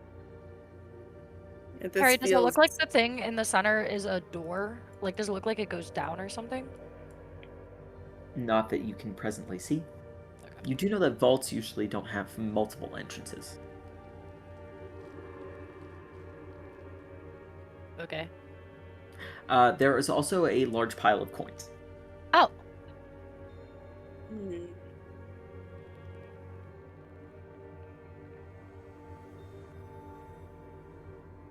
All right. What are you able to determine about the puzzle, Boone?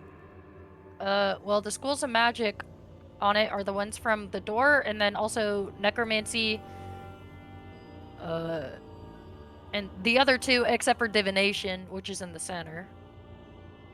Illusion and abjuration. Yeah, I thought we all knew it, so I didn't want to say it for, save time. They do have their hands outstretched, though.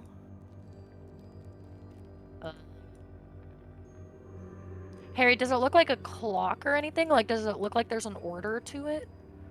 There doesn't appear to be an order that you can tell.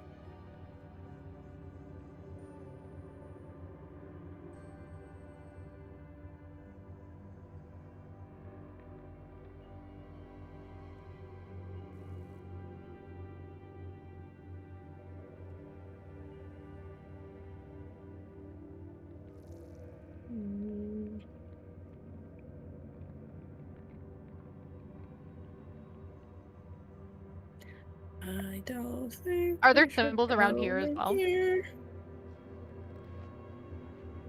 Like around the statues, Harry? Uh, Or no? Looking at them, there are symbols on the ground, and they appear to just be like the ones that are nearest to the statue that has the symbol. Like, let's say that this one is illusion. That one would have like on either side of it symbols of illusion. But that's it. Okay. And as All far right. as And sorry.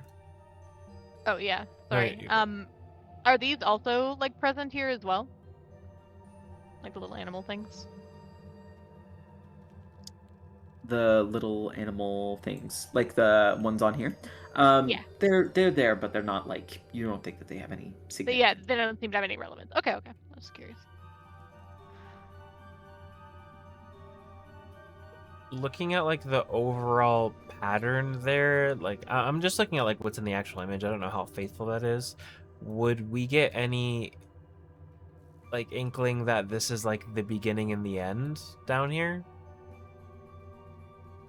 Again, you don't know that, you cannot, looking at it, you don't have a feeling that there's necessarily a specific order Okay. that you can tell. All right. Is there anything else around the room other than the gold in the chest that might be able to help us kind of figure out if there's anything more to this? Looking around the room, go ahead and roll a perception check.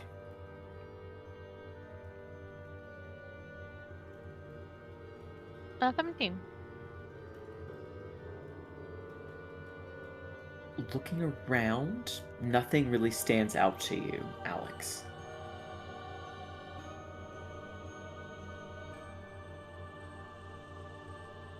There doesn't seem to be much here in terms of figuring out this puzzle. I mean, there's the symbols. Worked on the door. Oh.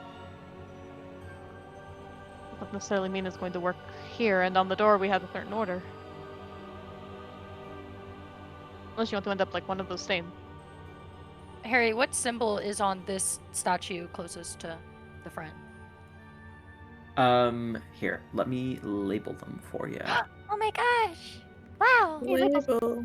Because I'm like, I don't know how bad anyone is on healing, or if anyone wants the short rest Yeah. benefit from prayer of healing.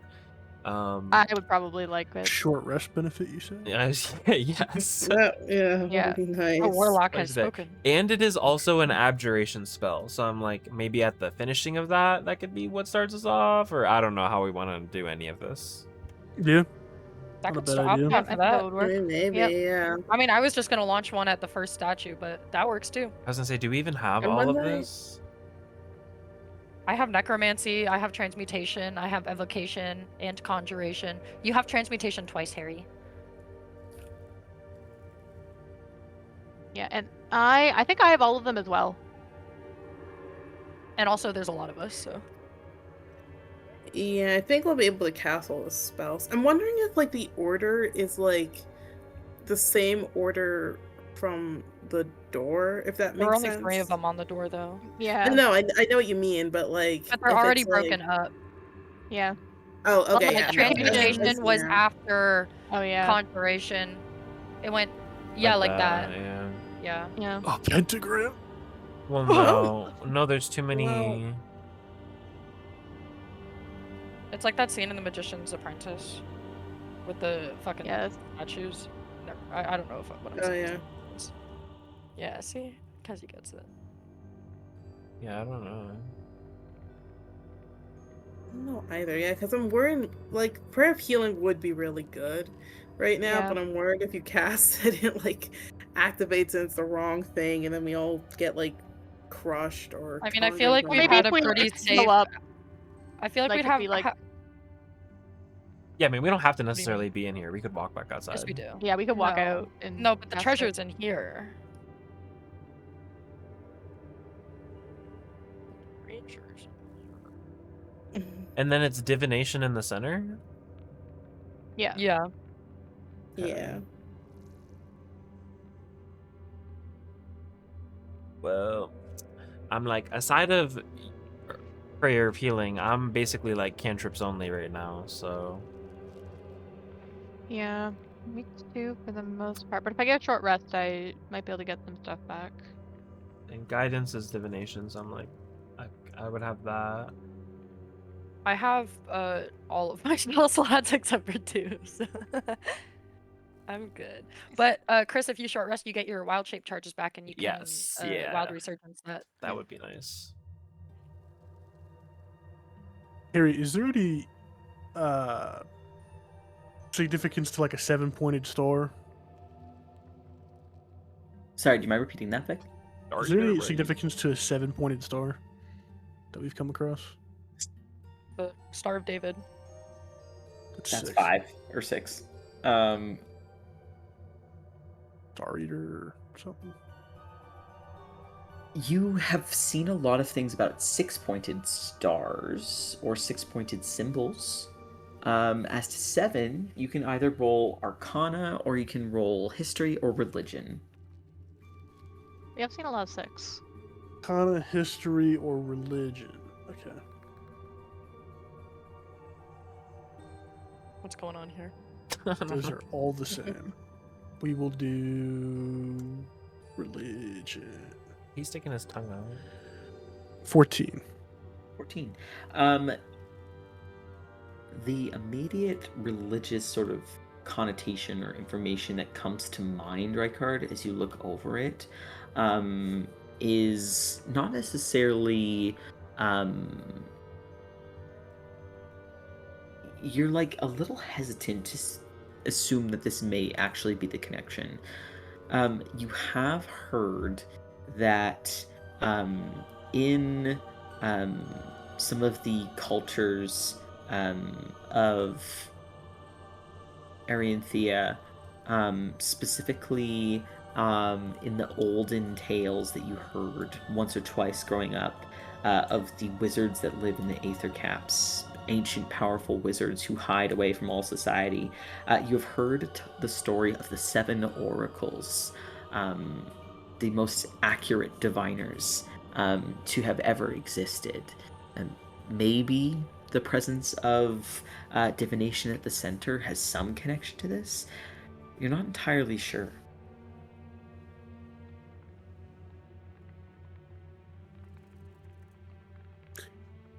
Okay.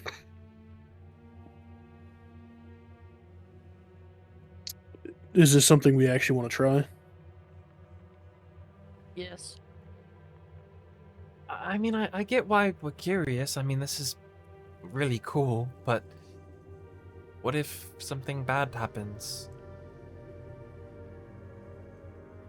Yeah, I don't know if we're really in a state to deal with anything. I think And now that we have a map, particularly we can always dangerous come right back now. here when we get perhaps some more answers. We're already here. We come back. We sealed off the entrance to this place also, so we'd have to find a different way in. We're already That's why we here. have the and map. We figured out the puzzle. Have I we mean, if you though? wanna- I don't feel like we have Yeah, figured anything no, 'cause out. we have. No, because I figured it out. Oh, could you please explain in detail what we have to do then?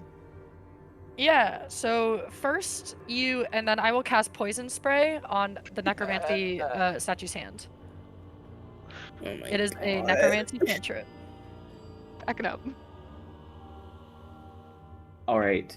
As you cast the spell, Boone, letting out like a burst of this virulent spray, you see as the energy seems to be drawn into the palm of the outstretched hand, and you see sort of beneath the hood of the lowered robe, there's like this greenish energy that emanates off of the front of it for a moment, and you hear a voice say, "Death and life, 2 sides of the coin."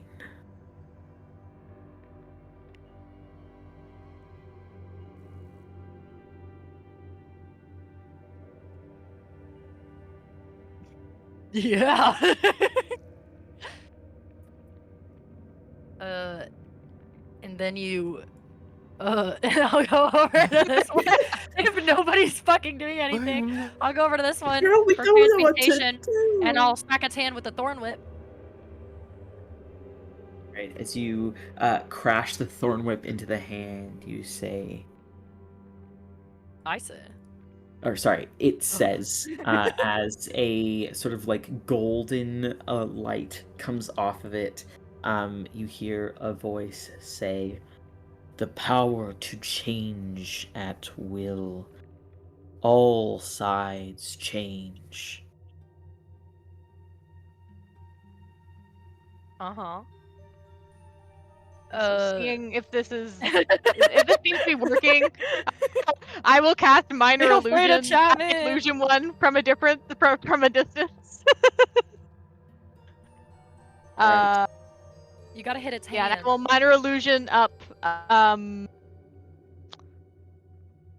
don't know. I'll minor illusion up a symbol of the school of illusion, I guess, in this one's hand. Right. As you summon forth an illusion, it seems to turn sort of a pale purple color and gets absorbed into the hand. A light emanates from under the robe's hood, and you hear it say, "Falsehoods and truths, ever present." See, you got it. Falsehoods and truth, Alex. Okay. Do you have evocation? Yeah.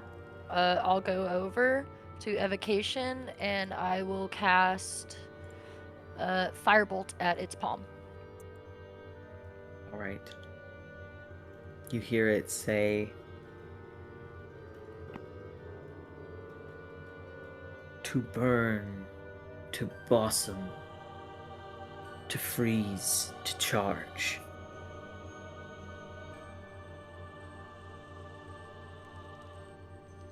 Okay, conjurations next.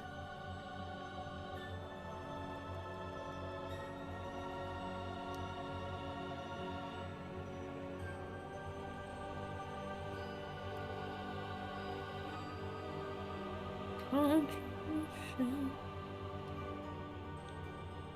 Who has conjuration? I'm looking. I'm down. also I think I have looking. conjuration. I have Oh, I have conjuration. conjuration. Okay, yeah. No, you go, Alex. All right, I'll do my mage hand again. And yeah, I'll just telekinetically grasp this one's hand with mage hand. Again, the energy appears to be absorbed, and this almost like shimmering pale blue comes out from underneath. And it says, "Bring forth essence, bring forth power."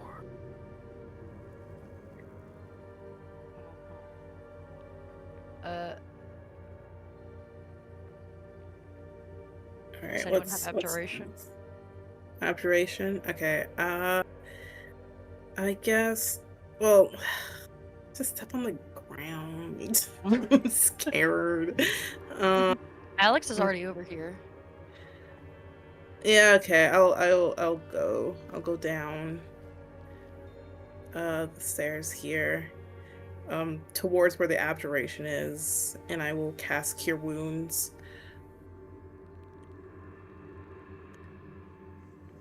All right, as you cast Cure Wounds upon the statue, you see like this white light with a sort of cold tinge to it, seems to be sort of like absorbed into it, and it says, "Protect the weak, protect the strong, protect the wicked, protect the righteous."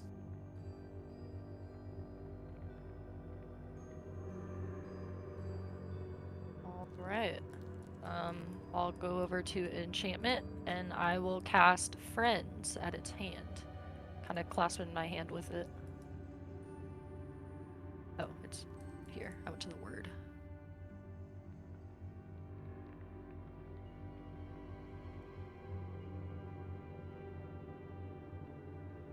You hear the statue now giving off a pink, sort of rich pink shimmer.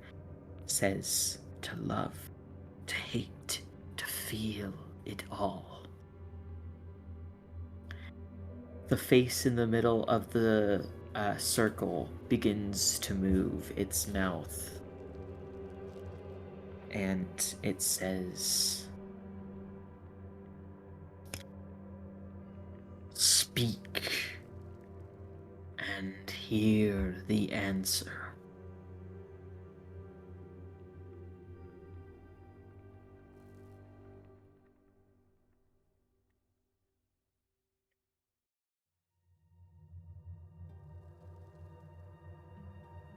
So should I go do it? I think it goes on the tongue, yeah. All right. I guess Victor, you're freaking me out. Rowan will I guess sheepishly approach. And I guess I gotta get by the tongue. I will kind of with one hand grasping his holy symbol, quietly think to himself to the Scythe Queen, "Please don't let this be bad." And then he'll cast guidance and place his hand on the tongue.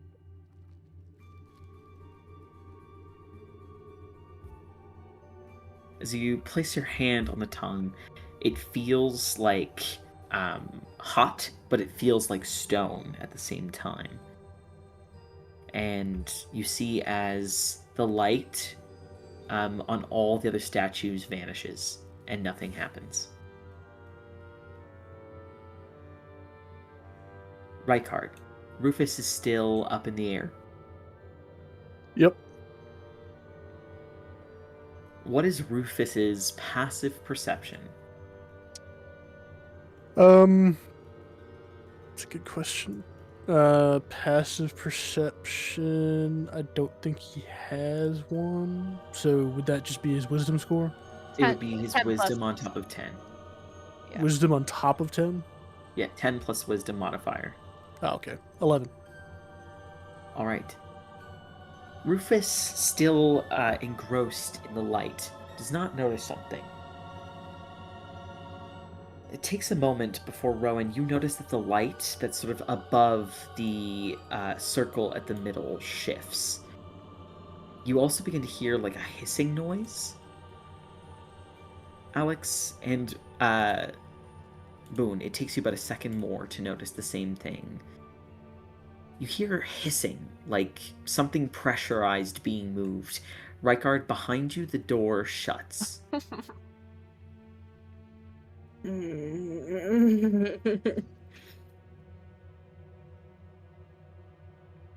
Gotcha. Rowan, you notice a shadow. And as you look up, you see something large, lowering itself down from the ceiling. You see a sort of green, blue, cobalt, shimmering metallic but spiky shape. It's spherical, and as it lowers itself down, you see that unfurling off of the spiky spherical port, you see 1, 2, 3, and 4 tentacle-like appendages unfurl from where they have wrapped around it. You see at the tip of each of the appendages a snake-like eye, and at the center of this floating ball, you see one massive yellow eye. Underneath it, gnarled, jagged, sharp razor teeth. As it begins to lower itself from the sky, or rather down the air, you see eyes looking between all of you. Rowan, go ahead and, as the first person who notices it, go ahead and roll me an Arcana check. Oh my god. 14.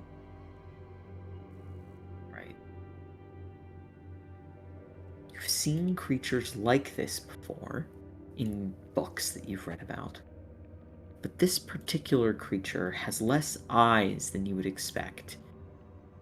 Lowering from the ceiling, you see what you recognize to be a spectator, a guardian of treasure put forth in a place by a powerful magic user who has taken the dream of a beholder and transformed it into a guardian creature.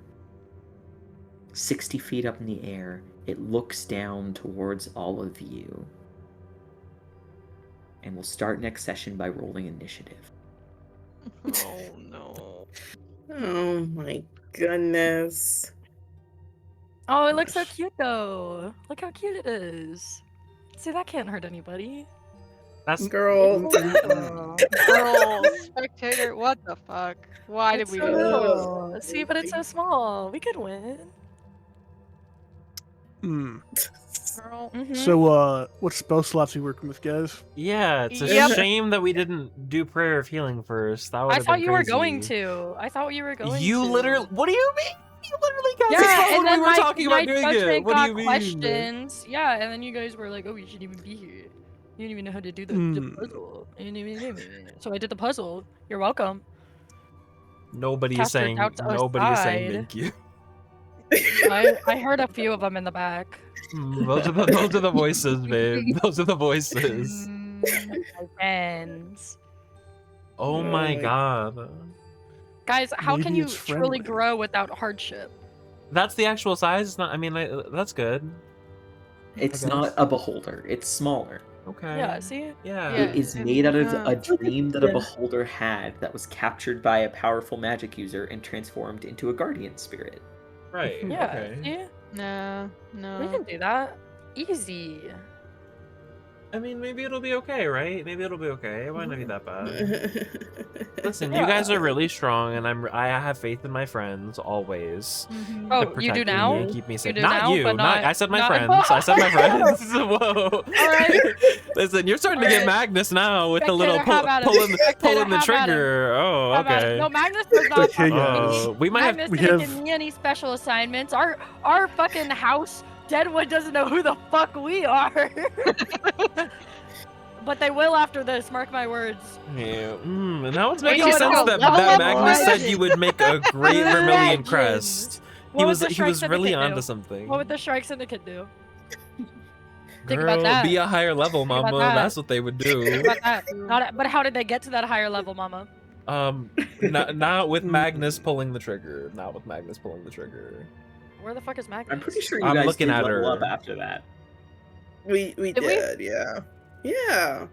What? Yeah, after we encountered the Lich. Lich is Strike Only a Syndicate. rock. Oh yeah. Oh Yeah. yeah. Oh yeah. We did level up. The after that. Demi Lich? You mean the one Possum O-Code? After being No, abandoned? no, Omail Roth. Who the Like fuck is the, that? Yeah.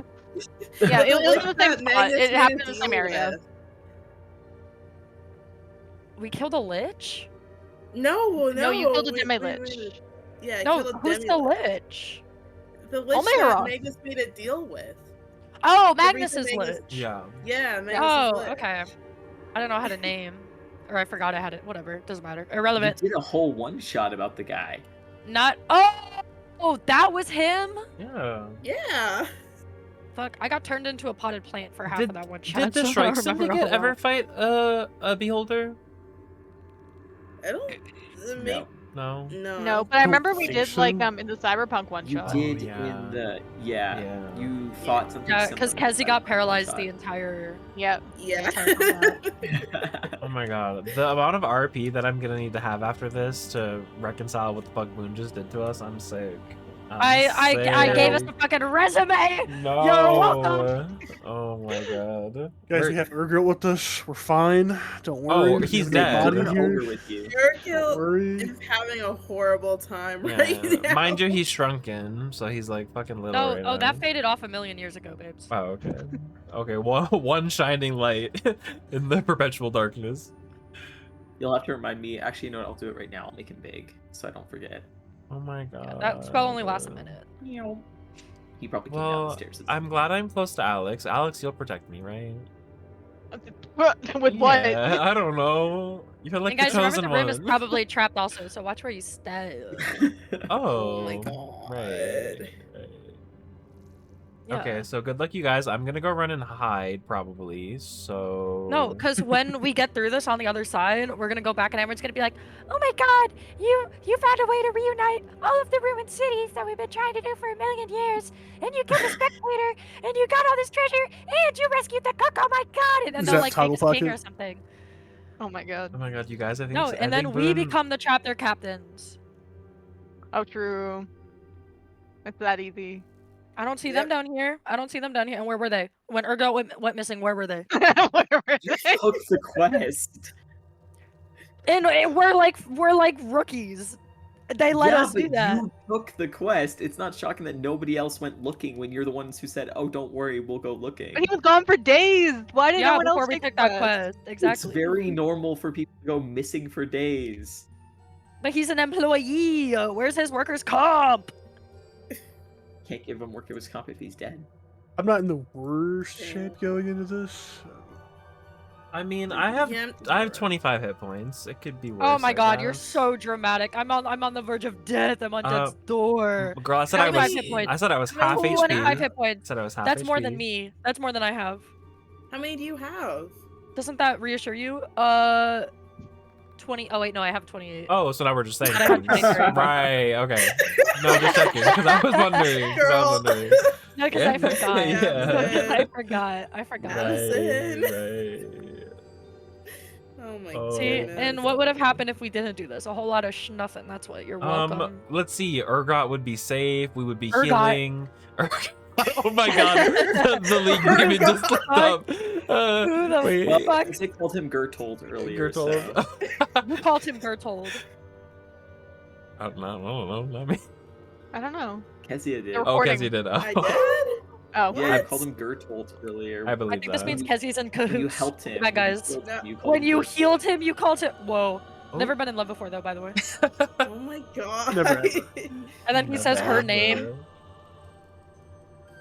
Ridiculous. No, because that's I insane. hear wedding actually. bells.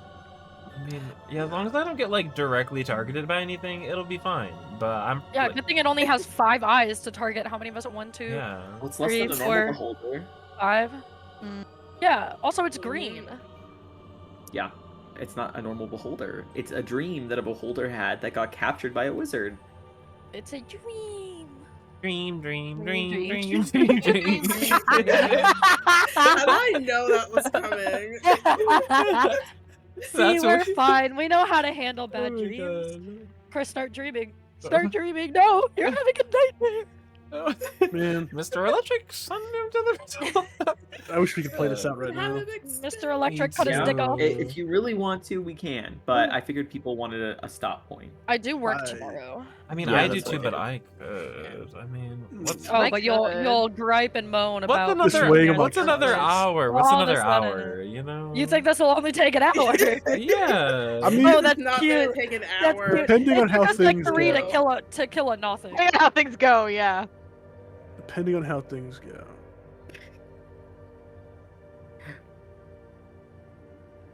I would be down. I Is would it be down, truly but up to it's you guys? yeah. I would be down if we want to, but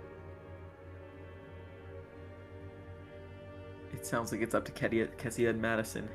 I mean, Madison got us into this, so she didn't Yeah, get but involved. yeah, no, actually, yeah, Madison pulled the trigger, so What do she you made her mean? decision already. No, guys, that's what my character would do. It wasn't me. Guys, it's marked treasure room. That means there's treasure in the room. Well, Exactly. So let's- simply let's beat see this what's thing. Simply there. beat the treasure. Let's ask the Yeah. audience. Yeah, girl, what audience? It's just us watching the recordings. I would be totally down. I if- would, if you I guys would be are. down. I think we can make quick work of it. We're good. We're good at this game, right? We're good at video games. Oh, listen to how his No. tune changes. yeah. I say leave it up to Kezzy. Don't do that Just- to me. It's not- I don't know. I'm okay with playing for a little longer. I need to use the bathroom first, though. Let's okay, take, maybe like, take a quick break and Yeah. then Okay, let's do a 5-minute-er, and then everybody come back, get ready for combat, and please roll your initiatives. 2 Okay, kills. we can do that right now. Yep, I'll pull it up. Title of this episode is Treasure Room. Be honest. Do you think I have time to put on the helm of awareness? Be honest. Be honest. be honest. Your reaction to seeing this thing is to put a helmet on. Yeah, Who's it's got falling reveal? from the sky. You Yeah, have revealed. I can it's revealed. It's fine. I got it. Oh. All right, Oh, I so, thought you meant like emotionally. yeah. Boyfriend, See, I'm that's like a little nervous. Later. Girl, it don't look like we in an orange Fanta. I'm scared. Boyfriend, I'm nervous. All right, 5 minutes. 5 minutes.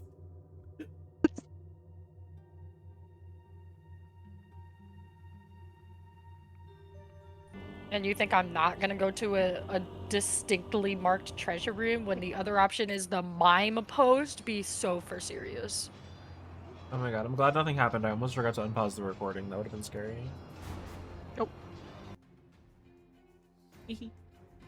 All right, that was weird. Okay, so Rykard, you are at the top of those stairs. Those stairs are from the base level, which we'll say is the ground where everyone else is standing. Those stairs are approximately 30 feet up. The spectator itself is approximately 60 feet up in the air. Okay. Rufus, who I can give you a token for if you would like to use Rufus, is up in the air as well. Rufus is about 80 or so feet up. Okay. All right, so I'm starting this off. You're starting us off. All right, so kind of he seems very overwhelmed. You notice he didn't follow you guys down into this pit immediately. Something kind of has his mind preoccupied, but seeing this thing descend,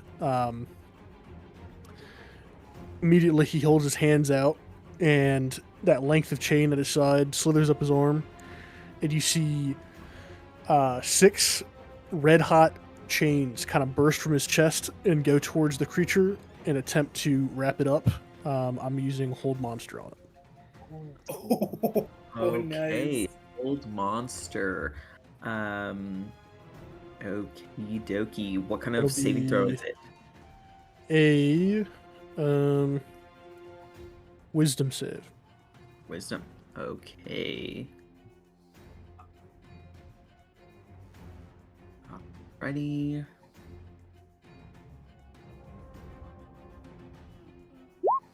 A 16. That just succeeds.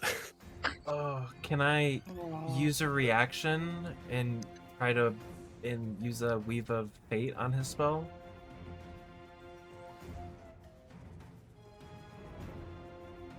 Sorry, Chris, you cut out on me. What are you saying? Sorry, I was gonna say, can I use a reaction and spend a spell weaving charge to use a Weave of Fate on his spell? What are the conditions around that? It's the one that buffs his spell save DC. So I'd roll a Do you have D4 to be plus within 2. like a certain range of him or anything? Oh yeah, wait, hold on. I forgot you're so far away. 60 feet of me? Because keep. And he's higher than that. Oh, because he's up. So Oh, you're cooked, bro. Okay. because he's up from you guys, I think you'll just barely not be able to get him on that. Okay. Over a barb, anybody? I think How- the spectator's too far away from us because he's like 60 feet up. Am I close enough to the Right? spectator? A squared plus B squared equals Spectator Ooh. is 60 feet up in the air. Yeah. Plus, I don't really have spell slots for that, unfortunately. Spell weaving was the one thing I could do, but. Dang, sorry, brother. I can't use inspiration on him to try and make a reroll. You know, that's not how it works. Damn it. All right. Well, that was my trump card. That's all I had. All right. As you send those chains flying, you see the spectator, the creature, its eyes sort of like gibbering around. One eye looks towards you. It succeeded on a saving throw against a spell. So I need you to roll a dexterity saving throw, right card. Oh. Dexterity save. Okay. Dexterity saving throw. That's the greatest save of all time. 8. All right, as the chains go flying off of you, right card, and they attempt to wrap around the spectator, you see that the eyes sort of just like almost seem to flex out of it, and the chains, the spectral chains that you had summoned forth, seem to swing back around and smash into you. You are going to take 3d6 force damage from its spell reflection. So that's 13 points of force damage to you, right card. Alrighty. Any other conditions? No, just it reflects that. Gotcha. Alrighty. Rykard, any movement or anything for you?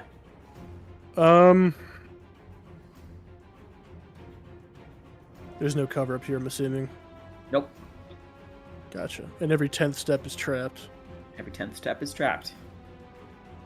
I'll begin making my way down. Skip it every 10th step if I can. Alright. For the sake of this will be considered effectively difficult terrain as you go down there, Rykard. So just half speed as you go down, as you avoid the traps on every 10th step. Okay. Alrighty, Boone, you are up. Spectator on deck. Urgild after. Okay, I forgot about him. Okay, I'm gonna buzz forward 20 feet, and I am going to cast Earthbind on the Spectator. So it is a Strength save. DC 15. Alrighty, Strength save. And DC. I guess I'll try to help Boone's spell out then with this. 10. Oh, never mind. Oh, Mama, you don't even need it. Alright, so it is now grounded. It cannot fly.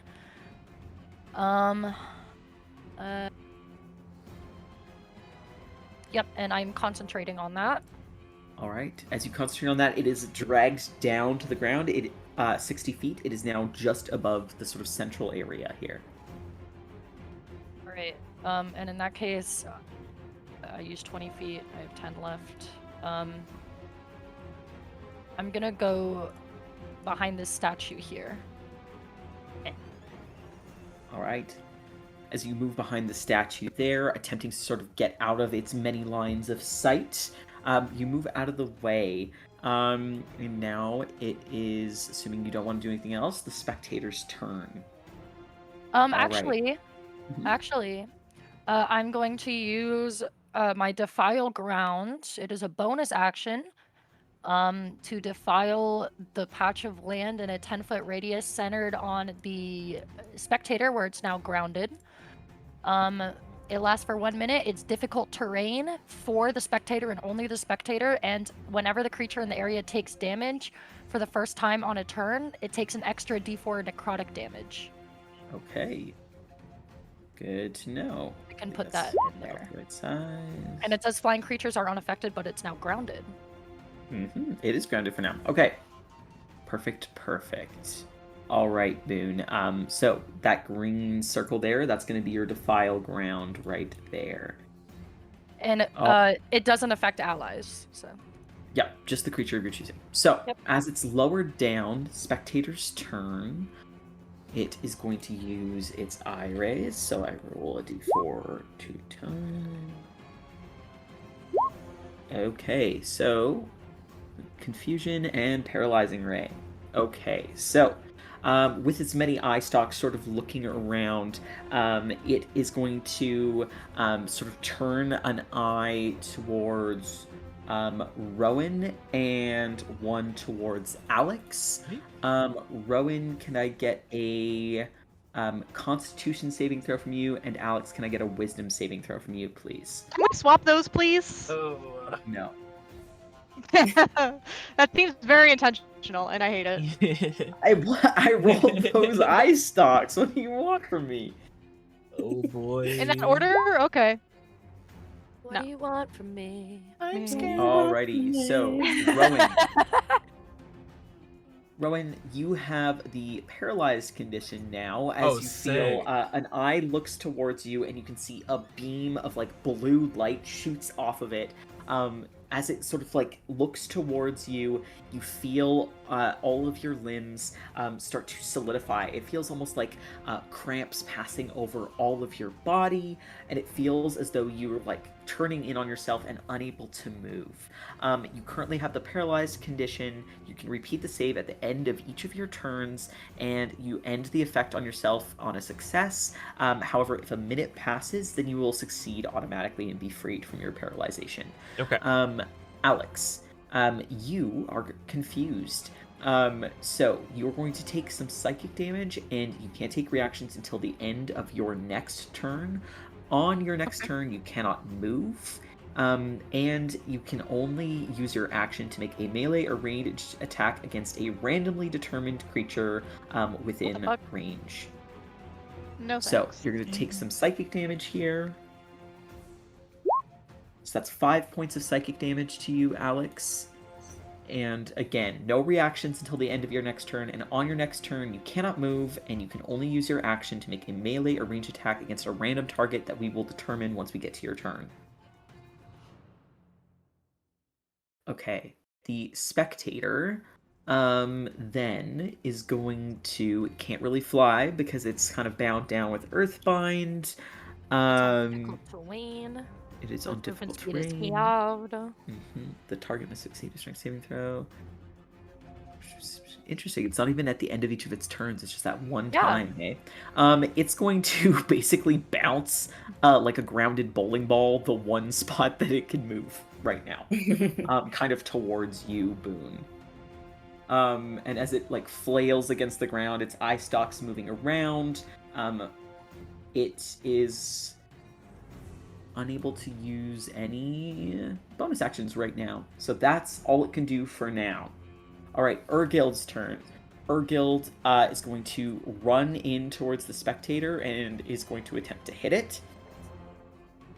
Urgo wastes no time. Out of the fire and into a spectator. It sort of is yelling in a language that maybe some of you understand. Do any of you understand giant? No. Oh, I do. I know giant. Alex, you hear as Urgild runs forward, he says, I wonder how you taste. Oh, fuck yes! We're Let's having go. spectator super dinner, lads. Meat's back on the menu, boys. As he runs over, he sort of bashes the spectator right over its like big bulbous skull with the club. And you can see the spectator kind of like bounces, almost like a bouncy ball off of the virulent ground that it's then dragged and forced back down to with Earthbind. As it sort of bounces, Urgild manages to hit the spectator that is sort of trapped in place, and deals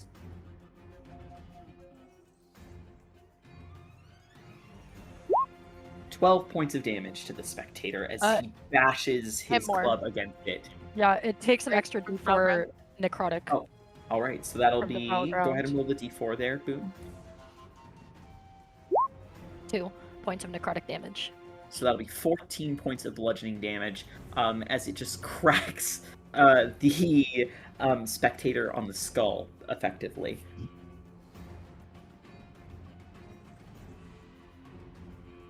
Unfortunately for Urgild, not much else he can do. Just hits it once and kind of just stands there, sort of staring over it. All right, after Urgild's turn, Rowan, you are up. Go ahead and roll for your paralysis there, bud. Constitution save, please. Let's go. Hey, I'm really paralyzed, guys. Oh no. I'm not paralyzed, but I'm I tweaking. seem to be struck Wonder how this by gonna All happen. right. I feel like this happened to you last time you went against a beholder too. It happened to Kezia. No, I Yeah, thought it it happened to to me. someone else. No, Right. Kezia couldn't move the entire combat. All right. Well, Rowan's stuck there. Beacon, you're up. Alex on deck. Rykard next. Alright, I'm going to use my movement and I'm going to run over to the beholder, not the beholder, the spectator, over here, and joining Urgild, I will swing at it twice because I have extra attack now. I keep forgetting Alright. that. Go ahead and roll twice. Something to keep in mind, spectators are immune to prone, so don't worry about the topple. It doesn't work on him anyway. Alright, good to know. Okay, 18 and 19? Both hit. Okay, perfect. So, I Wait. believe that would be 8. Oh yeah, 8 slashing damage for both of them. So, Alrighty. 14. Oh my god, 16. Alrighty, you And Boone, hit roll your against d4. it twice. Oh yeah. As you like crack your attacks against it. An additional point of damage on there. All right, Beacon, you rushed forth. You see this strange eye stalk creature. Do you want to do anything else on your turn? / can you do anything else on your turn? Not really. Alrighty, you just gonna stay there? Yep, I'll hang out with Gerthild. All right, Alex, I am going to assign your friends a number between 1, 2, 3, 4, What's the 5. spectator? The spectator's a random target. Yep, I know. I'm gonna assign them all a number on a d6. What number so... am I? Okay, so go ahead and roll Roll what? a d6 for me.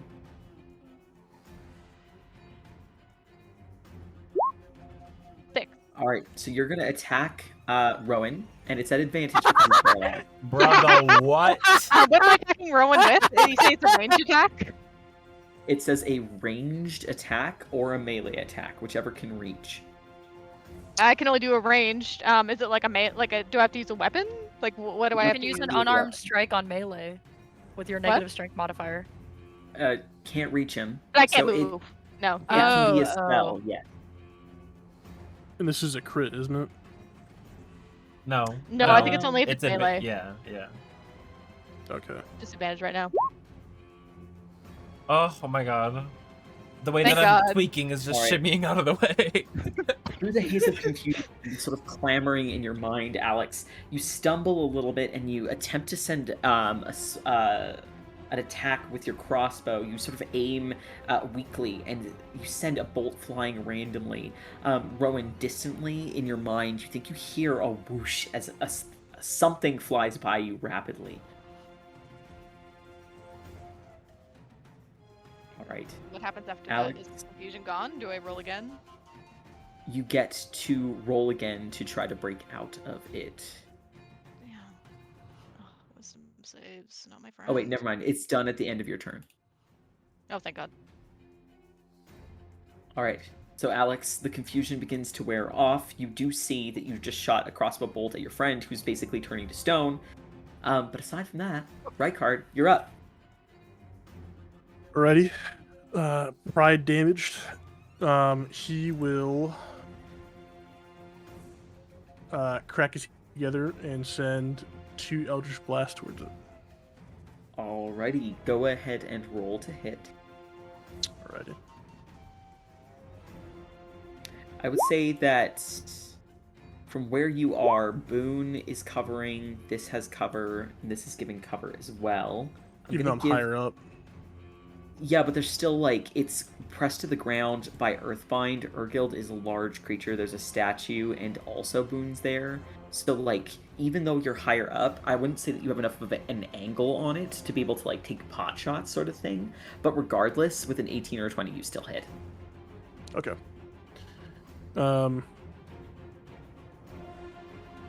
Alright, damage. 11 and 18. Sorry, 11 and 15. So it'll be a number. 26. 26, okay. And are you sending it back? I'm sending it back one time, more towards the center. Alright, it gets bounced back again, sort of like a skipping stone on water. It goes flying backwards slightly. And then, yeah, Boone's got her D4, so 2 more necrotic damage. And then, do I have a better shot at it now? Again, I don't think that you necessarily would here. Okay. Well, I'm gonna do Eldritch Blast again. So Alright, go ahead and roll.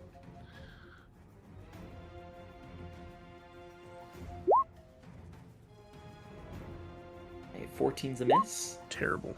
And a nat 1 is a miss as well. So the last 2, as it sort of goes skipping backwards, you send 2 more bolts flying towards it, and you see that they sort of crash into the ground underneath. You see that as they do, Rykard, your magic crashing into it, you notice a glow begins to emanate off of the floor slightly.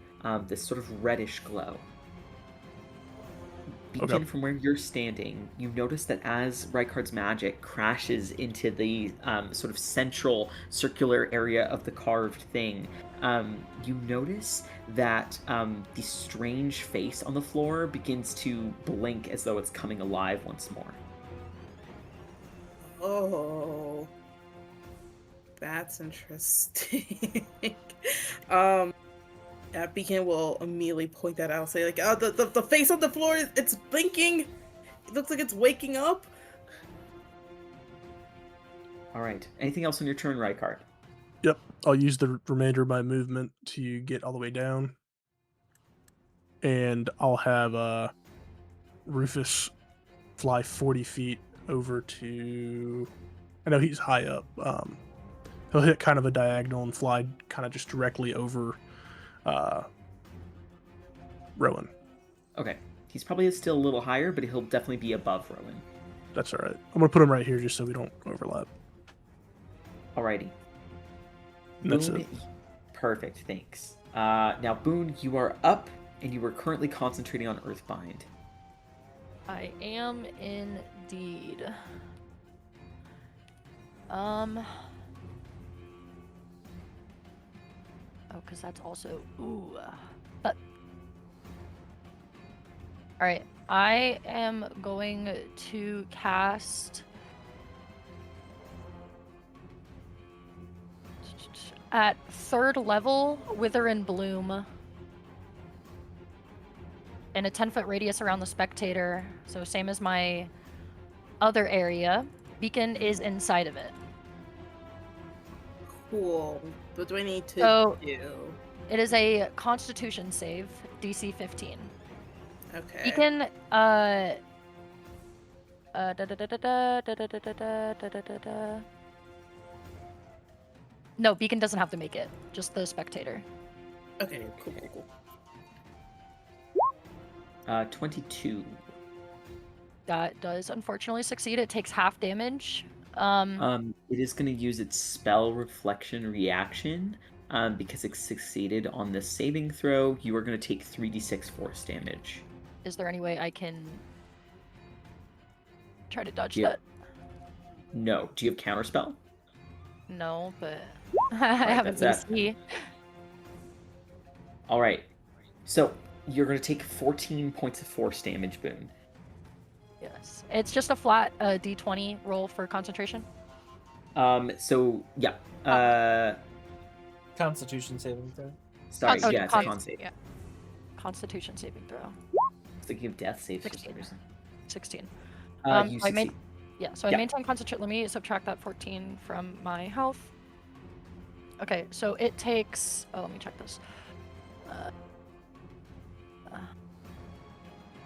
It will take half of this damage.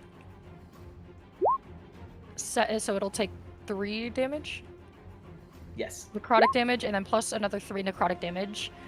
And then Beacon can go ahead and roll one of his hit dice and regain that number of hit points equal to, this was Constitution, equal to that number plus 3. Oh, that's sick. Thank you. Yeah. Alright, what is my hit dice? It's a D10.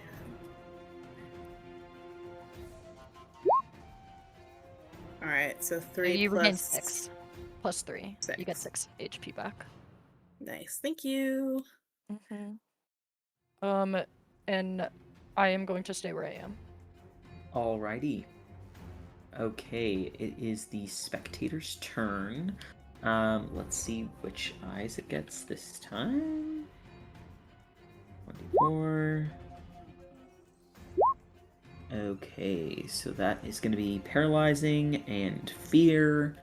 Alright, so it is going to turn an eye stalk directly towards you, Beacon. Can I please get from you, Beacon, a wisdom saving throw?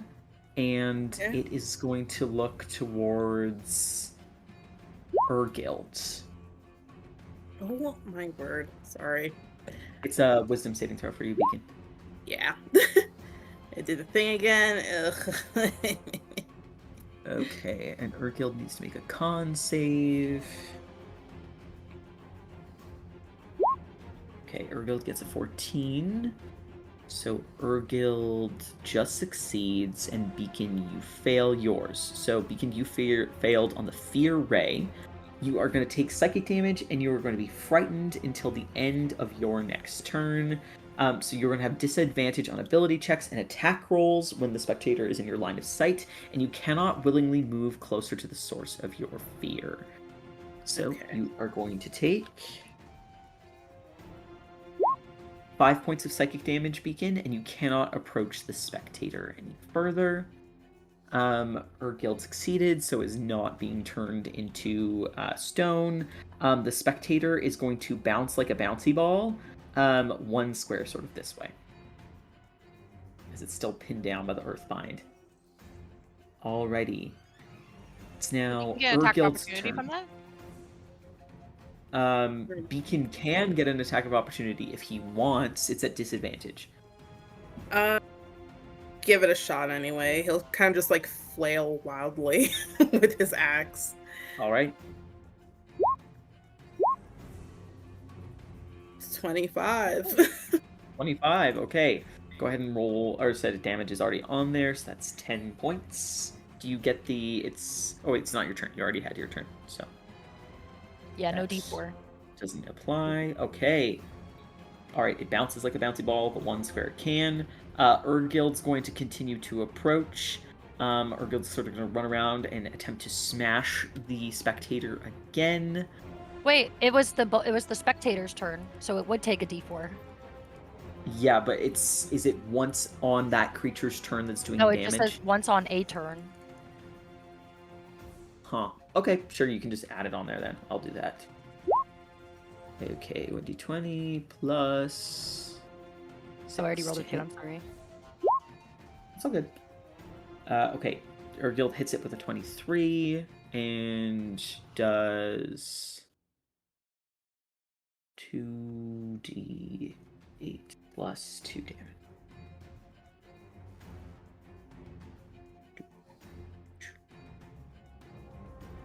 All right, Rowan, you're going to be coming up here in a second. Another 13 points of bludgeoning damage to the spectator. All right, Rowan, go ahead and make a con save for me, please. All right, big roll, baby, big roll. 14. You just break it. Thank All right, God. Rowan, suddenly coming back into your body, you take a deep breath, and suddenly it feels as though you can move your eyes again. Everyone's sort of in a slightly different spot. The spectator has moved slightly. Ergild and Beacon are far closer. You have a sense that some time has passed since you were like actively conscious and moving. Sick. Okay, I just turn and face the action. All right, Beacon, you are up. Alex on deck. Okay, well, Beacon finds himself unable to move any closer to this creature. So instead, he builds up the courage to throw a javelin at it instead. All right, go ahead and roll at disadvantage. Okay. 15. 15 just hits. Okay, perfect. So that will be 10 piercing damage. All right, as you toss your javelin towards it, it sort of stabs directly beside one of its many eye stalks. The beholder lets out the spectator lets out another chittering sort of sound. Awesome. That's all I can do. All right, another little bit of damage there. They'll add up, I swear. I mean, it is adding up. But... Okay. All right, Alex, you are up. Rykard on deck. Okay. Okay, I think I'm gonna try something a little bit out of the box here. So please let me know if this is possible. What I would like to do out of the box. Out of the box. Yeah. All right. So seeing the spectator here, let me just double check the range on this. Okay, yeah, I have plenty of range. All right. And hearing that this thing, like that, it was like opening up and turning red. What the spectator will see as I begin to cast this is that the mouth of this thing is going to begin to like open up wide for it, and it is going to like lash out its tongue towards the spectator and like swallow it whole. That's what the spectator is going to see. I want to use major image to create that image that is now like completely surrounded by this thing and like in like darkness. Okay, may I ask to what end? To basically blind it, so to make it think that like it's like it can't see anything around it.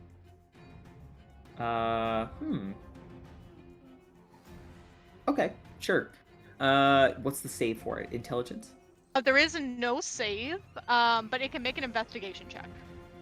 Okay. All right, so you attempt to sort of surround it in magical darkness or create this image in its mind of this like swallowed whole, hidden, inability to sort of see. You're not entirely sure to what extent it works on this particular creature. However, you manage to conjure forth this major image in front of it and around it. Okie dokie. Alright, and I will concentrate on that. And then I will go... Yeah, I think I just have movement to go and hide behind the statue so that way it can't see me. Okay. Alrighty, Rykard, you are on deck. Alrighty. I will move over here so I can see it better. And I'm gonna cast Hex on it using my free casting, Okay.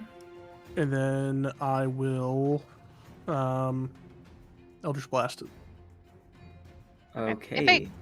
If it can't see through the illusion, is it considered blinded and attacks would have advantage on it? No. Okay. For this, you are like conjuring forth something, but you're not sure to what extent an illusion will work on this particular creature, Alex. Okie dokie.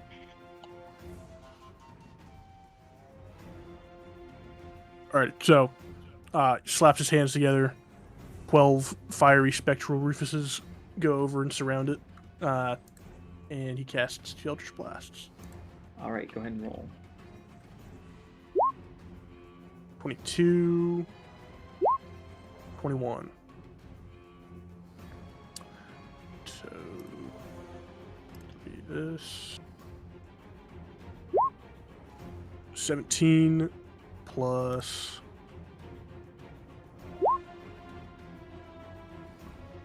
17 plus 8, so 25 plus my 2d8 from head, or my 2d, is it 2d8, 2d6.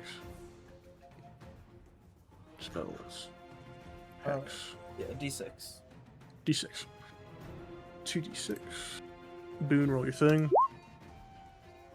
Oops, supposed to be another one.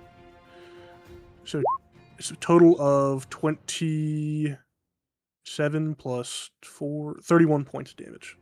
All right, this And I'm thing not seems moving to... Okay. This thing appears to barely still be sort of moving. The eye stalks sort of seem to look around very randomly as another sort of blast of energy comes from Rykard's hands. Beacon, again, you are still the closest one and the one who probably has the best line of sight, towards the spectator. You notice that as Rykard conjures forth his hex and then sends the Eldritch Blast sort of careening towards this thing, you can see as the energy sort of coalesces around the spectator, there's this like weird fiery something, almost like bits of like char or flame seem to be falling off of the spectator, and you notice that as they sort of hit the ground, the strange face on the ground, its eyes blink slowly at a stone, and as they reopen, there's more of a like yellow gold coloration to them. Does this seem to only be happening with Rykard's magic, like no one else's? Roll an Arcana check. Arcana. 12. You haven't noticed it with anyone else, but you're not entirely sure why that might be the case. Interesting. I will still say, like, it's becoming more active. The statue on the ground, and yeah. Wait, then I'll just tuck back over here. All right. As you sort of tuck back over that way, Boone, you are up. The spectator is next. All right. I am going to cast, it's a 3rd level spell. It's the only level I can cast it. Saluna's Viper on myself. I will regain 15 temporary hit points. And I have a few extra abilities as well, though none of them I will use right now, but you can see it there. I am going to, as a free action, move my Defile Ground to be centered on the spectator. So he's smack in the middle of it. Thank you. And I am going to sling a firebolt its way. All right. For a 9 to hit. Yay. A 9 unfortunately misses. The spectator, its eye stalks barely still sort of like moving and focused, turns all 4 of its eye stalks towards you, and it is going to reflect. Does it still do that even if it wasn't a leveled spell and there was no save? Yes, if a magic attack misses, it can use its reaction to do a response. Bro, I thought I was being so smart. Okay. Alrighty, Boone, you're gonna take. It's 3d6 force damage. That's a lot. That'll be 8 points of force damage to you, Boone. Can I get a concentration check for Earthbind? Oh, I used my heroic inspiration. You didn't see that. You saw that. Alright, you maintain it. I take 8 points of force damage. Good thing I just got 15 temporary HP points. That goes down to 7. Alright, anything Zooey else on your Mama. Yeah, I go back behind my safety statue. Alright. That's Spectator barely still operating on its last legs. Going to use its eye stalks. Okay, gets that one, and it gets that one. I roll again until I get a new stock. Oh my god. Wait. This means we win, right? That's like the code. Okay, so it is going to turn one eye towards it's going to turn, well, there's only so many people who can see right now. It's going to look towards Urgild, and it's going to look towards Beacon. Urgild's going to have to make a wisdom saving throw, and you have to make a con save, Beacon. Alright.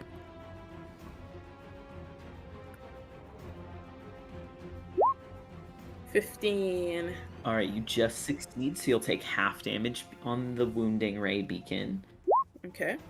You'll take 6 points of necrotic damage. And Urgild needs to try to make a whiz save, which he's not very good at. No.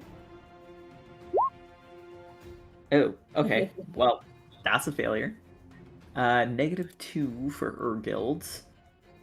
Urgild. Alright, so Urgild is now frightened of the Spectator. The Spectator is going to try to bounce its one square of movement that it can make over that way. Urgild is going to attempt to make an attack at disadvantage.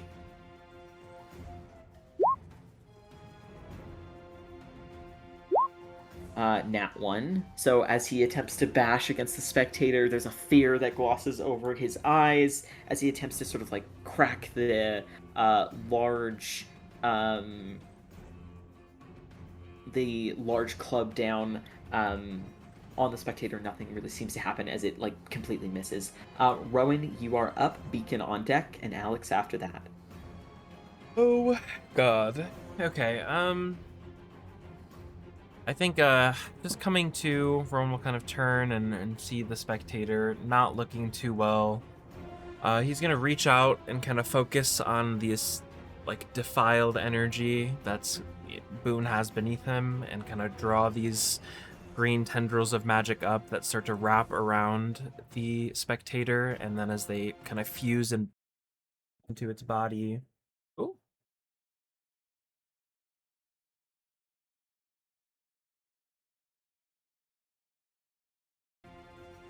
Oh no. Hello? Do you want to share with the class?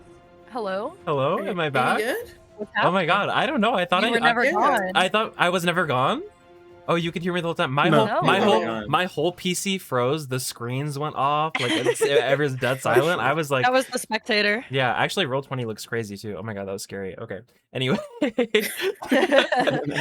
thought you were just having a moment. No. I don't know. He's Okay. having an episode. no. Yeah. Okay. The recording is still going, so I guess it should be okay. Sorry. Yeah. As that energy kind of fuses with his body and kind of burns into its flesh, I'll cast Hex as a bonus action, Okay. using my Hexblade feature, so it's my free casting. And then I will pull out. I didn't mean to do that, but I was just clicking the thing. I'll pull out my new light crossbow that I got, and I will try to shoot it. Okay, go ahead and roll the hit. Hope you've been practicing. Not You that have not? much. Not that much. Listen, I just got it. First bolt. It's like the first Alright, as you Thought load now would and, be the and time to launch the try first it. bolts, you're not quite used to the tension or other parts of the crossbow, and the bolt simply goes wide. Ooh. All right, that was action and bonus.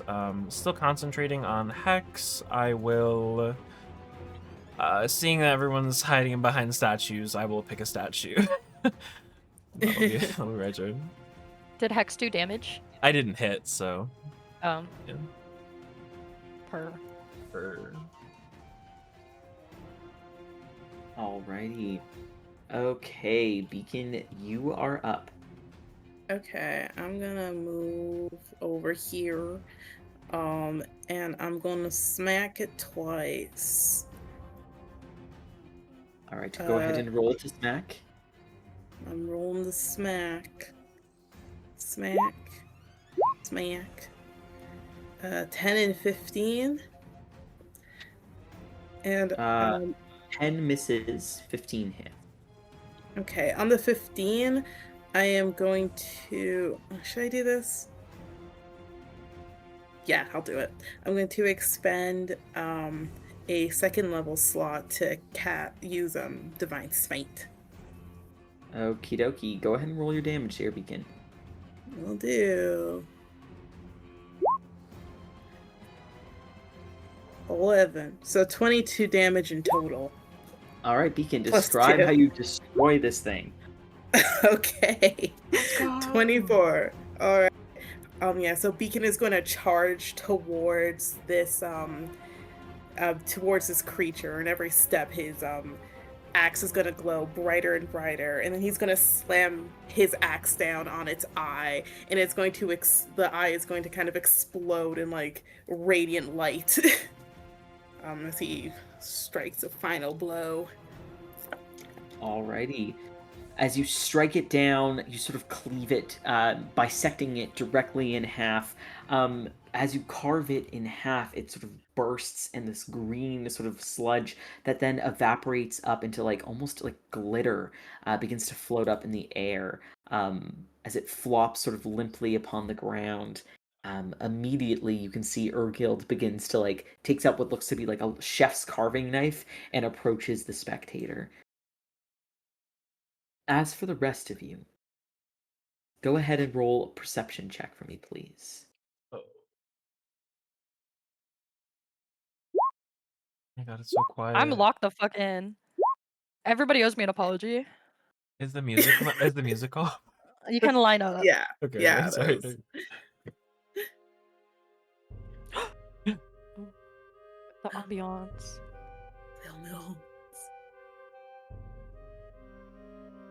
All right.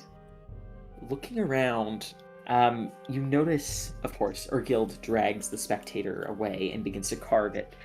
You notice that he takes particular care trying to get the eyes out of the stalks as well as the central eye. But beyond that, Boone, you notice that the rest of these statues seem to have been rendered all but inert. But you notice that the central sort of carved statue, a moment, seems to look around with sort of these like almost fiery eyes. And you notice the divination symbol carved on the floor is giving off the faintest of glows, and suddenly as the energy leaves it, the symbol becomes inert once more, and the carved thing on the ground closes its eyes. One other thing you notice, Boone, is that the mouth seems to be trying to say something before it is rendered inert again. Beyond that, though, Boone and Alexios, with your very high rolls, you notice that the moment the spectator is struck down, the strange skulls in front of each of these treasure chests, their jaws seem to unhinge as if their mouths suddenly fall open.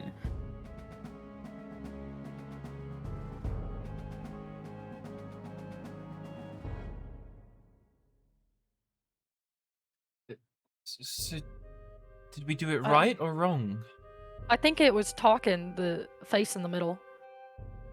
I think it needs more magical divination energy. Like just now, or in that order again, or? I think the statues are broken. Or at least off. I guess Try hitting the face again. Okay, we've come this far. I guess I'll try again. That's the spirit. Yeah, I'll cast guidance and lay my hands on the statue. You cast guidance and lay your hands on the statue, and you see for a moment the divination symbol glows, the eyes open, but then they shut immediately, and it closes its mouth. It doesn't say anything at all this time. Hmm. Guys, I swear it was talking. You can. I You mentioned that believe- there was like fire in its eyes before. Yeah, I'm not 100% sure, but it seemed to only become more active when you were casting magic around it at the spectator. So maybe you need to do a spell. I'll Would you mind step back. trying?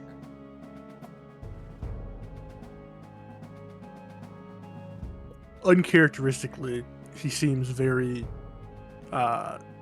hesitant in this space, and like his brain's kind of preoccupied. But he fulfills your request. I'll cast Create Bonfire here in the center. All right, what spell are you casting in the center there, Rykard? Create Bonfire. Great bonfire. All right. You all see. Are you all staying where you're standing? Wow. I'm gonna move back Yeah. a bit. Wow. I'm gonna move over here. We're already here. No, get back to my Okay. Yankee bag. Get the back over here. Yeah, and I want to keep an eye on what's happening. All right. You see as Rykard conjures forth a bonfire, small. You've seen him do it many times, directly above the center. And as he does, you all see that the face in the middle, its eyes simply open. The divination symbol is not illuminated, but its eyes open nonetheless. And the mouth moves weakly, and you hear a groaning sound, like the grinding of stone against stone, like a mechanism. And you can see that the mouth is almost attempting to move, but almost like a toy, like an electronic toy that's running on like a battery that's about to die. It's not moving the way it should. Something is not fully connecting. Like the power source is a little too weak. But this thing seems to be attempting to do something, and you can see that from within where the stone eyes open and a yellowish orange glow has been conjured, the eyes themselves look like they're, although they don't have like irises and pupils, it looks as if the glow inside is moving ever so slightly, like it's looking around. While the glow is happening, could I try to like just kneel down and cast guidance again? Alright, you attempt to cast guidance once more, and you see that the divination symbol illuminates, and you see the faintest of glows begins to come off the actual area carved around the face on the ground. It begins to let off more of a powerful glow, and you can see that it begins to move a little bit more, and there's something a little more concrete in the movements of the mouth and the eyes as it seems to look around ever so slightly. Rowan, roll an Arcana check. If anyone would like to help him, who's trained and looking as I'll well, help. they're more than welcome to. You'll help? Okay, so... Oh my gosh, I'm trained in I'll help. Arcana. I'll redeem Wait, when myself. did that happen? Alright, you all look together. Not 11. Nobody wants to go. I was about to make a joke about Alex's degree being a fake, The but fuck up. the 9/11 joke trumped it. 9/11 reminds me of that Look, horrible tragedy. What a post-Ava? Taking a look here, Rowan, you can tell that something is missing. You have a feeling that it needs more power. But you're not exactly sure if it's from you, from Rykard, another source. Perhaps all of these statues need to be triggered once more and the process repeated. You're not entirely sure. I think I heard it needs more Rykard. Yeah, I think so too. I think Madison's yeah, right. I was about to tell him to do something more powerful. Yeah. If I actually step down into this space, does anything happen? Roll an investigation check. 6. Now it's at 69. Oh my Nothing God. that you notice. There's no black splatters around its mouth, is there? No. Record, if you could try casting something maybe more powerful on it. It seems to really like you. Yeah, I don't know how I feel about that. In what way? Powerful. Well, it is responding. A more powerful spell than bonfire, perhaps? I don't want to break anything. It's rock. All right, back up. Yeah, alright. I'm backing up.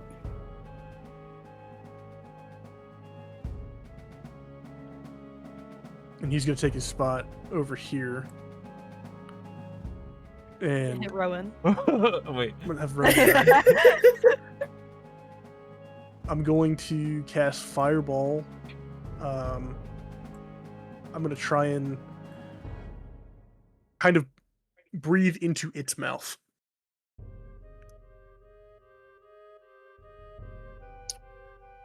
Yeah. Alright.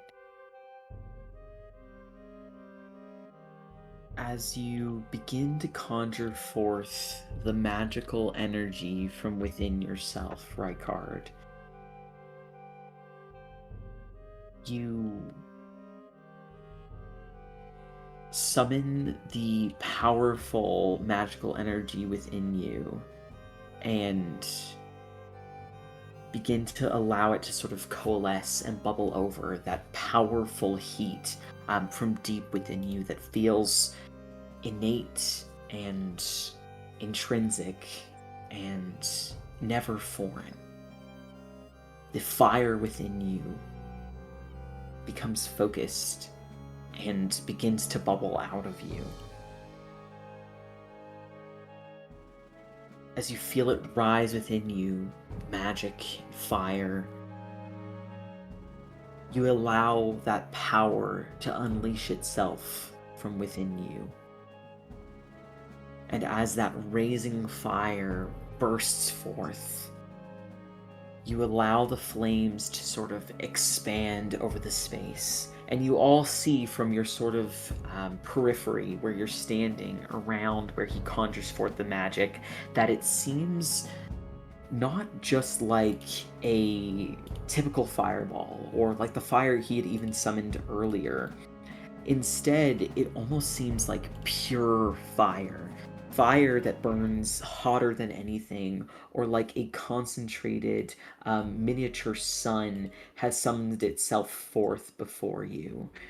It feels like magma in pure heat as it seems to be concentrated at the center here.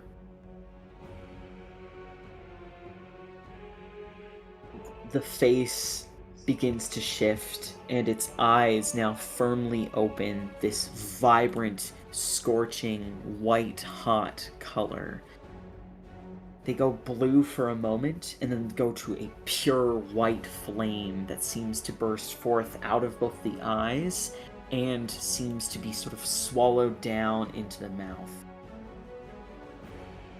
You see that the eyes themselves seem to concentrate. The flame seems to almost turn itself towards Rykard, and a voice begins to rumble. The voice does not speak in common, but instead in the language of the angels. This powerful and yet soft and melodic but discordant voice. This voice that sounds like other voices all stacked upon one another begins to bellow and echo forth. You hear, as the words rumble forth, it sounds like a crackling, scorching fire. The words sound nonsensical to the ears of those of you who do not speak Celestial. But for those that understand, it seems to rumble through you, almost as though you're hearing with your heart more so than with your ears. And you hear the following. From embers unclaimed shall rise the forsaken sun, bound by flame but not yet burn. A spirit cast from the pyre yet lingers, whispering of vengeance. The hollow throne shudders, the fire that devours must be devoured. The lost shall speak in tongues of ash, a name unremembered, a promise unfulfilled. A heart split in twain, one bound to the embers, one fleeing the smoke. Yet in the end, the flames do not forget their own. When the mountain weeps and the sky is alight, when the traitor returns in chains or in flame, the last vessel shall be offered, and the pyre shall hunger once more. Blood and ash shall mark the way, but the path is not yet set. In the shadow of the dying fire, one will stand where none ever have. The flame shall kneel, or the flesh shall burn. The fire shall call him master, or consume him whole. As the voice rumbles strangely, suddenly it falls completely silent. And you can see the cracks beginning to form in the stone facade. Veins and licks of magma you see crackling out from that central face, almost like the earth is rupturing around you. You see it begins to crack, and hot magma begins to rise out of the cracks themselves. Do any of you choose to do anything? Magma is Wait, coming sorry, where out. is the magma coming from? You see that around this sort of central surface, suddenly crackling all over the ground, you see that the ground underfoot begins to rupture. So you see, like, that's a circle. I don't want a circle, I want a line. You're getting, like, coming off of this, you suddenly see, like, the ground starts to rupture, and these, like, snakes of, like, ruptured ground, lava, magma, to sort of burst forth and stretch out almost like spider webs or like lightning stretching out, crackling across the space. You suddenly see reaching all across the ground starts to break, and this hot bursting forth of magma begins to appear. You see like the ground shoots up from pressure and heat. The room suddenly begins to feel like it's burning, as though you're all standing in an oven. Cool. Yeah, I would like to leave. run out. Let's try. Harry, you said those treasure chests, the skulls fell off of them? Yeah. Yes, Get Oh. the mouths began to open. So, Boone, you're running over to this treasure chest. Everybody that is grab open. their shit and go. Yeah, I'll I grab ain't one. got my treasure yet. How many All are right, there? So, there are 3 treasure chests. Okay. All right, as you 3 run off to different treasure chests, Rykard, I need you to roll either investigation, perception, or insight, and you're at an advantage for whichever one you choose. Alrighty.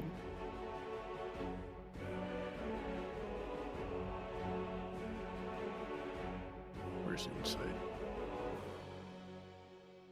Let's do perception.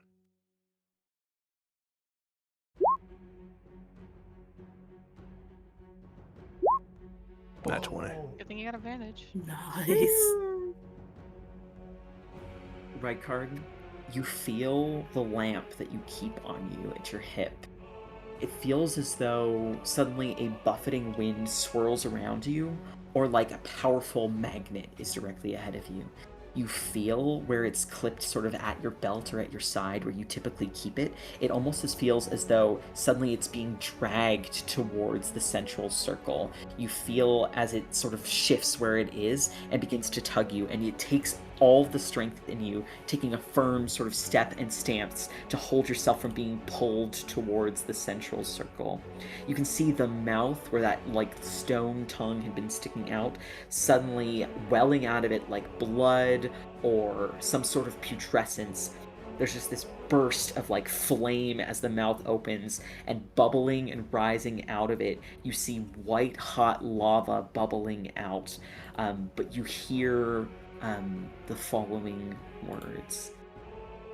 In Celestial, you hear a voice, unmistakable, both low and high, both pleasant and dark, both chilling and comforting. The strangely distant voice that haunts your dreams and haunts your past. You never heard it so clearly. At least, you're not sure that you have. Perhaps that one time, the last time you heard it. You hear it say, "There you are. I see you. Come home to me. I await you."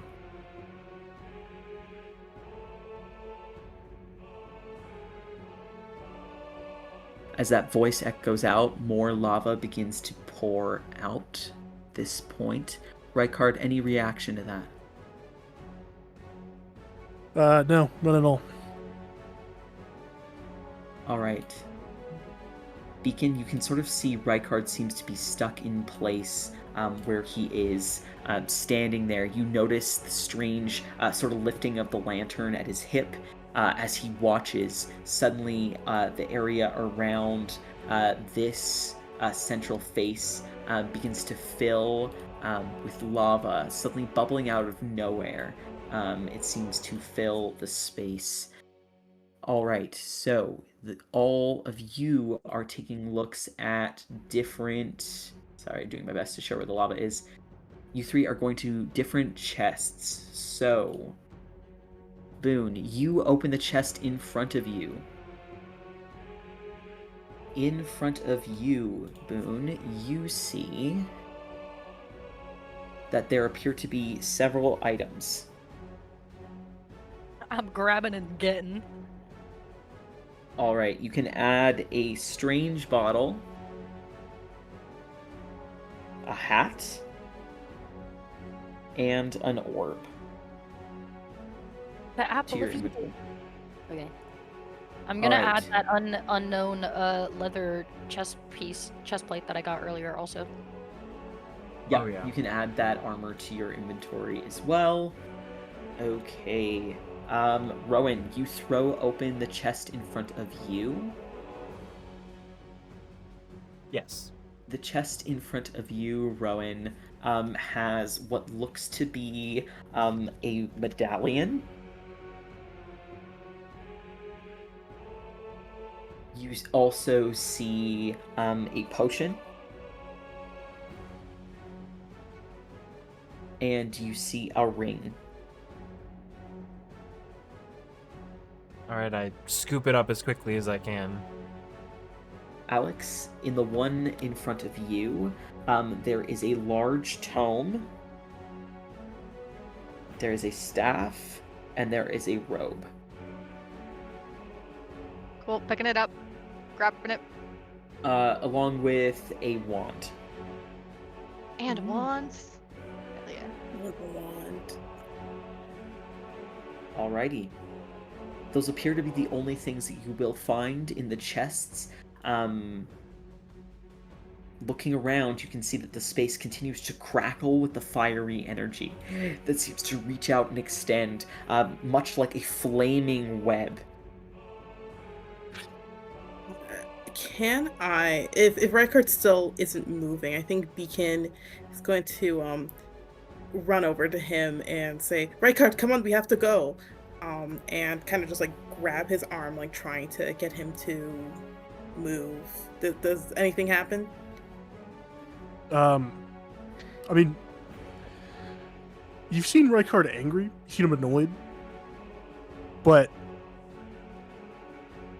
it's a lot. This is the most angry you've ever seen him ever, and Oh.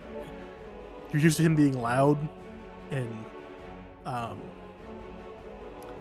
just very loud, very violent when he's angry. But this is like a cold anger that is really it really makes you nervous. And when you go to reach for him, he just kind of slaps your hand away. But he does look up, and he does start moving out. Okay. Perfect. Okay. Cool. Yeah. Deacon will seem surprised for a moment, but seeing that you're moving, he's going to get a move on as well. Yeah. It's going to just is the door over here open? Like the one we came from? That's shut. Yeah. It's still shut? Okay, cool. If I look around, do I see any other exits out of here? We don't know if it's shut. Harry didn't say, I don't think. Hooray. Can we go home? Harry? The only thing that you noticed at any point was that there seemed to be light coming from up above through a crack in the ceiling. Can I start blasting at it? Absolutely. Go ahead and roll. Everybody clear the fuck out of the middle. While they're doing that, can I try to make my way closer to the door to see if there's maybe another way to open it? On the Sure, inside? you rush up the steps, skipping every 10 steps. Yes. As you reach the top, it appears to be completely sealed. There are no symbols or anything on your side. Oh.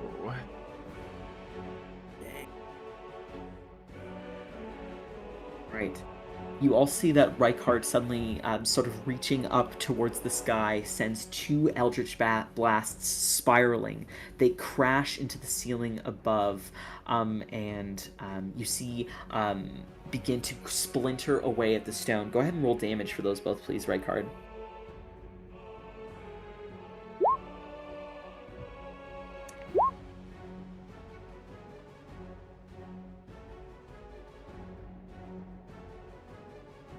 Alrighty, that'll be 28. Alrighty.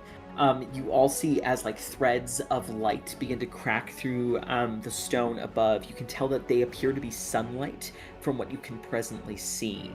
The stone is not entirely broken away, but you can see that a little bit of it begins to crumble. A large piece, but not quite large enough for any of you to like pass through what is left behind by it, falls down and crashes into the lava at the central space below, and sends a burst of it sort of flying up to the side.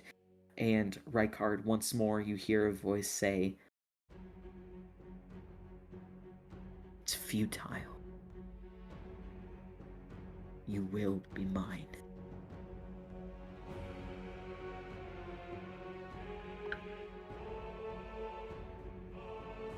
I just keep blasting. Alright, Rykard, go ahead and roll again if anyone else would like to join. I'll join in blasting at the. Yeah, I'll join in trying to blast that. I'll use Ray of Frost and blast. Yeah, I'll do Sorcerer's Burst with Thunder. Cross dimension. Oh my god. Alright, so long as you roll above a 10, you are hitting. So go ahead and roll damage for me, please. Okay. Alrighty. I don't think that was right.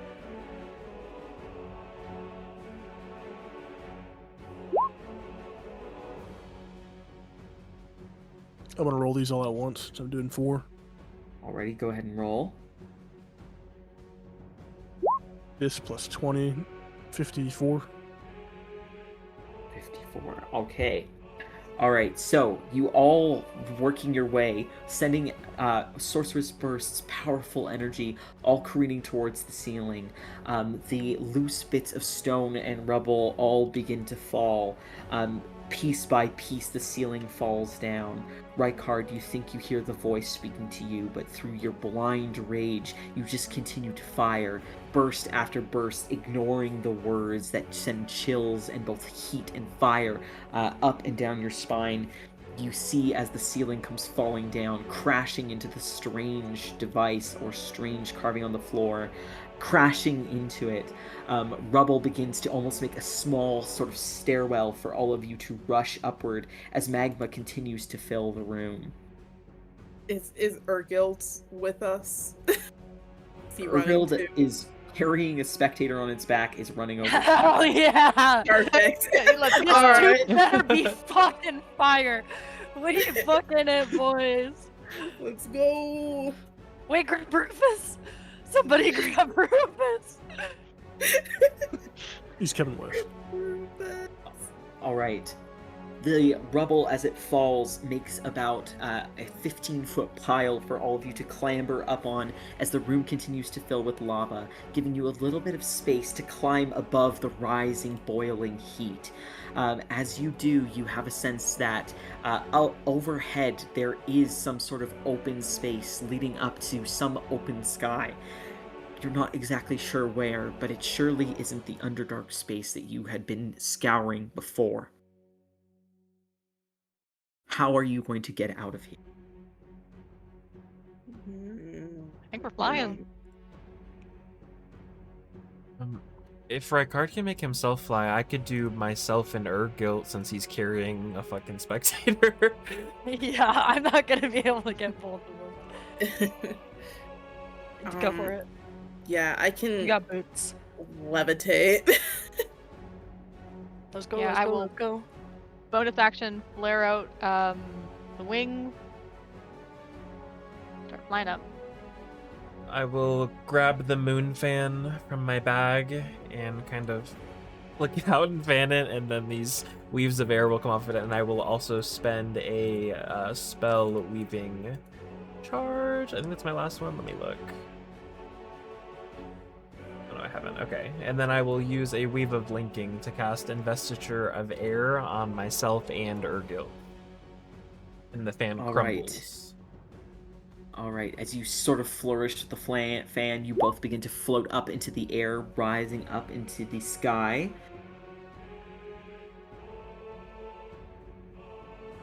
Beacon begins to levitate, floating up. Alex, you've conjured forth the brilliant wings that you hold within you. And Boone, you begin to fly upwards using the natural wings that you hold. Rykard, you are the last to rise. Yeah. Looking at them all fly by, go up. Sort of instinctually, but with kind of just a deadpan expression. He kind of starts taking off the upper layer of his robes, and you see his back gets exposed, and you see there's 2 horrific burn scars, and you see this just. It's like 2 explosions come out of his back, and you just see blood splatter everywhere. But before it can even hit the ground, flames follow it, and instantly evaporates it all midair. 2 spires of flame, and it sounds like cracking, smashing glass as they form into these 2 flaming wings, and he begins to follow up with you guys.